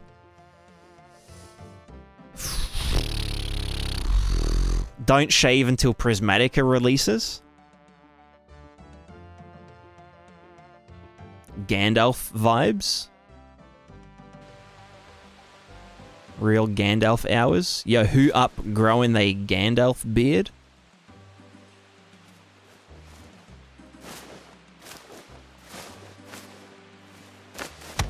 Ow. Ow. Ow. Right, why is that not working now? Oh, the RVT hadn't updated. Yeah, fair enough, fair enough. Bloody well, fair enough, innit? Oh, oh, ow. Oh. Off goes my head. Who made them sexy sounds? Yeah, I know. Who did? Yo, who made the sliding sound? Oh, wait. No, there are no sliding sounds for the ragdoll. Whoops. Whoops, whoops. Not yet. For real, what's with RVT just having a mind of its own? Yeah, it does. Yeah, it does do. It does do that. Plus one to the title of your videos, help me a lot with understanding animations and cool things you can do with them within Unreal. Thanks, Primal. Thank you. Thank you. There are just not coded. Yeah, I know. I know. I know.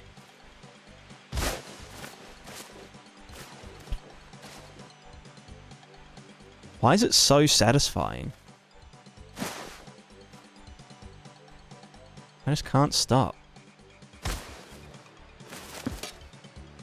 I can't wait for the new character movement system. I'm gonna do a huge character movement overhaul when Mover 2.0 happens. Hopefully it's, like, good. Yeah, hopefully it is good. It's just the current one is so rigid. God, my character's so heavy they have to do a roll.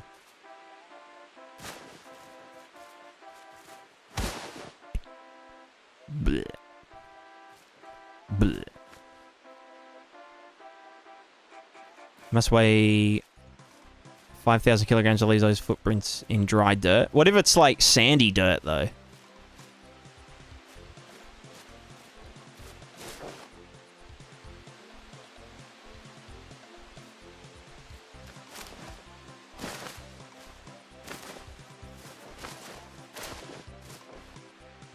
Fuck, that's so fun.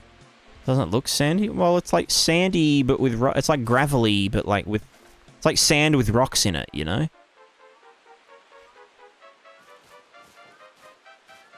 Thought it was mud because it's wet. Well, it's not wet. Well, now it... It could be wet. I could make it wet. Well, actually, yeah, kind of. Yeah, there are some puddles right now.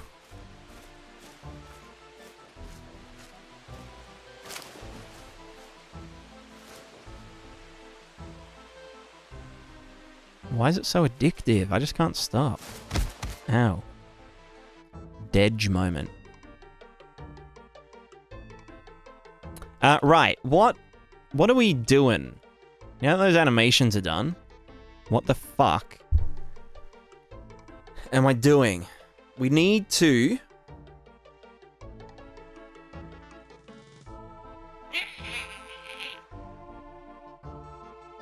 We need to make the game. We need to make the game. That's the next step.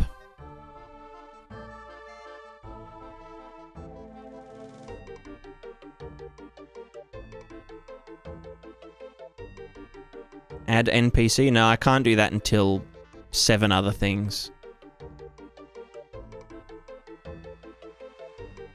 Press the Add NPC button. True.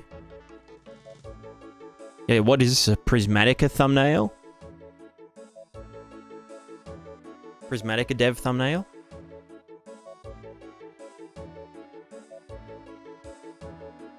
Houses? Code-wise, not yet. Better just procrastinate game can wait? Yeah, see, that's kind of what I'm leaning towards.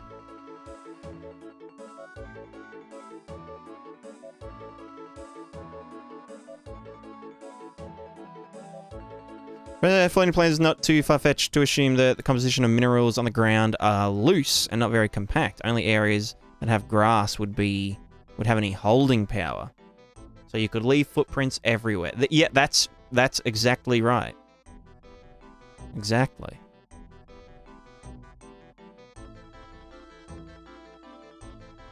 That's what I was thinking when I implemented it on the landscape.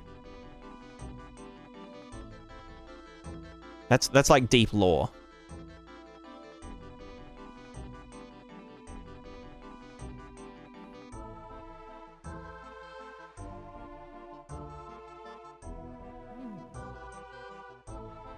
You're such a good girl.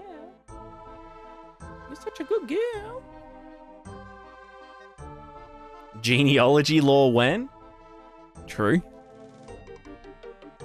So based. Beautiful girl.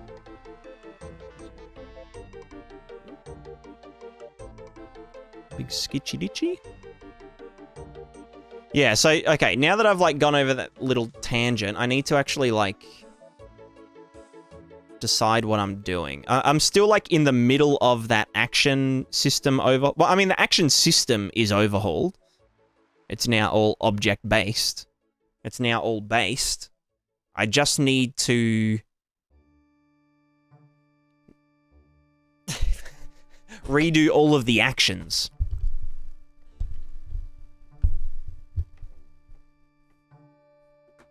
Which is kind of easy. I guess we just start with combat actions and that kind of shit. Implement the directional doodad. Need to implement combat mode, or like aiming mode, which is a part of the action manager, but I might make it a separate object, or is it a component? I'll just put it in the action manager, I think.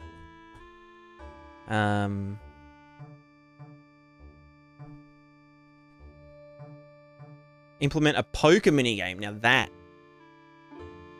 Yeah, we need to work on more minigames before the main game is done. Maybe the game is the minigames. You know what I mean? Maybe it's like Yakuza.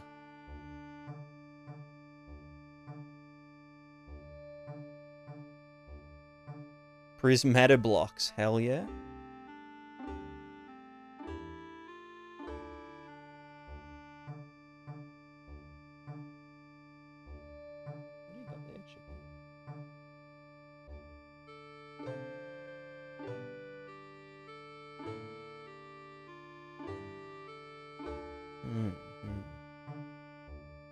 Caves and Cliffs edition. Yeah. Now we need to turn this into a live service. Live service with skins and a battle pass. Pog.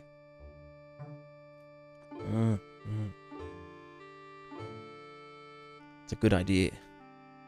10-year plan. Exactly. Prismatica pass when? It's called !Patreon. Get on it.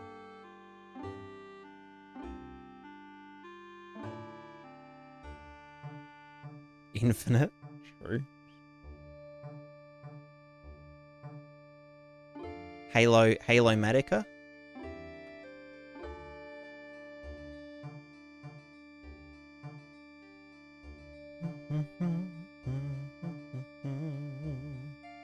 No, it's only shaders, Val.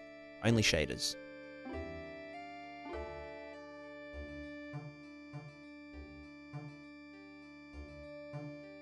Only fans for the lonely mans. Sorry. Good? Hey, where's girl? Not here. Can I hold your toe beans? Thank you, cat. Yeah, okay. So next session, I think we'll work on... I mean, I might do it tonight as well, but...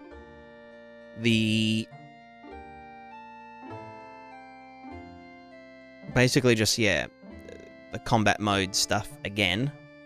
The gist of it is that we have a desired combat state, which is a Boolean, yes or no. This is not in combat. This is in combat. You know, ready to go and that kind of shit.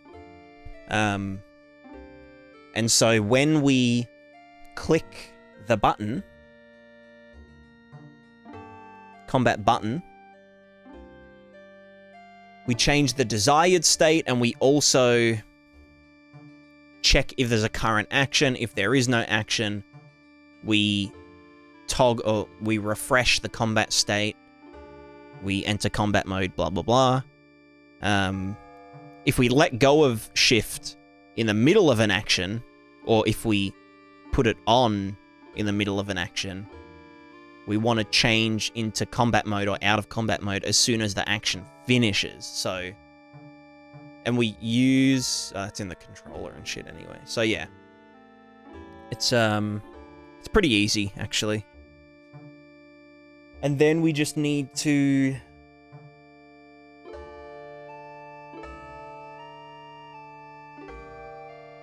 put actions on items. I still don't know how I want to do, how we decide what, like,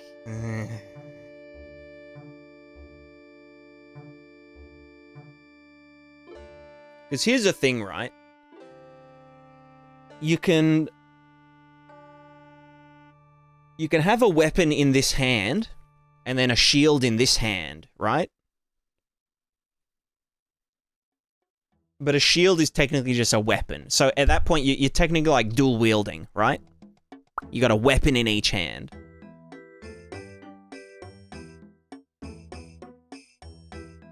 I forget where I was going with this. I know. I just need to really figure out the control scheme that I want to go with, because like, it's kind of important that you're able to just use your offhand.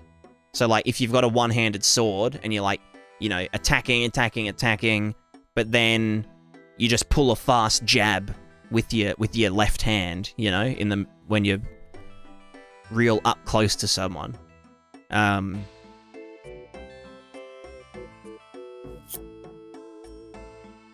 So, and it can't just be right click, because right click is parry or block. You know what I mean?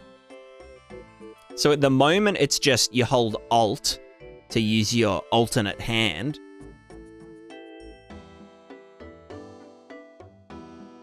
And then the way that we actually use the actions is by just asking the thing in, you know, if you're just not holding Alt, you just ask the item, hey, I clicked attack, what attack do I do? And that kind of thing. Or like, you know, I did a heavy attack.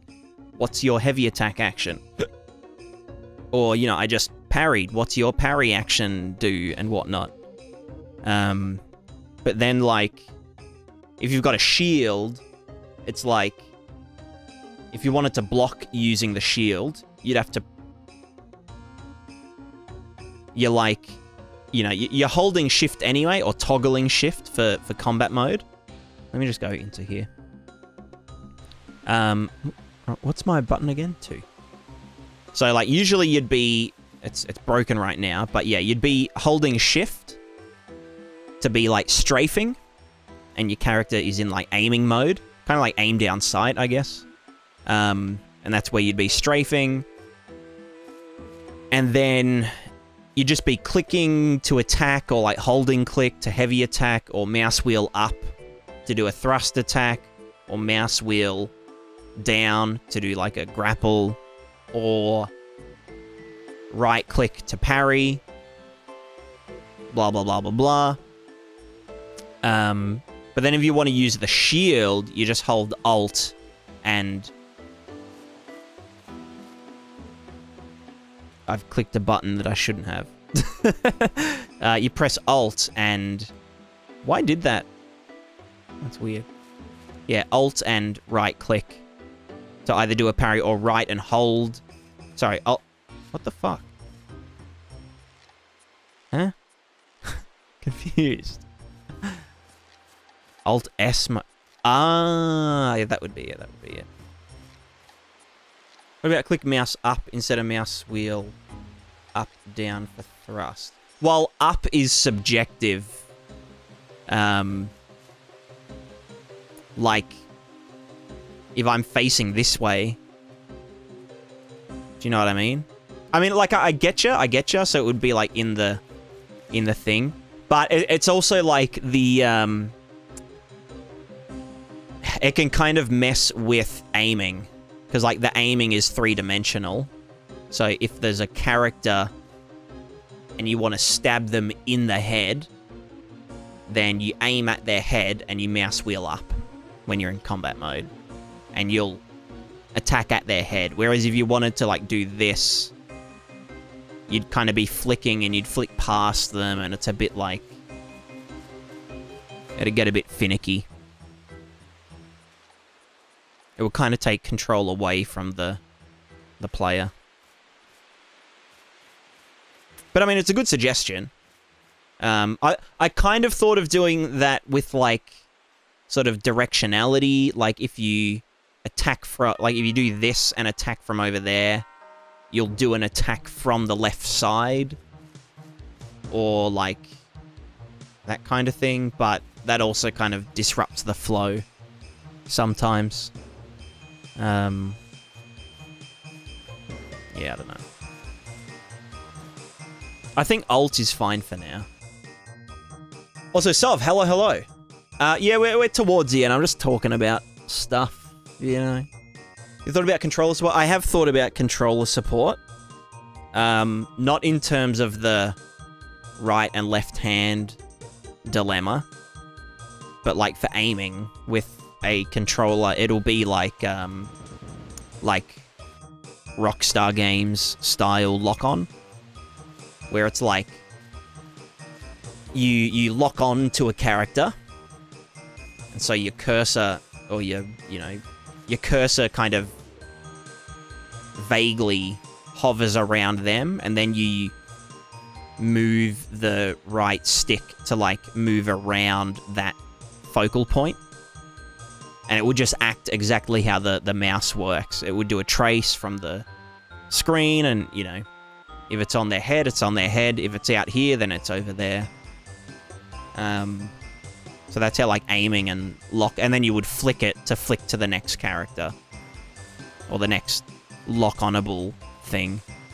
And then if you're not locked on, it would just be like Terraria with its controller mode, where like the stick does like a radius around the character at maximum and that kind of thing. So you'd be able to like free aim, but it would kind of be a bit of a disaster. But, you know, that's kind of your fault for playing on control. But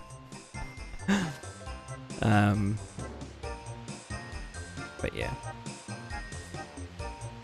Whee! Nice.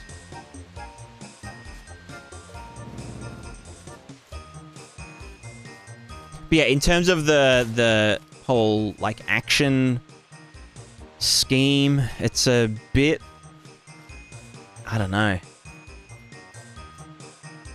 For controller, I could do like right bumper for light attack, hold right bumper for heavy attack, double click right bumper for a thrust attack, and that puts 3 actions all in one button, which is nice.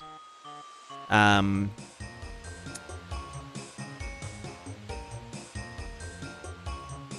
then the trigger could be for parry and block, maybe.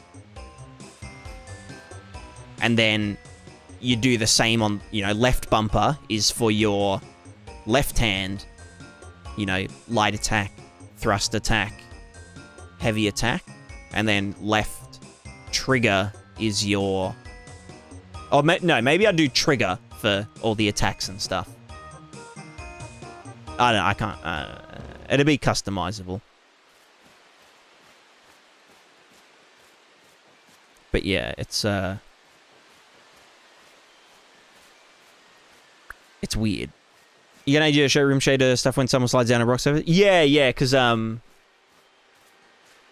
mean, you'll just get damaged when you slide down a rock surface. You'll just take damage, and that damage will deal the damage to the clothes, and then once your clothes wear through, it'll be dealing damage to your flesh. So yeah, you'll be in a lot of trouble if this happens.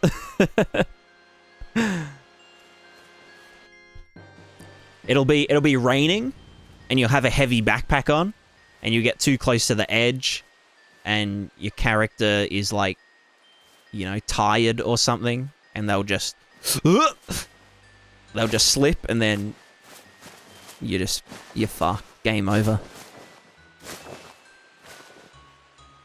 I mean, that wouldn't be too bad, unless there were like bigger rocks on it, and you hit one of them. But yeah, it's gonna be it's basically a Death Stranding like at this point.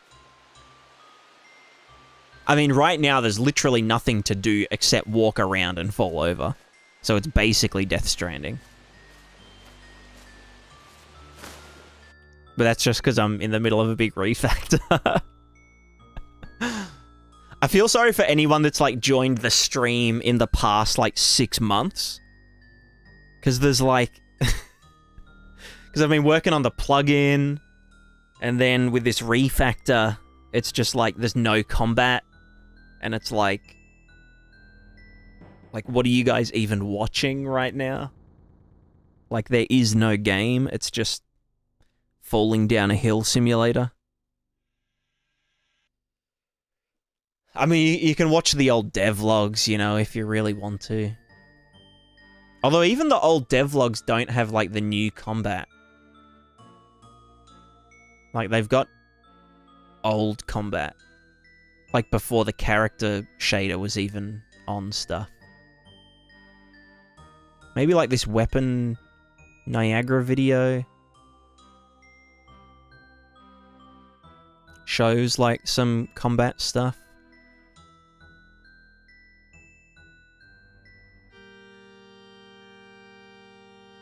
Well, kind of, but it's, like, very cursed, because I'm explaining how to do...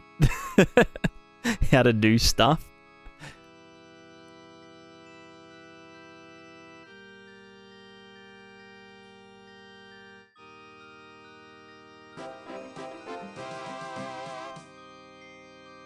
Anyway, this doesn't even have, like, two characters fighting in it. I wonder if there's any footage anywhere of characters fighting with, like, the new animations and all that stuff. I don't think there is, honestly.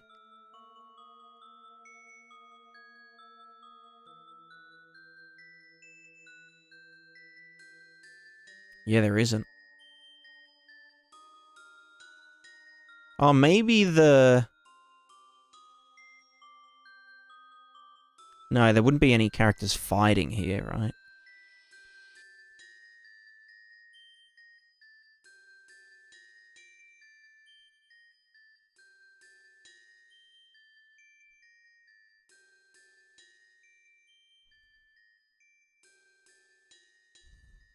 Hmm.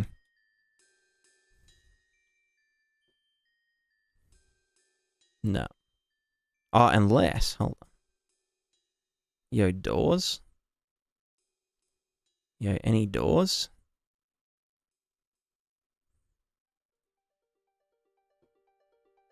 No. No fighting. No fighting. Yeah, anyway. Have I... Oh, God.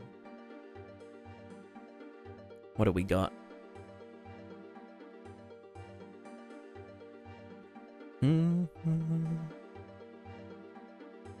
Oh, no.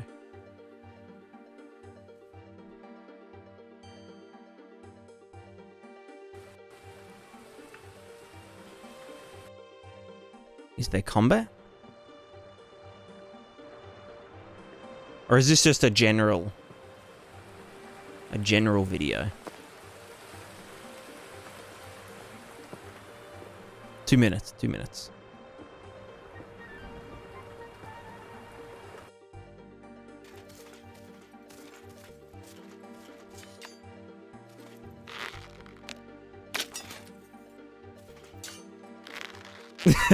I love my debug messages.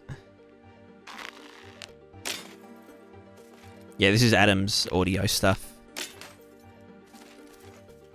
Yeah, why is he so slow?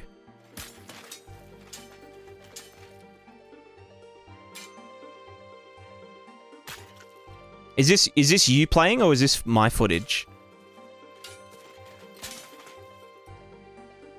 God, you're getting owned if it is you. But if it's me, I'm a god.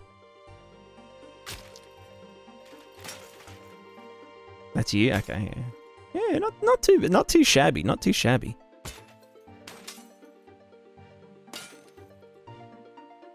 Let me play Mum said it's my turn. True, true.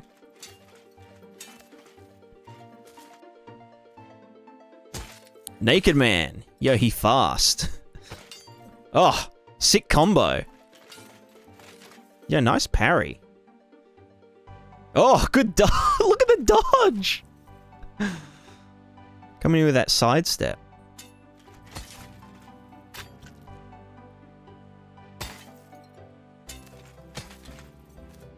Yeah, not bad. Dedge. Finish him. Yo, donker. Yo, big donker. Oh. Oh. Oh.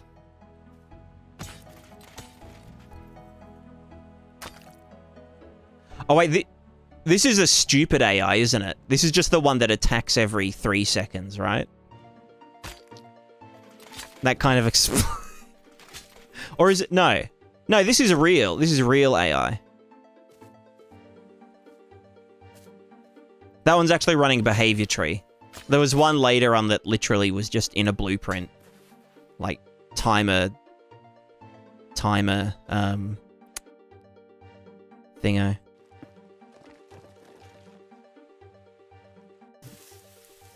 Yeah, nice barrels.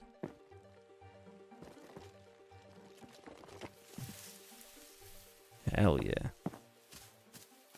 That's with the old interaction system. But now...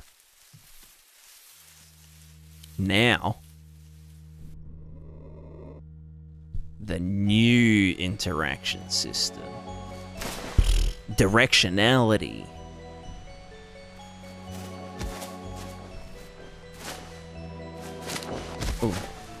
Oh. Oh. Ooh. Ooh. Ooh.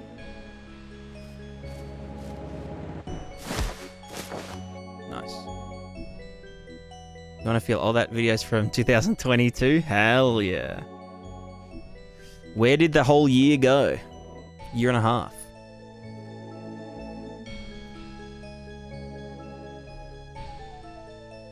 You know what's real funny? I told myself I was going to release the plugin before my birthday, and that was like late September last year.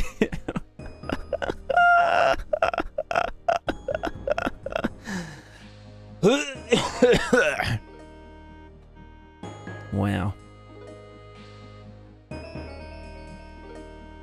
Punch me in the face. Face punch.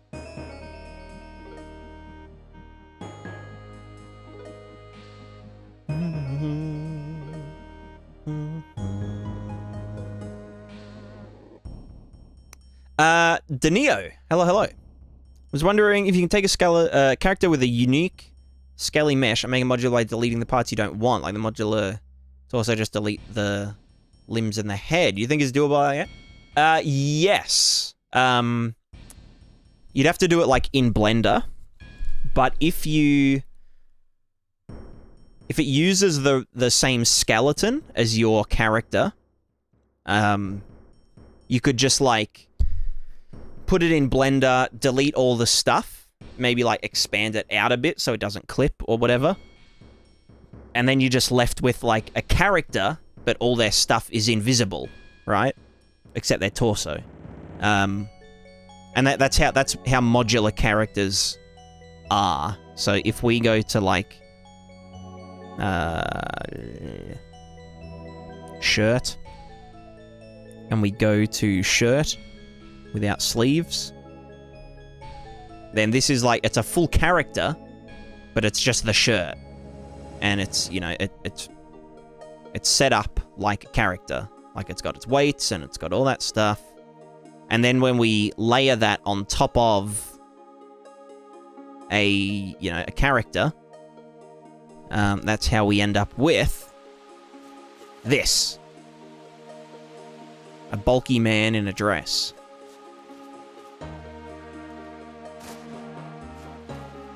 But yeah, so like if we look at if we do some X-ray vision, you can see that it's just the base mesh with all of the clothes layered on top. Obviously, you could delete the base mesh underneath if you needed to save juice and whatnot. I don't, because my clothes can all get holes in them. So we need the mesh underneath and whatnot. But yeah, that's the gist of it. But I've told you, what would be a good workaround for a mesh not being able to have more than one overlay material? The only real... I guess there's a couple of solutions. You could put all of the effects in one overlay material, So if you had a red outline and a blue outline effect, you could put them both in the outline overlay material and then just lerp the different variables. So like, you know, red outline strength, blue outline strength, and whatnot. Or like effect 1 strength, effect 2 strength. The other thing you could do is to duplicate the entire mesh and apply the overlay material to that mesh. And then lastly, that's all. They're the only 2 solutions that I have. Maybe you could, like, yell at Epic Games to, like, turn the material overlay system into an array instead of a single slot. Because they probably, I don't know, the connection with the mesh is going to look with the animations.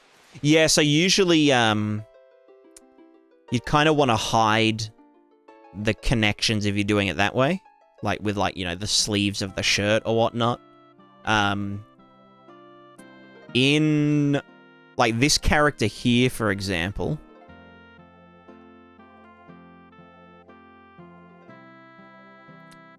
is actually made up of 4 different things.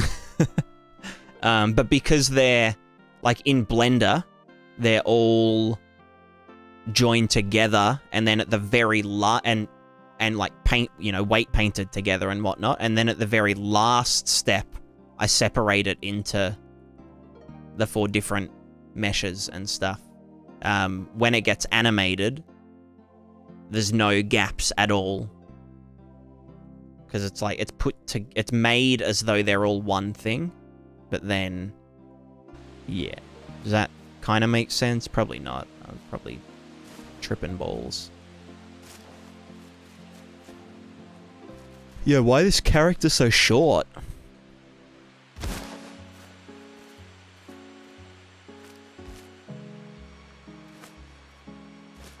Lit.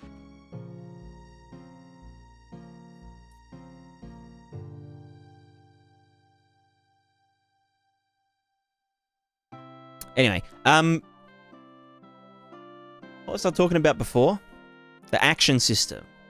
So doing the combat stuff, easy. Control scheme, I think I'll stick with how it was. The actual selection will just be tag-based. So it will just be, do a right-hand action. Do we have a weapon equipped in our right hand? If so, look through it to find an action that we can do. If there isn't one, or we didn't find an action, use the right hand unarmed action.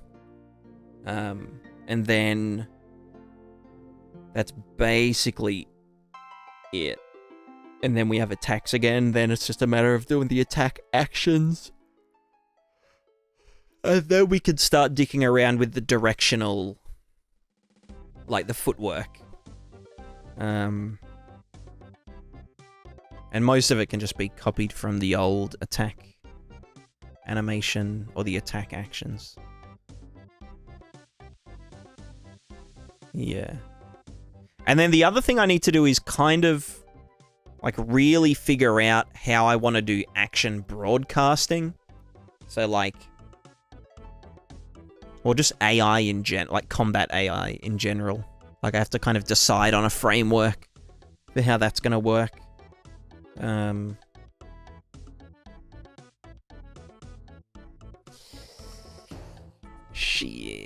Shit.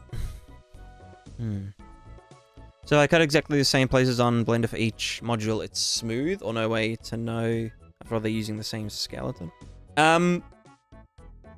Yeah, the normals might be slightly funky, but there's ways to preserve the normals.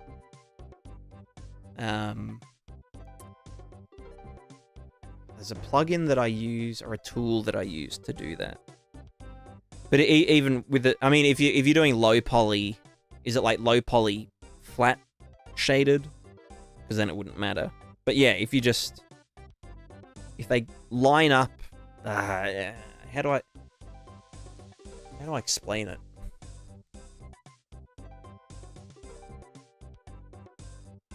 The best way to do it would just be to overlay them in Blender, like on top of each other. So you've got your base character and the new mesh that you want to turn into like a modular piece. And then position the character in like a funky pose or something. And then see where it's clipping, if it is clipping, and then adjust it that way. Adjust the weight painting on the modular piece so that it isn't clipping anymore. And then it will just work.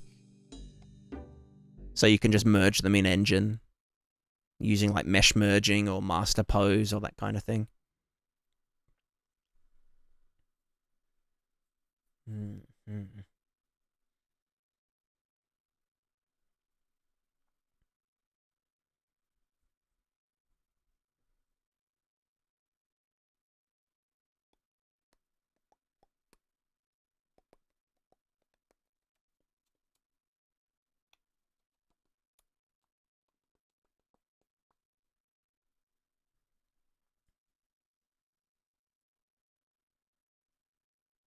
Mm-hmm. All good, Danny. All good, all good.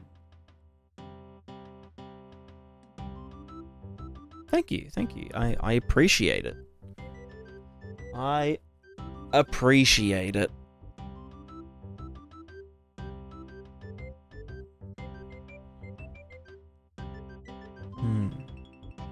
Trying to use my brain, but I've run out of juice. Yeah, I'm pretty sure I know what I want to work on tomorrow, or tonight and tomorrow.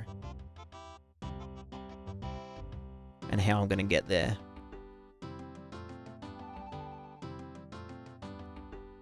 It's weird. It's hard doing a refactor of this scale, because it's like, in order to refactor one thing, I have to refactor another thing beforehand. And it's like, oh yeah, I could refactor this, but I'd only be able to do like 70% of it, because then I'd have to do this other thing, and it's like a big, like, cascade of dependencies and shit. Because like I was literally just thinking, okay, with the action inputs for like, you know, the left and the right hand, they have to query the equipment component. But then I'm thinking, well, fuck, I don't want to use an equipment component anymore. I want it to be an equipment manager object so that it can be virtualized, so that it exists when characters are unloaded and they're fighting off screen when they're no longer actors, and we need to do an attack action, and it needs to query the equipment object to see what's in the hand, to then get the damage values from the weapon that they're using, kind of thing. You know what I mean?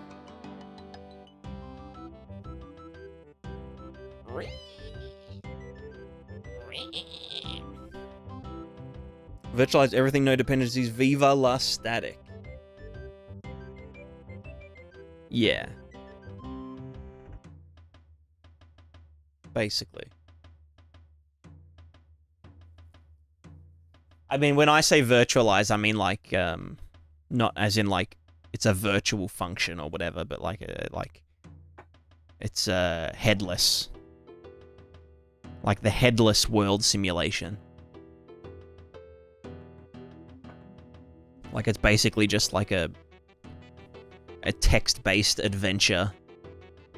Like everything that's off screen is just a fucking numbers spreadsheet, you know?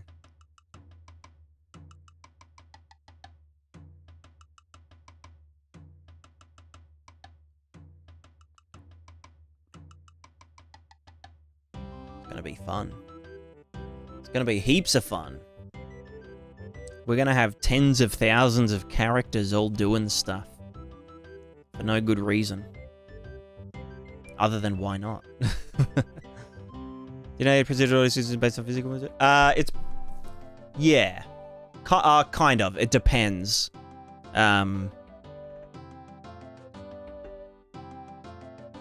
it's kind of different for different things. Like, for the landscape, we get the physical material from the landscape, and it's like, good job, we're done. But for something like a sword, or like a spear, for example, when a spear hits something, we have to differentiate between the head of the spear and the shaft of the spear.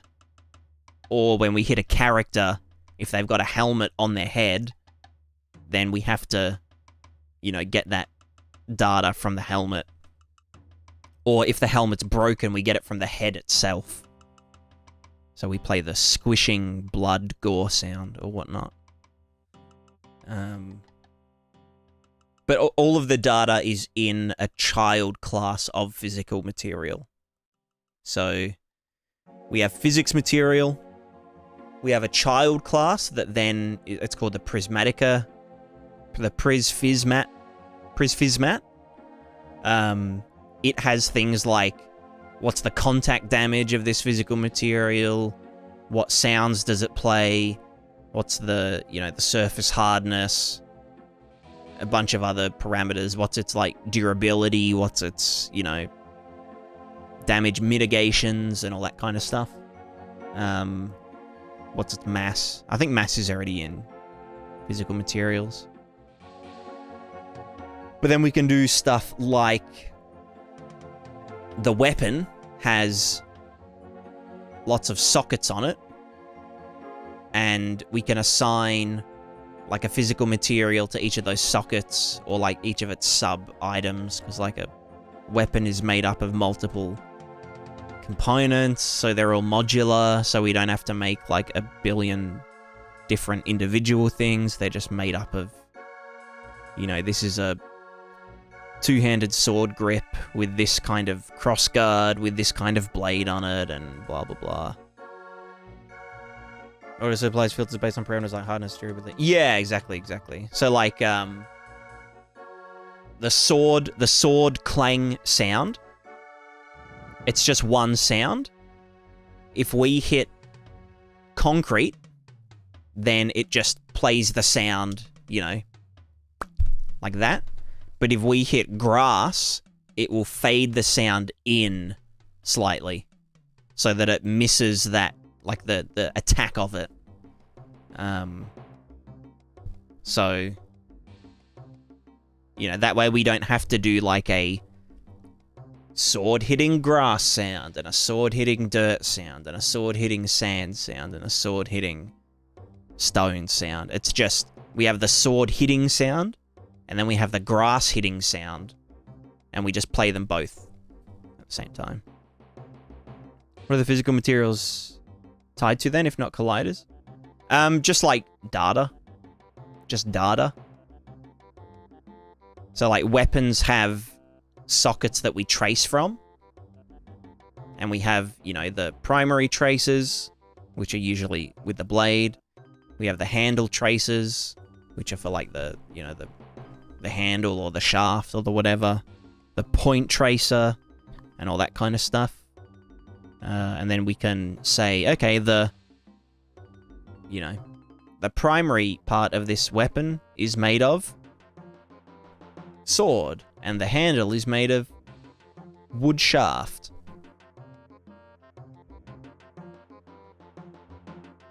And so then when we, you know, hit that sword, we can just get the nearest socket, look through the map, get the right material, physical material. Or if it, you know, hits its own... If the weapon hits someone, we know which trace, you know, did the hitting, so we can then just get the thing. Religion has own language, traces, sockets, and whatnot. Well, a lot of this is like custom implementation. Usually what happens for physical material is just a hit result has a physical material output, which is determined by the shader material or the mesh itself, if it has like a physical material override. But in our case, we have to like manually layer some stuff on top of it. so that we can have more detail and more complexity and stuff. So for like the landscape, we just use the kind of default thing. For any like just regular static meshes, we do the sort of regular methods where it's like, you know, oh, we've got this ball. Let's look at the ball. Physical material override, you know, or it's material has a physical material, default physical material, wherever that is. Phys material. Yeah, physics material, bam, bam. And so if you do a line trace or a collision or anything, you'll be able to get the physical material from that. And that's also what gets used in the physics engine. But then for our gameplay side of things, we do some extra stuff to determine like sub-physics materials for the sounds and whatnot.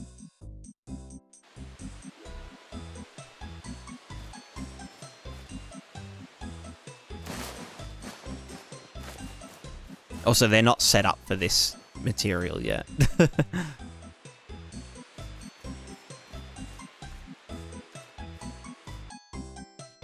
You can use terrain, this one big collider, one big physical material, so I want Dead and Rock to behave differently. I have to do it myself. Yeah, yeah. Yeah, gotcha. Yeah, in Unreal, you can just do,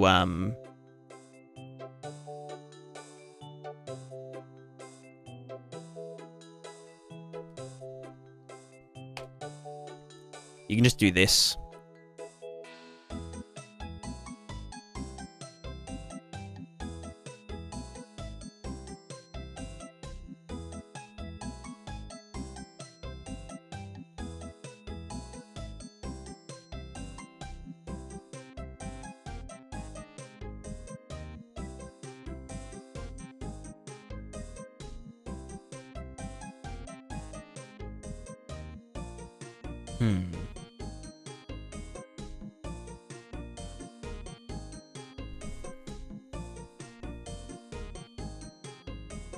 How do I want to do this?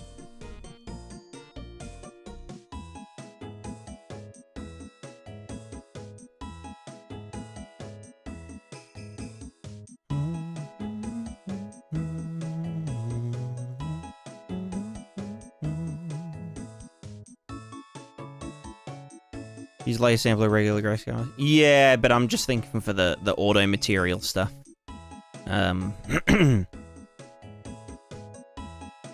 I've got my slope mask, so this is just saying where. And then let's just get grass as well. Layer. I'll just do it like this. So, cliff.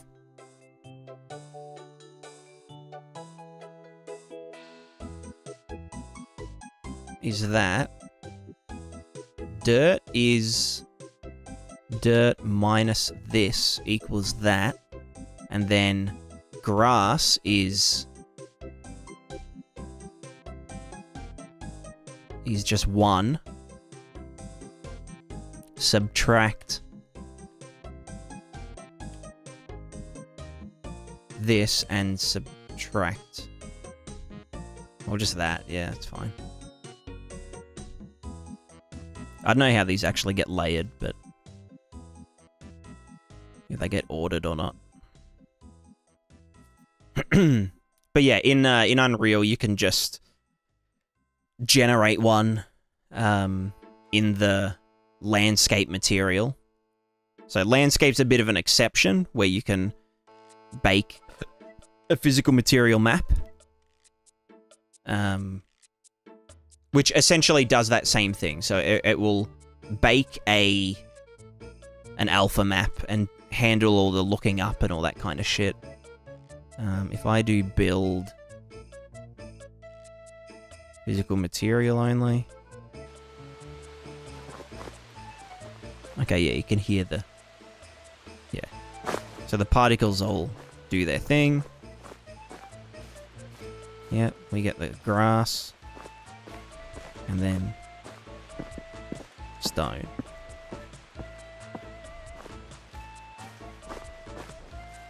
go.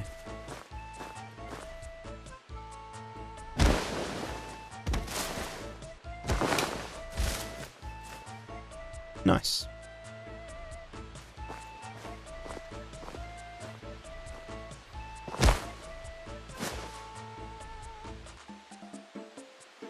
And it's that simple. Although that's because I've set up the underlying system to do the particles and the sounds and the damage and all that kind of stuff. But the actual, like, knowing what we're hitting is relatively simple.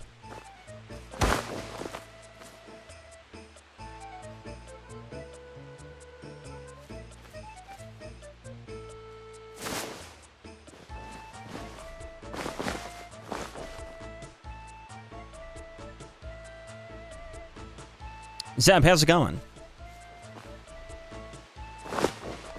So only done heaps of work, just got to make gameplay? Yeah, that's like the whole meme of this stream is that we're making a game that will eventually make itself, you know? Like, if I just keep working on a bunch of back-end systems, eventually a game will just happen, you know? The game will emerge. It's not emergent gameplay, it's emergent game.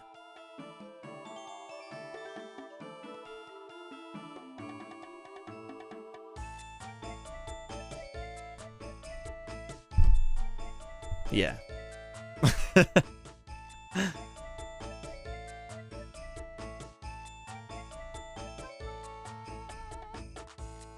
Alright, well, my voice is giving out, and I feel like eating more avocado cake.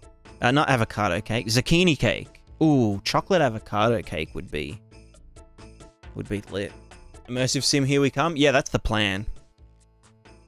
It's the most immersive sim. But basically, like, the game, when it's done, or like what I want it to feel like, is like, it should feel like an MMO with 100,000 players in one server, where everyone is role-playing, and no one ever breaks character. Except it's single player, and it's just you. You're the only player. Or you and your co-op friends. But it should have that vibe, you know? Should have that vibe. It needs to pass that vibe check.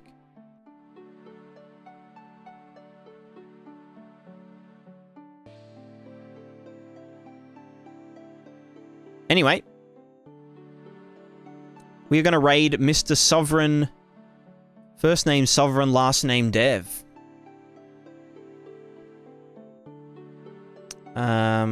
Yeah, thanks everyone for watching. I'll probably stream tomorrow. Fuck, imagine if we went a whole week streaming every day. Wouldn't that be crazy? That would be a world record for me. A world record for... It would be my world record. But yeah, next time we're going to do programming. We're going to do the action system, action manager, combat, blah, blah, blah. Combat states, combat input. Maybe the equipment system overhaul, but I'll probably just keep it as the equipment component. For now.